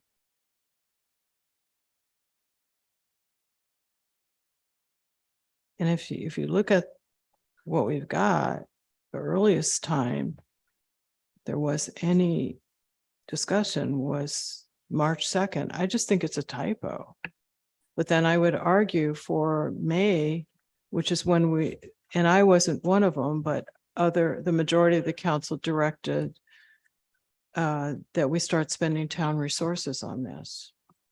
I mean, we understood, yeah, I would be fine with March, but we understood how other jurisdictions have approached it as the first time that it's agendized and discussed publicly. And at that meeting, we did point to discussing it further and considering the policies at our offsite. So I'm in favor of March. Yeah, I think even though you raised the point about May 4th, I think one of those missing dates, which is the council retreat with Greg Larson, the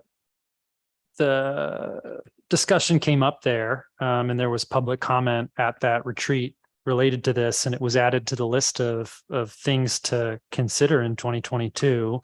So I think March is definitely the place and not May, but happy to make it March 2nd if that's a acceptable amendment.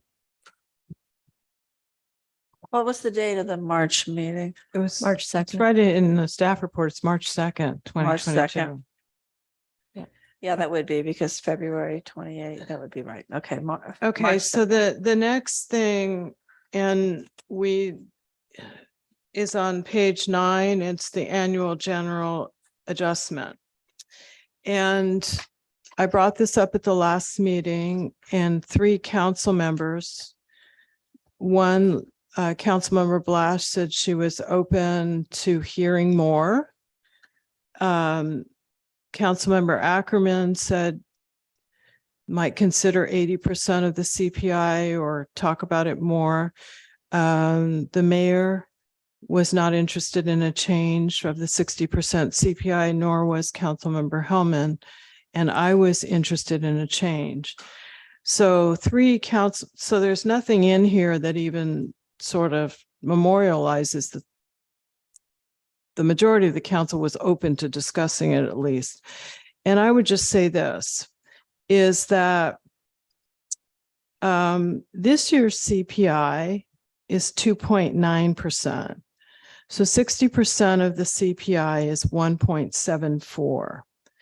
Last year was kind of an anomaly in the CPI. It was at 6.8%. So 60% was 4.08.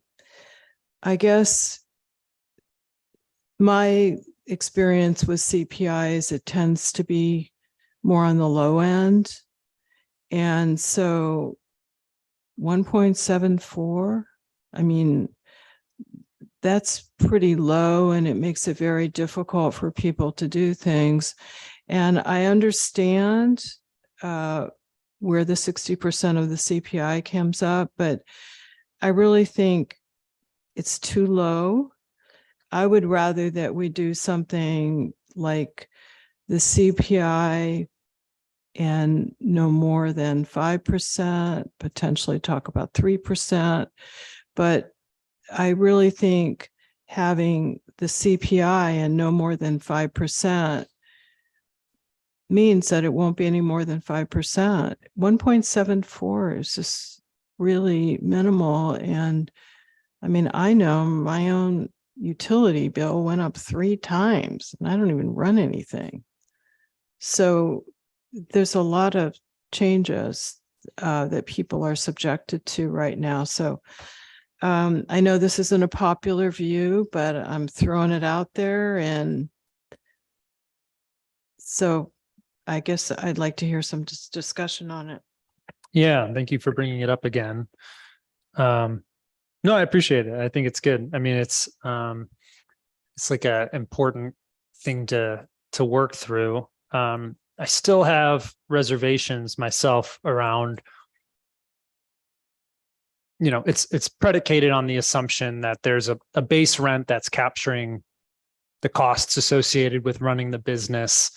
And then there are the inflationary costs that go on top of that for repairs, for things like that, which would be captured by the core inflation or the 60%. And then the other things on top of core, like energy costs and food, I just don't know if the inflationary costs of food should be passed on to the tenants. Like I mean, that it's those sorts of things that are a little, yeah, so that's a concern for me. It's one of the reasons why, like, just all of the inflationary impacts on everything in the economy being passed on for just somebody's shelter and the inflation associated with shelter, it doesn't really make sense to me. But I do want to hear, I know that folks were holding out on, you know, final judgment on this. And again, I think there's a point to be made about, with the flexibility of changing these ordinances over time, I think there's an opportunity to revisit those things at a date certain. But the problem with making the rate higher is these numbers compound on each other over time. And so that, you know, a 2% or 3% increase on a $3,000 unit or a $3,500 unit, that's not an insignificant number, and that number grows even if the percentage stays the same over time. It's one of the most amazing things about economics, right? It's the magic of compound interest. So anyway, I would like to hear from my colleagues on this.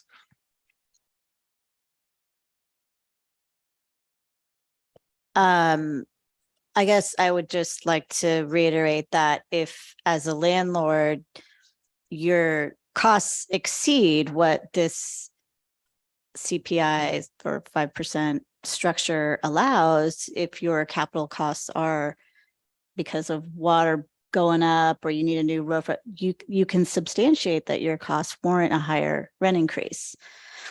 That's expected. You're expected to get a reasonable rate of return. So I'm not in favor of changing it this time, but we can revisit it. Those are my thoughts.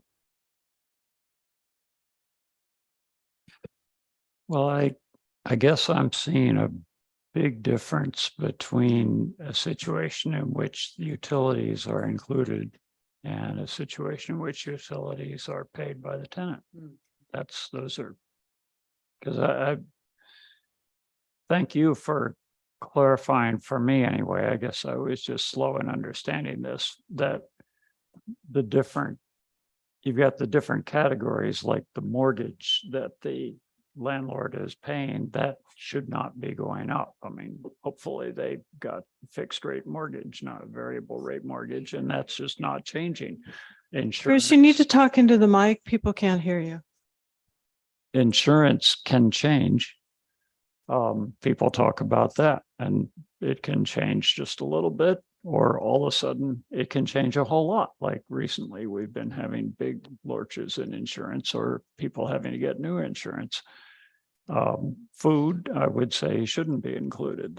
It's not the business of this ordinance to say, okay, your personal expenses increase as a landlord, therefore you get to just pass that on. This is a business, and the business should be a business unto itself.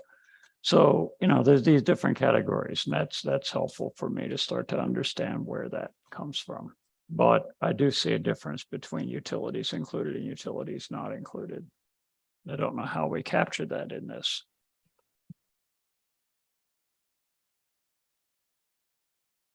I would just say this, having been a renter for many years, in most cases, you don't have a separate meter, so your utilities are included. That's not going to be every place, but in most cases, I don't want to drag this out. Can you just weigh in on where your feeling is? So that I don't think we need to debate this for the next hour. I think, Councilmember Hellman just said she wants to stay. I'm not sure where the mayor's at, but but if we can just sort of make a decision.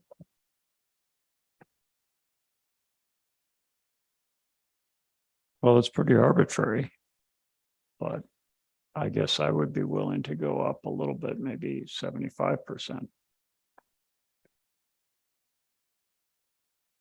But it is arbitrary.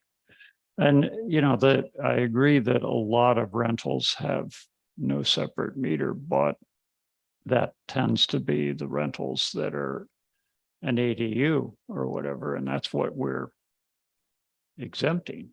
So, well, we're exempting them from the other ordinance, I guess. Usually Okay. apartments don't have separate units either, separate meters either. Yeah, Depends that's on not the- something I have a lot of experience with. I haven't lived in a lot of apartments, oddly enough. Lived in a lot of rentals, but not so many apartments. Yeah, I think it depends on the type of utility. Like, some might have separate meters for electricity, but not for gas, and not for water, or things like that. So they're just different things within that universe.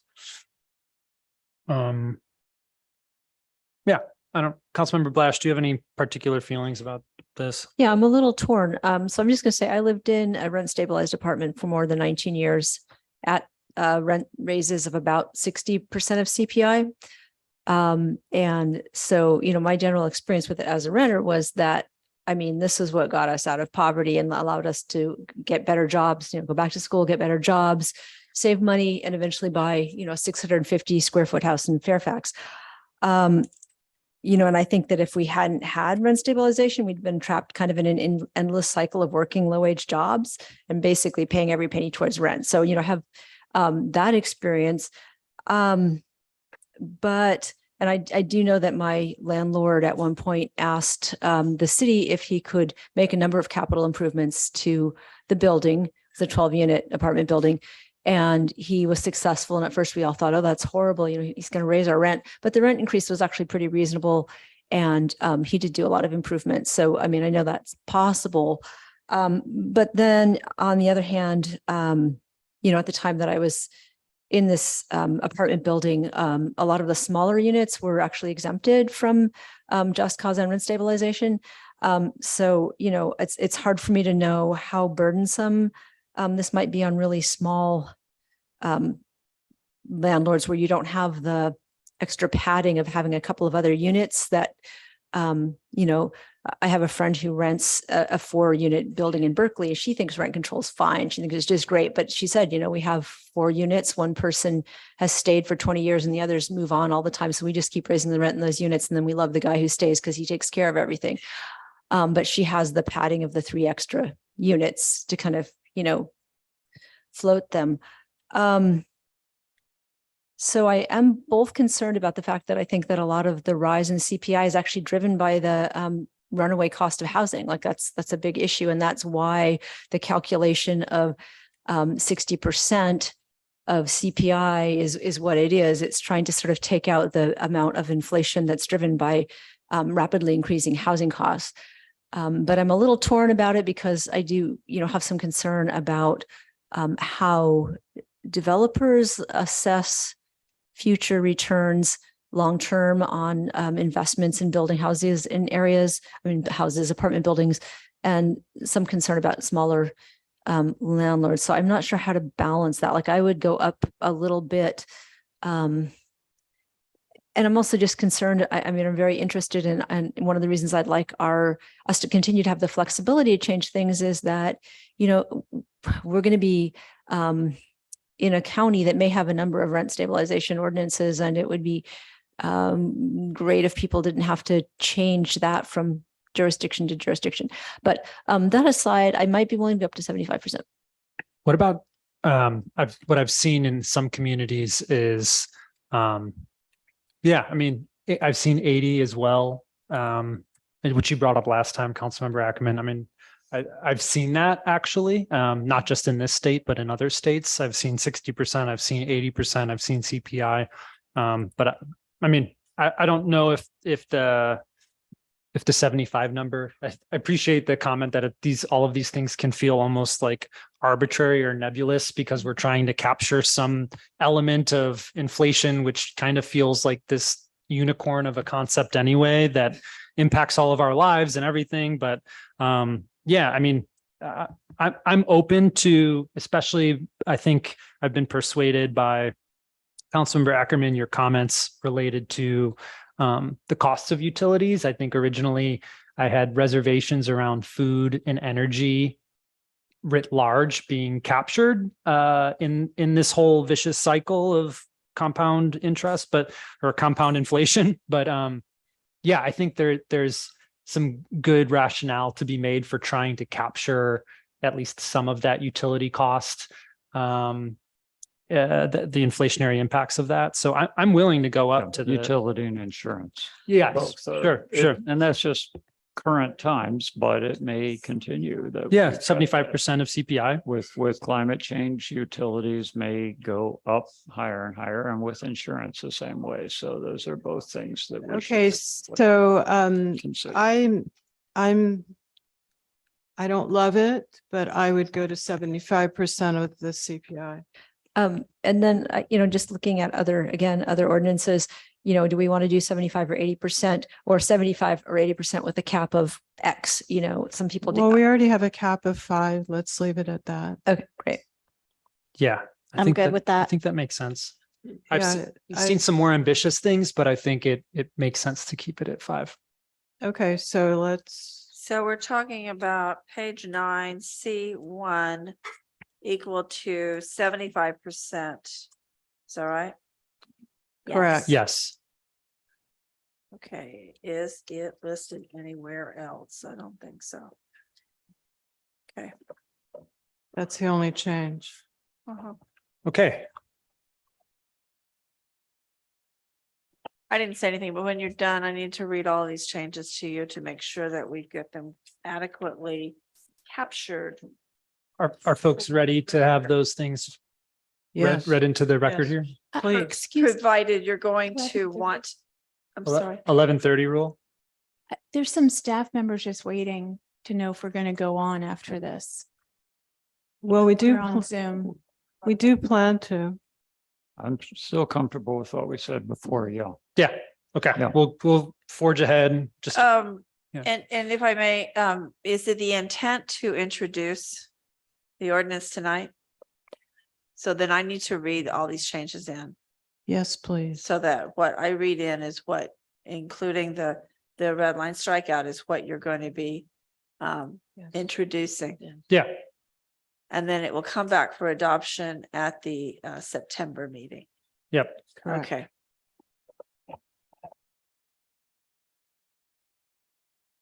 Okay, do you want me to do that now? Please. Okay. Let's start with 5.54.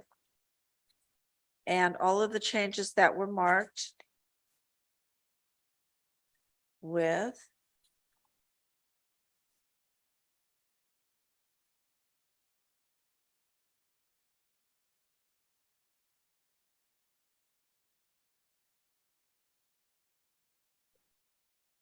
I think the first one is on page 13. So in addition to all the changes that are here, we're going to look at E, right of return and first right of refusal. It's within 3 years, not 2. And then at the end of E, there will be an additional line. The tenant shall provide written notice of their forwarding address to the landlord upon their departure from the unit. Yes. J, failure to comply. In the middle there, any attempt to recover possession of a rental unit or recover a possession in violation of this chapter may, instead of shall, render the landlord liable to the tenant in a civil action for wrongful eviction for treble damages. Page 15, 5.54.050 relocation. C3, a per diem of $190 per day, 190.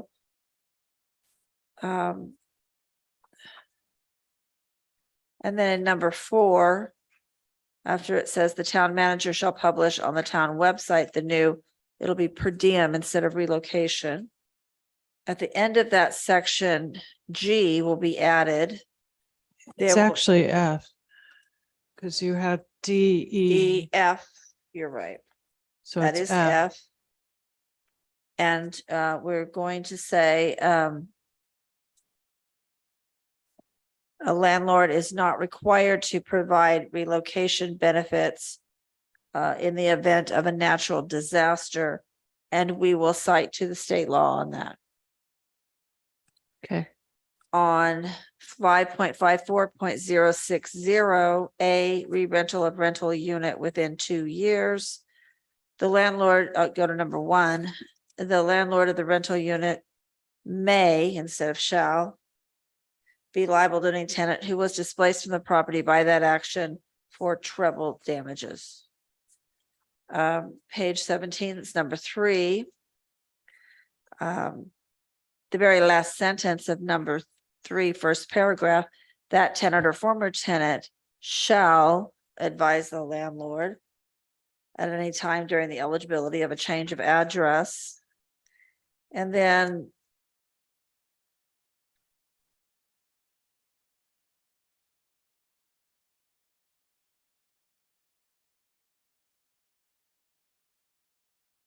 is that it? I think that is it for 5.54, also 5.55. I just had Yes. one more thing Yes. on 5.54 was that same language that you just mentioned, which is that the tenant shall inform the landlord of any new, like, update to their forwarding address or anything like that. Which section is that? That was the last thing you just, That I mentioned, yes, that was on 17, number, so it says the tenant or former tenant may have advised, and we want to change it to shall advise the landlord at any time during the eligibility of a change of address to which an offer is being directed.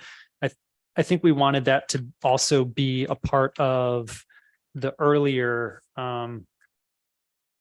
section. 13, E. Yes, after that sentence that Vice Mayor Kohler had mentioned. Okay. So it's like, not only shall they be required to, provide that information upon their departure, but they shall be required, or it's on them to, let people know if that information changes. Okay, that would be. I think that's 030, isn't it? Yes, so E on Mhm. page 13. We'll also add that one sentence that's on page 17, that tenant or former tenant shall advise the landlord at any time during the eligibility of a change of address to which an offer is to be directed. Yes? That's Okay. correct. Thank you, Mayor. Yep. Okay, so I've got 5.54, now 5.55. There are I think few changes. Let me make sure, don't miss anything. Go to page 9 on mine. And we're looking at 080A, establishment of base rent.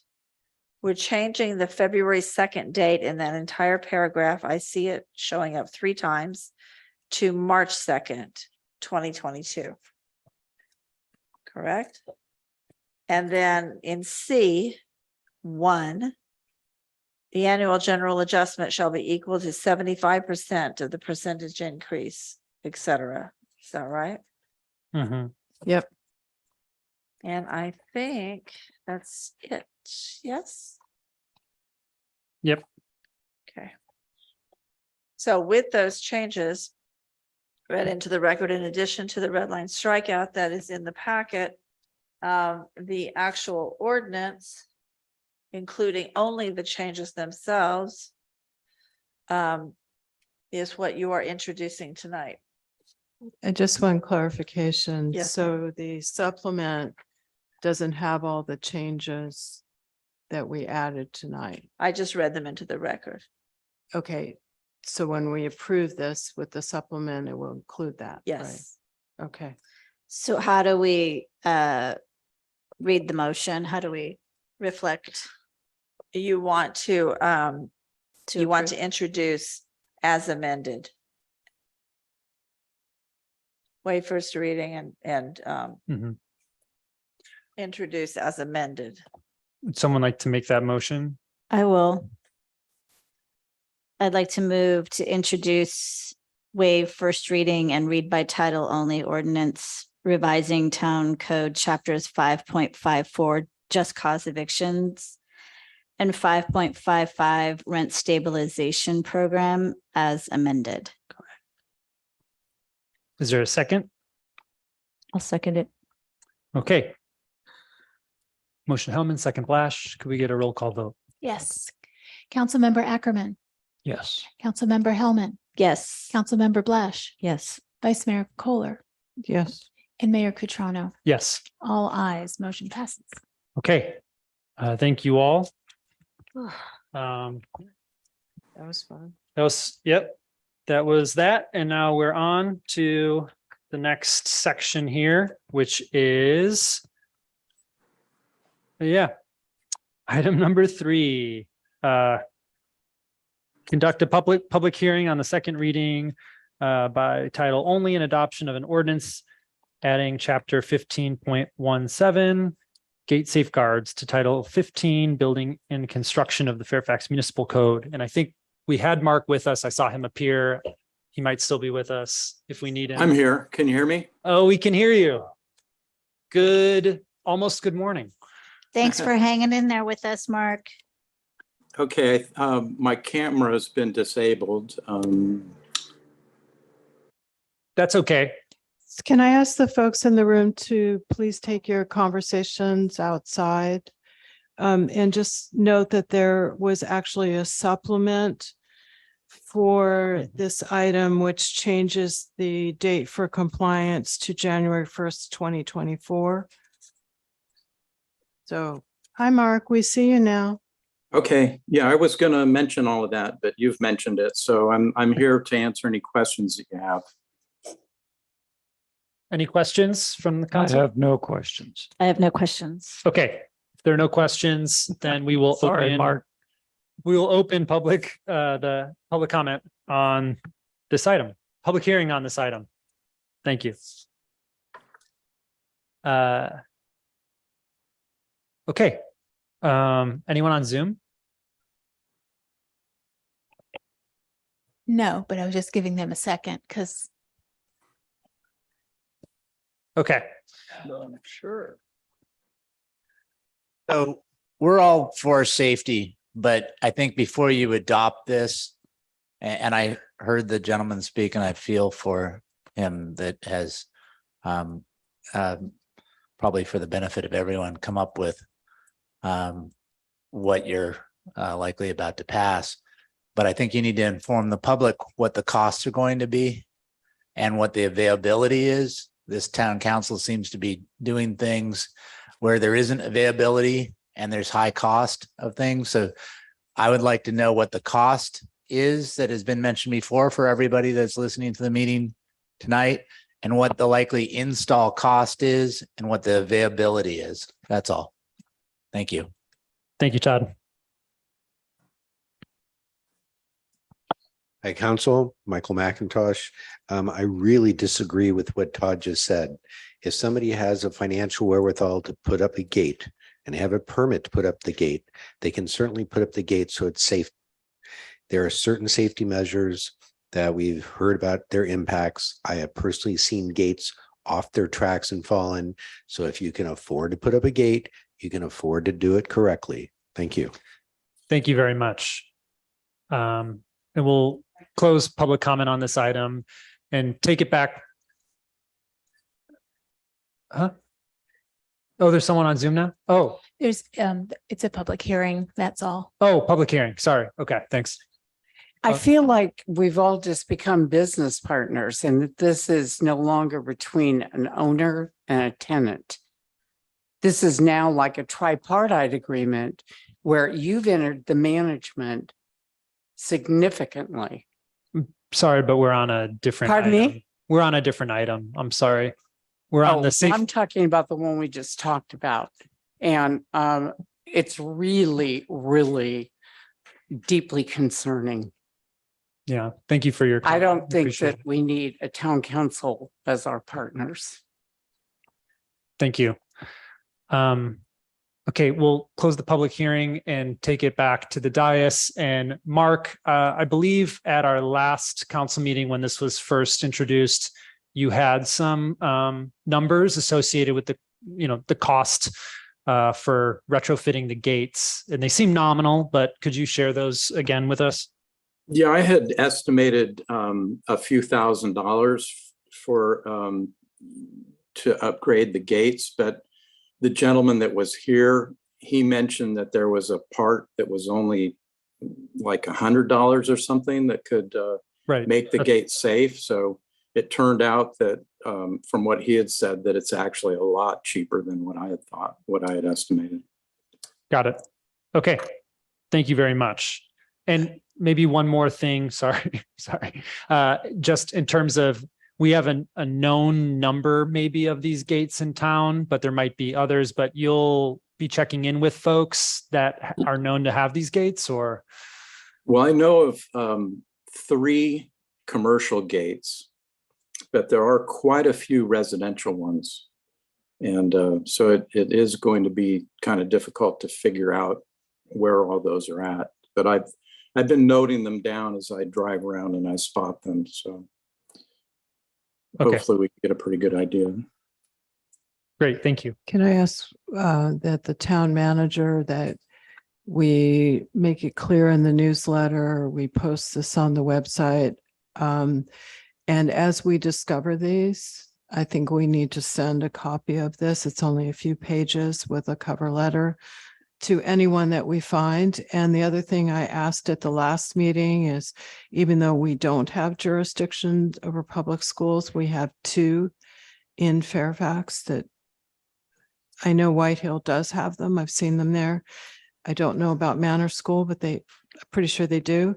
So could we send a nice letter just letting them know that we passed this, because they may not be aware of this problem. The Division of the State Architects is a bit of a bureaucracy. I've dealt with them before. Yes, we can absolutely send a courtesy letter. And I would also encourage folks that if they see a gate that they think is dangerous, we do have a code enforcement form on our website, and that's a good way to alert us to a potential problem. Is it possible to have like an illustration or a picture? Because I don't know that I could identify one confidently.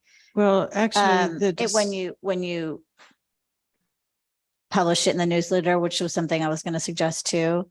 I don't know, just an I would idea. do a couple of things if we can have a picture, but also the specs that are in here make it really clear that they have to be more than 48 inches in width and or more than 84 inches in height. So I think we should have that in there as well, because there are gates that may look like this kind of gate, but they're not. Got it.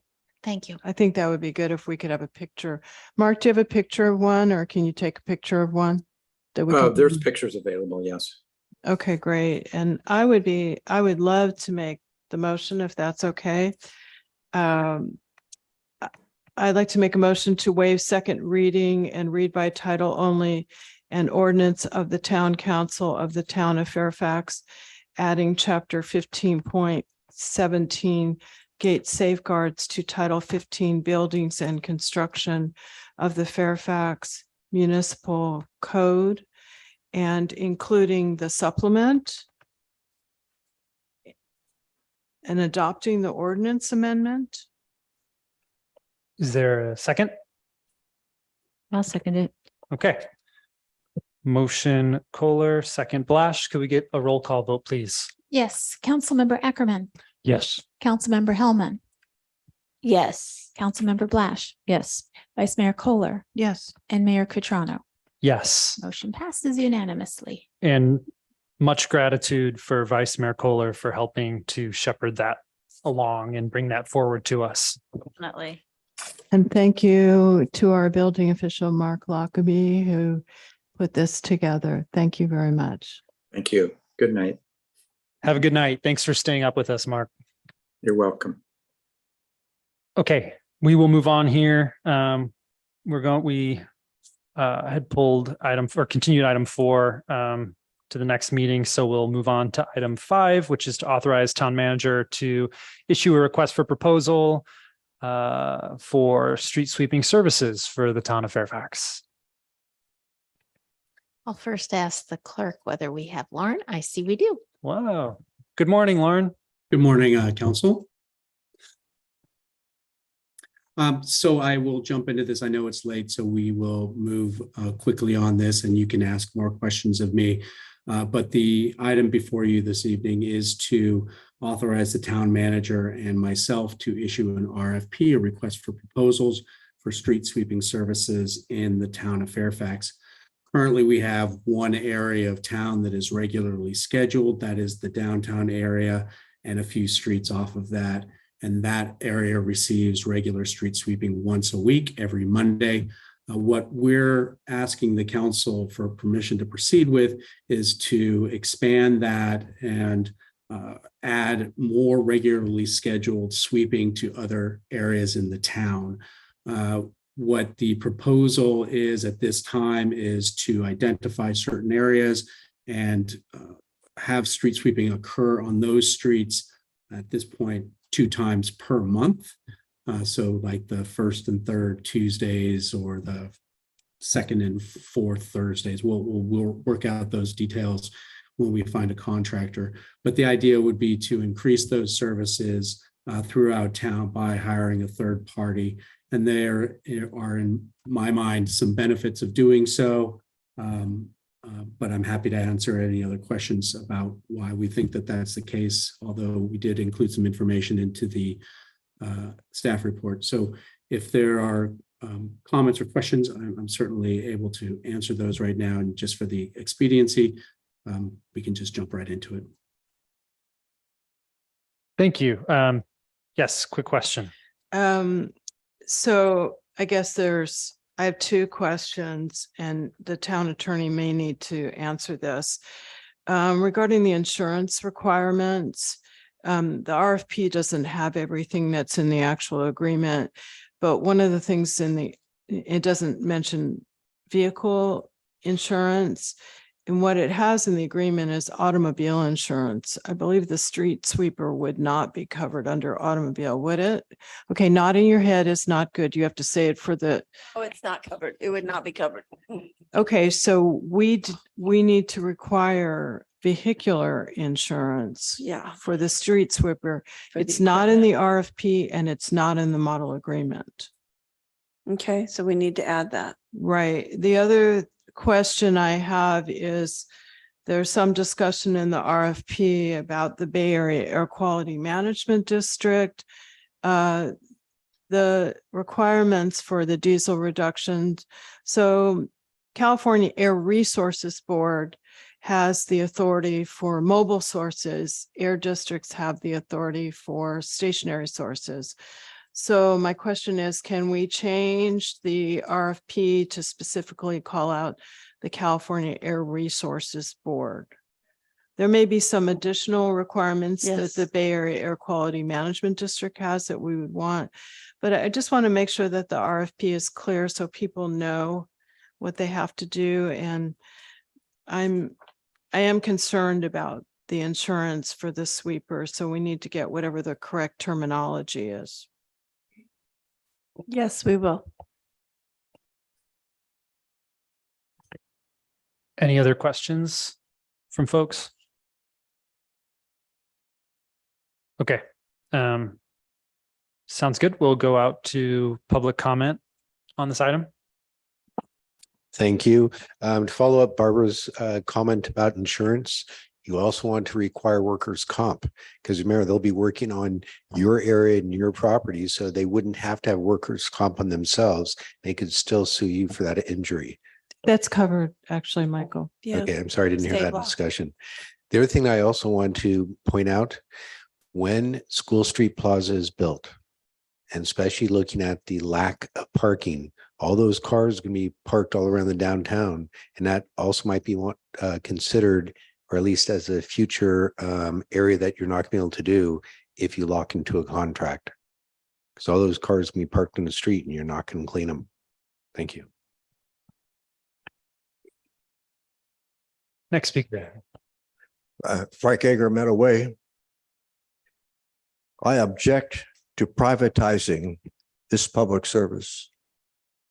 Fairfax has had a public service street sweeper program for years. We had a street sweeper before this one.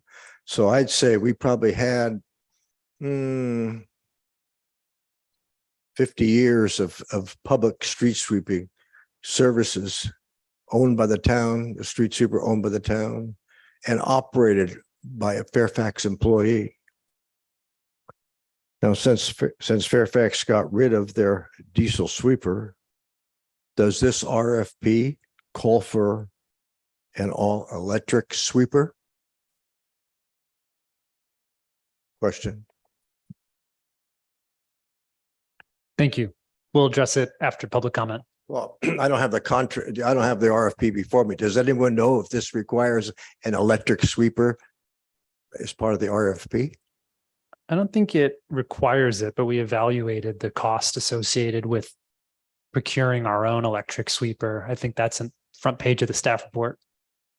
So we have like some cost estimates for what it would cost to acquire one, but I just worry about all this privatization of public services that are going on around here these days. And pretty soon, we probably won't even need a town council. Just let some contractors come in and run the whole thing. Thank you. Thank you. Next speaker. Hi, Todd Greenberg. I can answer Frank's question because I have read this RFP, and I think there's some flaws in the report, once again, that are misleading. I'm not sure if you've noticed them or not, but I'd like to point them out. Frank, the answer to Frank's question is there is no requirement for an EV or an electric street sweeper. So we're not really creating any greener thing by outsourcing this. Additionally, I want to point out here on page 2 of the staff report, under section 3, it says it would cost approximately $230,000 annually to provide street sweeping services with town-owned equipment and a full-time employee, roughly $100,000 annually for equipment repair. Wouldn't it be less for an EV? I thought if we got an EV that you don't have that same kind of maintenance. So I'd like to see a comparison on EV maintenance versus, this needs to be much more fleshed out. EV versus diesel versus whatever else it might be, hybrid. There's a vast difference in maintenance costs between different types of equipment. $500,000 to purchase equipment for every 5 to 7 years in today's dollars. The last street sweeper lasted the town approximately 22 years. So what is this, like a fancy car where you're going to trade it in every 5 to 7 years? This doesn't seem to be cost effective or accurate whatsoever. Apparently the last street sweeper had very few miles on it when it was traded in or sold recently here. $130,000 annually for one full-time senior maintenance worker. I'm missing something. Once a week and once every 2 weeks. How does that require a full-time position? I think these costs are way overstated, and I think it might be more efficient to actually be doing this with town-owned equipment, particularly if you really do truly have a climate goal. If you were trying to lead, you would have your own efficient equipment and you would purchase it with the benefit of grants so that you did things in an economic manner. This is not an economic manner, as Frank was saying. Thank you. Thank you. Anyone online for the street sweeping item? I do not see any raised hands on Zoom, Mayor. All right, we'll close public comment on the item and pull it back here to the dais. Couple quick questions. Well, one quick kudos, Lauren. I just wanted to thank you for including the different map layers and that, like, all of them together and then each one sectioned out. I think it's super helpful, and similar with the sidewalk stuff, like a lot of this public works stuff. It's one thing to see the big numbers that we're moving towards in terms of infrastructure improvements in town. It's another thing to actually visualize, like, what does that mean for somebody, for their commute or for their, neighborhood. So thank you for putting those visuals up on there. Quick question for you on the different cost estimates. One of the speakers had mentioned that. So where we're at right now, we have some preliminary costs that we're estimating, but the point of the RFP, is my understanding, is to see what it would cost to go out to have a service compared to some of these costs, which might not be, super firm right now, but we're trying to get a sense of what's the landscape. What do people charge for these services? We have a sense with Marin Sanitary right now for the current service that's provided, but we're looking to see if we up the work that's being done, what's that going to cost, right? And we can always, when this comes back to us, look at that next to diesel or the EV or some of those things. And am I correct in understanding that? Yes, Mayor. So I think I heard a couple of different questions, and one of which being we're looking for the cost for expanding these services to the town, and that is correct. And we're trying to get an idea of providing this service. If you imagine that we have 4 distinct zones, they're going to receive sweeping 2 times a month. We have the downtown area, which is every Monday. That will continue. What we're looking at is trying to increase our ability to service the town, to expand that coverage, to actually institute a regular schedule of sweeping that doesn't currently exist now, except for in that downtown area. We'll be able to start giving the community that information that says this is when this will happen, and you can expect that. We would, eventually start implementing signage to let everyone know, depending upon, how we figure all this out. A lot of it's going to be as each one of these zones, we're going to work with that contractor if we go forward with selecting them, make sure that we've got the right amount of mileage for the time that it takes. I would also just kind of add that, the cost of managing this process for ourselves is not only the time of using the sweeper itself, but it is, the maintenance of that equipment. Sweepers are pretty technical, especially now if we're going to start going into electric. So there is maintenance costs. If there are any times where that machinery breaks down, then we certainly don't have a vehicle that we can continue to sweep until it gets repaired. By going out with a contractor, we do have that flexibility of having multiple units of sweepers who can service our town. There are also other things that are important about sweeping, particularly in this day and age, which is reporting for our stormwater permit. We have to provide annually how much material that we're collecting. And then there's kind of another piece to that. When you collect material off of the street, it's often polluted with oils and greases that come off of the street. So that material just can't go simply into a dumpster at all times because it might have pollutants that are attached to it. So by hiring a contractor who's now responsible for disposing of that material properly, we don't have to deal with that. We don't have to deal with our own disposal for that. So the idea now is to go out to the community, find out what it would cost to give these services as we've listed it in the RFP. If the numbers make sense, then we'll be working with that contractor to kind of formalize that schedule, get the details worked out, and move forward. The contract as proposed is for a period of 3 years. That allows us to work that system, make sure that it's working.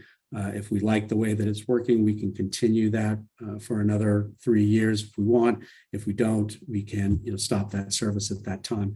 So the idea is to try to get that flexibility. We know that once we bring in a contractor, there are going to be questions about where do we want to go? Are there certain areas that may not need it really when we start examining it? There may be some other areas that we don't have on those maps where we might want to add it. So it does give us that flexibility. Can I ask one follow-up question? Sure, of course. Yeah, thank you. So other municipalities in Marin County, I mean, my assumption would be that with some of these bigger, costs of these assets that depreciate probably fairly quickly, are other communities going out and contracting for these services? Are folks trying to pool resources regionally so that everybody doesn't have to have their own expensive street sweeper that's depreciating and only being used for a number of days and sitting and taking up space in each respective courtyard? Is that kind of the model that other municipalities are moving to in Marin? So I don't know for all of them, but I don't know personally of any other Marin agencies that are performing their own street sweeping. San Anselmo contracts out for it. Sausalito certainly did. I do believe that some of the other communities also outsource that. And generally what I've seen is that sometimes that's part of a franchise waste agreement. So in Sausalito, Bay Cities performed garbage pickup, refuse pickup, and also performed street sweeping. Currently Marin Sanitary Services doing our refuse pickup, and they're contracting out for the street sweeping services for that 1 day a week. Currently, we're asking them to do that. I do believe that San Anselmo uses a separate refuse agency and then a separate sweeping agency. So I think it varies from town to town, but I'm not aware of any that are currently running their own street sweeping program, but there could be. Okay, great. Thank you. Yes, Councilmember Hellman. And thanks again for staying late, Lauren. Of course. Can you just remind us what value you plugged into this fiscal budget we just approved related to this? Do you know? I don't recall off the top of my head if we Okay, have a number. but in you there. did, but you did have it in there as part of your plan. I'd have to go back and take a look. I don't remember. Okay. Any other questions or comments? Yeah, I just wanted to note, so there was some concern about whether the move to a contracted street sweeper would be in fact any more environmentally friendly than the one that we had. And so I'm noting that there is a quote in the staff reports that says quality of work material vehicles shall be in conformance with the latest Bay Area air quality management district requirements for low emission alternative fuel use. Upon approval of any new regulations, the contractor shall be prepared to meet the requirements of the new rule. Use of electric vehicles is preferred but not required. So I'm going to assume that that means that whatever we get is going to, whether it's electric or not, is going to be required to be at least more air quality friendly than what we had before, right? The unit that we had was a 2001, and so as of 2000, I think that the new CARB rules said that any diesel engine older than 2010 had to be basically replaced with a new diesel engine that complied with current standards. So the option would be to either replace that vehicle entirely with a new vehicle that had a compliant diesel engine, or somehow try to retrofit an old 2001 vehicle with the new engine and new equipment that would be necessary. So the one that we had wasn't even currently allowed to be operated within the town of Fairfax. So anyone that we contract with at this point would have to comply with any California Air Resources Board requirements for diesel trucks and diesel engines. So we would be benefiting from those agencies, those companies having to comply with whatever the current standards are for diesel. Thanks. So that addresses the point source pollution. Of course, electric has no point source pollution, and a cleaner diesel engine, a modern diesel engine, has reduced point source pollution compared with the old 2001 that we last had. But the other issue is the climate, and that the one way to deal with that, of course, electric would be great, but one way to deal with that would be renewable diesel, which at this point, I believe is pretty well developed. Renewable diesel will run in the diesel engines in modern diesel engines without any problem. So that's something that I would hope that whoever we contracted with, if they weren't using an electric sweeper, they would use renewable diesel in a modern diesel engine. So I worked on this at the Air District. It's not so clean. So I wouldn't prescribe that. I think the way it's written with the change saying California Air Resources Board and electric preferred is the best way to go without getting prescriptive.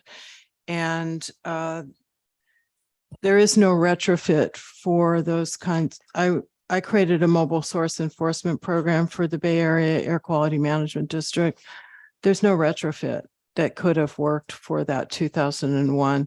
You're just getting into replacement. So can I make a motion? Please. I like to make a motion to authorize the town manager to issue a request for proposals, RFP, for street sweeping services for the town of Fairfax with two changes: that we add the vehicular insurance requirements, and also that we change and include the California Air Resources Board in the sentence that Councilmember Blash read. Is there a second? Okay, I'll second it. Okay. Motion Kohler, second Blash. Councilmember Ackerman, Yes. Councilmember Hellman, Yes. Councilmember Blash, Yes. Vice Mayor Kohler, Yes. Mayor Cutrano. Yes. All ayes, motion passes. Great. Thank you. Everyone. Thank you, Lauren. Okay, moving on here, we are now at the consent calendar. Council may approve the consent calendar with one action or vote. Items can be removed. There's an opportunity to. Huh? We didn't do six, we pulled six. Item 4 was continued, so it'll show up at the next meeting. Item 6 may or may not show up at the next meeting. It was just pulled from the agenda. Yep. Okay, so we're on consent calendar. Any questions on consent from my colleagues? I have a comment. Should I give it now? On the May 3rd, 2023, I provided this earlier, but I never heard back, so I don't know if the change was made. Is this about the minutes, Yes. Vice Mayor? Yes, I made the changes and I forgot to bring them with me, but I have. Okay, then I could read I just into the hadn't record. heard back, so Yeah, that's why I was sorry. going to repeat it. And I think, oh, just on number 18, there's a typo that I've pointed out to the town manager where it says then it should be that. And I mean, this is just a notice, so we can fix that for the next time. And the one question I had on number 20, with dealing with the Canyon Road, I thought that destabilization occurred because of the heavy rains. And I had asked if there was a possibility of FEMA potential funding. I sent that to Public Works Director. He said he would check. So is that something we know yet? It's my understanding that damage has been noted since at least 2015. Right. And so we'll check if there's any ability to get reimbursement from FEMA, but that is part of our Some of the damage budgeted. might have been pre-existing the rains, you're saying? Good No, evening, everyone. This is Lauren, if you can hear me. Yeah. Go ahead, please. Hi, I'm sorry. I apologize. So I will continue to look into that FEMA funding. I will ask some of the other folks who have been involved in the project longer than I have. But that is true. The project was identified back in 2015 as being a problem, as you know, deteriorating conditions on that wall, which have progressively gotten worse over time. And in speaking with Miller Pacific over the last few weeks, they have indicated that the roadway condition deteriorated more greatly over the last 3 or 4 years. But we'll take a look and see if there's any FEMA funding available on that. But that's kind of the history on that. Thank you, Lauren. Appreciate that. I mean, we should always try. Absolutely. Thank you very much. I had a quick question on, on the financial statement and disbursement report, item 8. I know Michael's not with us, but Town Manager Abrams, I was wondering if you could share on page 4, there are the expenses associated with Fund 51 capital projects and grants. And this is like to get kind of nerdy about that, like this is one of the best financial reports of the year because it's month 12 of 12. So we get to see like how well we guessed the year before in terms of budgeting. So I am always excited to see the June one or the one that comes to us for June. In the end of June. So on Fund 51 capital projects, we had expense 826, which is 78 Reedon. And then we had expense 829, which is 195 Pine Road. And obviously those were, one was, around 228,000. The other was roughly $570,000. These are emergency expenses that came out of reserve, but just wanted to call those out because those are big numbers. Those weren't numbers that were necessarily planned for. And yet we're hoping to be recouped for those funds. That's the idea, right?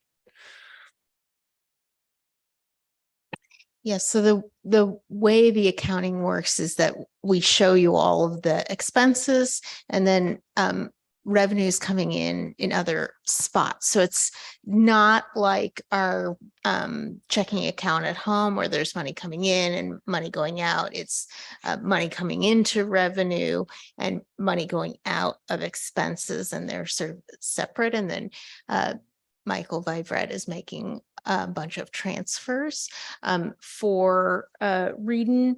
I believe there's some FEMA reimbursement that we're expecting for that. And then for 195 Pine, that is something that we're hoping to get money from our insurance under subrogation, and then our insurance would have to collect that from the party who caused it. Great. Thank you for those updates. I just think it's helpful for everybody on the council, but just to keep track of some of these like unexpected, like we had the sinkhole on Sir Francis Drake. No doubt there will be other things in the future. And it's one of the reasons why it's great to have such a healthy reserve in the town. But the other thing is it's like almost $800,000 that presumably at some point will be back in the coffers, even though there's a delay with when that money goes out and when it comes back in. So yeah, just wanted to call that out and just keep track of it, because that's like infrastructure money. So at least that's the way that I'm thinking about it. So thank you. Any other questions on anything on consent? No, I just wanted to give a shout out, even though she's not here anymore, to Jody Timms for her. She's one of the founding members of the Climate Action Committee, and it's been great working with her all these years, and I'm glad we'll be able to continue. Yeah, I will plus one that, and also big thanks to Sean and Ann for always bringing us these really great updates, quarterly updates for the public and for all of council, so we don't have to track down staff and get the updates. It's nice to have them come on consent like this. The other thing is just a big shout out to you, Bruce. Thanks for bringing forward the bidirectional vehicle and charging equipment for municipal fleets proclamation. I think it just... Well, I actually also had originally wanted to support the state assembly bill, but I think it's to the point where it's going through. So that's good. Perfect. Yeah, this is tremendously important, actually. That's not something we're doing. It's not something that Fairfax is responsible for, but in the world at large, it's really worth noting that as we wonder how in the world we're going to pull off adapting to getting off of fossil fuels in a big hurry, how we're going to find all these batteries. Just one of the realizations that really goes back quite a ways. I heard about it before there were commercial electric vehicles at all. I mean, back in the 2005 or 6 or something era, that it was understood that once we had electric vehicles as our major form of passenger transportation, that is a lot of batteries out there. And most cars are sitting still most of the time. They're not in use most of the time. So if they're parked and plugged in and they can be bidirectional, then that basically that's the batteries that can run the society. So that's why this is important. And it's taking a long time for the technology to catch up, for the automakers to be willing to actually say, yeah, okay, we'll let you use a battery for something else besides transportation. Everybody's been cautious as we step into these new waters, but this is the vision, and it's really worth noting that. Distributed energy. On that note, public comment. Oh. I'm sorry. I wanted to say what the change was to the minutes that okay. Vice Mayor Kohler had requested. It was to the May 3rd minutes when building official Mark Lockaby brought you the parklet update. And Vice Mayor Kohler noted that something was missing that's substantive, and that is that the council reached consensus that staff should be firmer with the businesses that have still not complied with the regulations by sending certified letters to them, setting a deadline of between 2 and 4 weeks, depending on the issue that needed to be fixed.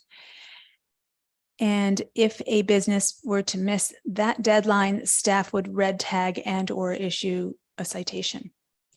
That's the Perfect. language. Thank you. Yeah. And it sounds like that conversation did the trick, because I think everybody listened after we had that conversation. Okay. Public open time, public comment. Okay, comments to different items on your consent calendar. Number 8, if the town was confident in their financial outlook, the town would routinely put forth a monthly P&L so the general public could look and query. This would also build confidence in the council and administration. Number 10, meetings for compensation. How can you justify passing out at least 3% wage increase plus stipends to keep up with inflation when you cap housing providers at income at less than 1%? Closed sessions where there is direction given to staff on any other expenditure of public funds is required to disclose the subject matter upon request. California Government Code 6250 through 6270, there are 3 exemptions: risk of flight of process, employee review, price of land to be acquired. Number 11, the housing element staff report paints a rosy picture that is false. Fairfax is failing with their housing element. Between the rent control and the housing element, there are no bigger threats to the future of Fairfax as we know it. To put this on a consent speaks volumes to your failure and lack of confidence to open a meaningful dialogue with full transparency. Number 12, I appreciate our better understanding of climate change. With the removal of efficient fire mitigation equipment, I wonder how we will do when our homes burn down, our fire insurance is being canceled, the electric grid is shut down, and our emergency responders don't have the electricity to help us. Number 13, thank you for the update on our recreational opportunities. Why have we abandoned the pavilion that was publicly paid for, an asset I personally used to rent for youth sports that brought income into the town, and now is just a urinal? We need to be compassionate to our campers, but also to all the young families that count on community space. You are taking away an asset of the community for a small minority. Number 14, taking away individual stakeholders' ability to efficiently mitigate fire risk by removal of flammable vegetation and adding all these bidirectional vehicles and batteries and their charging. I think you need to spend a lot more time with public input on this subject and have many meetings to mitigate the impact. Number 17. Thanks, Michael. No, hold on. You could just wrap up. You're at I almost 3 minutes now. I So know, but I thank you. can consent, or excuse me, I can comment to each item on the consent if you will not pull it. So I have 3 more. Number 17, compensation and living wage. How can you justify passing out at least 3% wage increase plus stipends to keep up with inflation when you cap housing providers' income at less than 1%? How is that fit into your definition of equitable or community? Number 18, we are blessed with our police department. Please do not screw this up as you have tried to so many times. I understand that the council requests police present when rent control is on the agenda. In fact, even tonight. I further understand that the council members have asked our police to add extra patrols to council members' homes and when they walk home after meetings. Sounds to me like some of you scream defund the police in public and cry for protection against the mean voters of Fairfax. And number 20, I appreciate the town getting something done. CEQA number 15301 class 1 doesn't really cover deferred maintenance. I hope the town can use this model of efficiency when a Fairfax stakeholder needs the same consideration as to deferment on your well. Thank you. Thank you.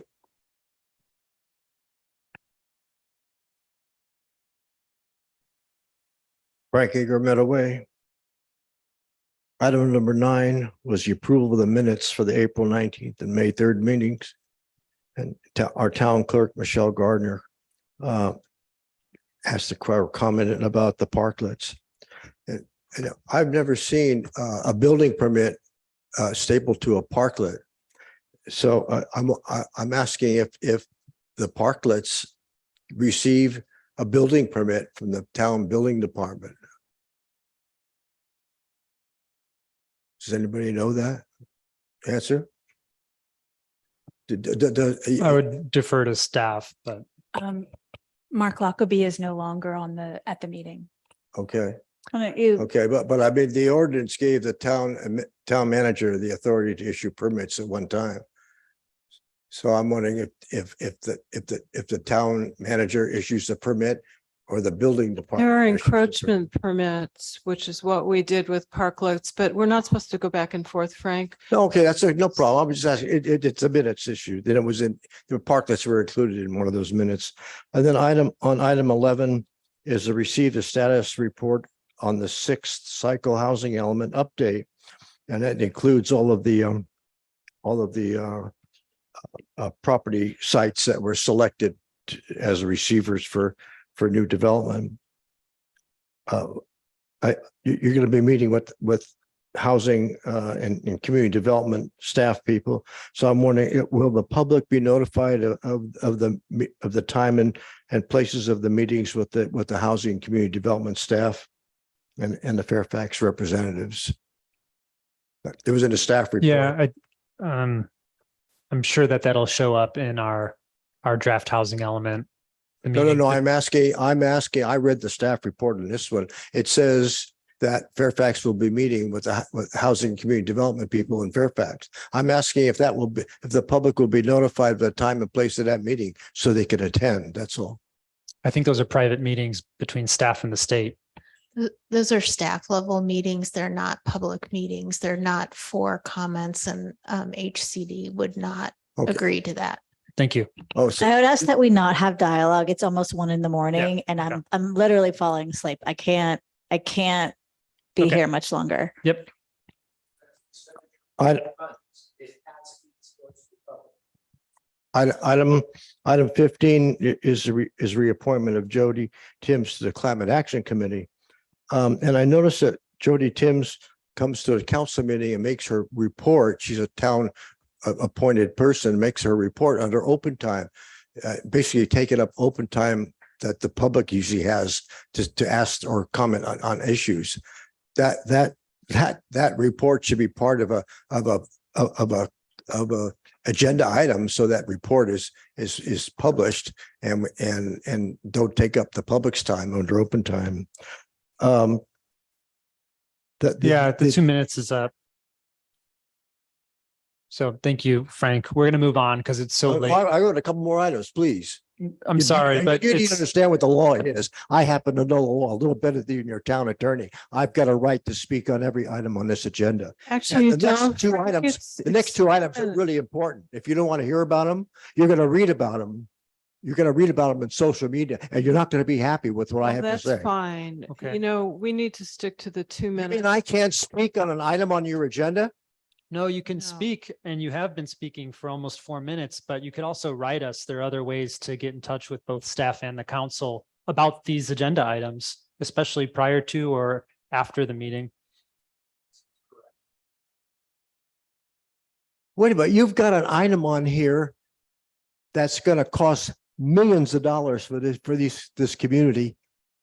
But when you're going to get rid of all of the diesel fire engines and convert all police units to electric vehicles.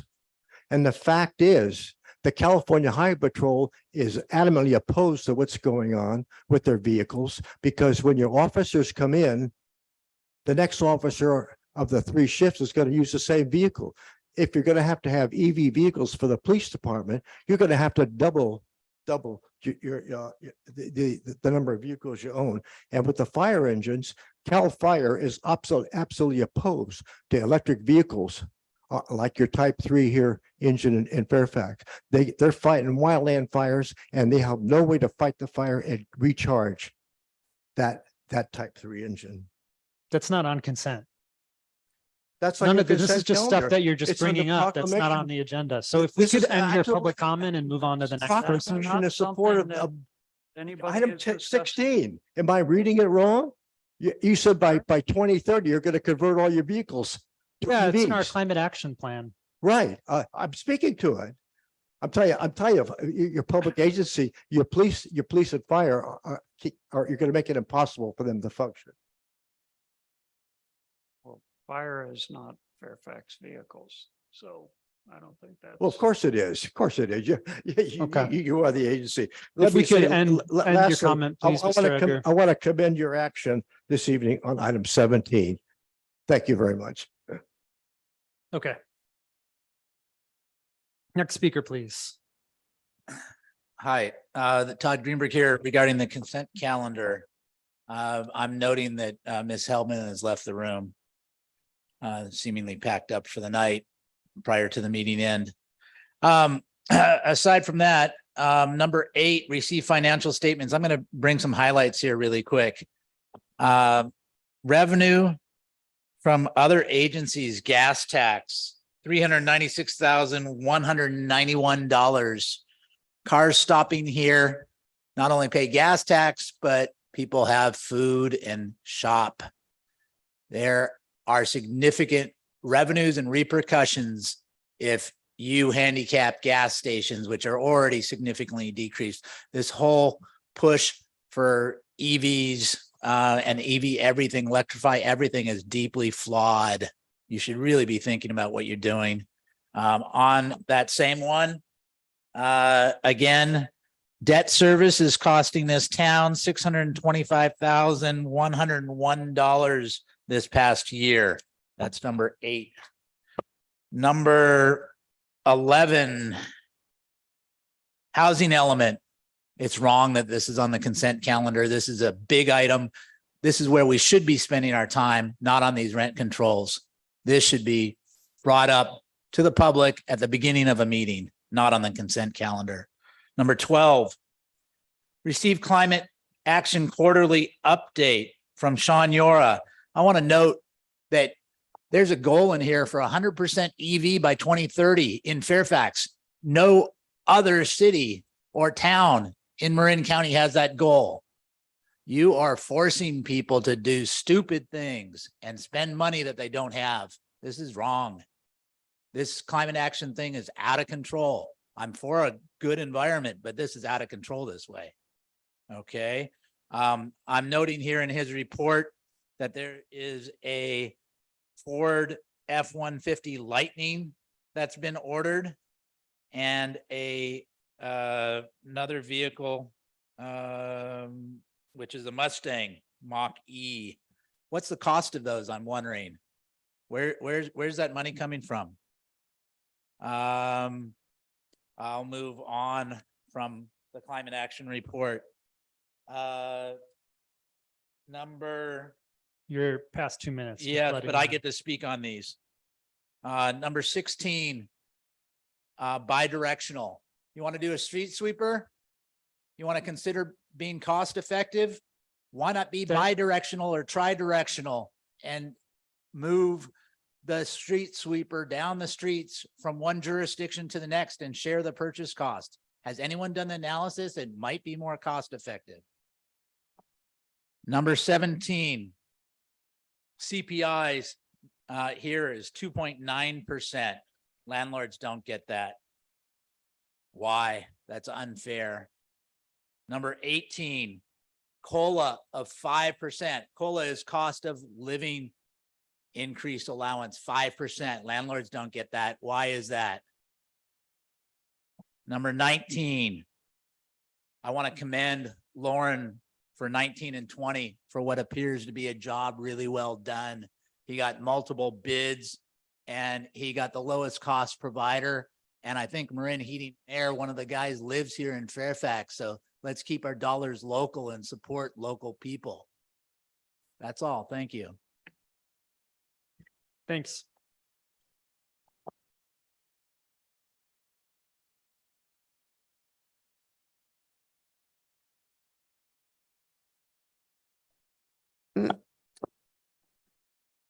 I want to just support what Michael Mack said, all the items he talked about and all the items that Todd just spoke about. Absolutely right. Item 17. We're not getting that. Housing providers are not getting that. We cannot even survive on CPI, let alone 75% whoop-de-doo. That's a joke and it's an insult. Same on number 18, whatever that Coca-Cola, I prefer Pepsi, but that landlords aren't getting that either. And I don't know what on here might refer to the removing the ability to use gas powered weed whackers and blowers, you know. Kelly and I spend probably $6,000 a year keeping our 5 acres clear. And we probably set a bit of a gold standard for the town of Fairfax in terms of fulfilling our responsibilities to do that. There's no way that we can do that using egg beaters and blow dryers. There needs to be some kind of variance for people who have more than a postage stamp or a quarter acre, because we have a lot to take care of up there.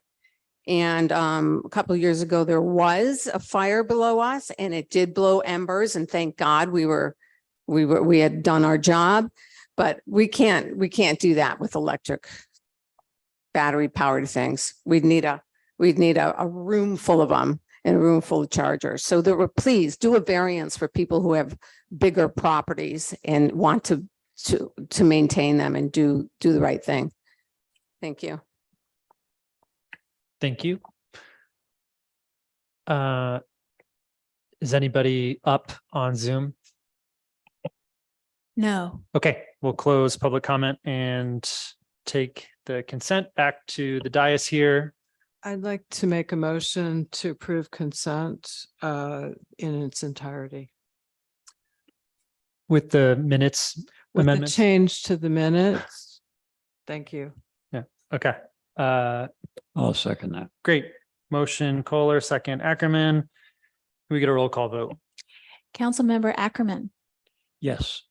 Councilmember Blash, Yes. Vice Mayor Kohler, Yes. Mayor Cutrano. Yes. That's 4 ayes and Councilmember Hellman is absent. Okay, motion passes. Thank you. And we'll move on from here. Council reports is on consent. You can check that out there. Anything, town manager? It's late in the evening, but I did want to note that MMWD is doing a project outside of town. And we saw some heavy equipment coming through town today, and it's likely that there'll be some more, particularly tomorrow morning.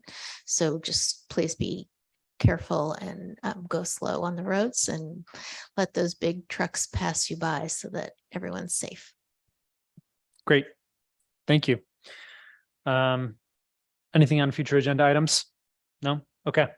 Well, we're going to adjourn this meeting in memory of Jules Emily Chure Jr. and Thomas Thibault, former town hall electrician. Great. Thank you. Thank you all, and have a great rest of your day.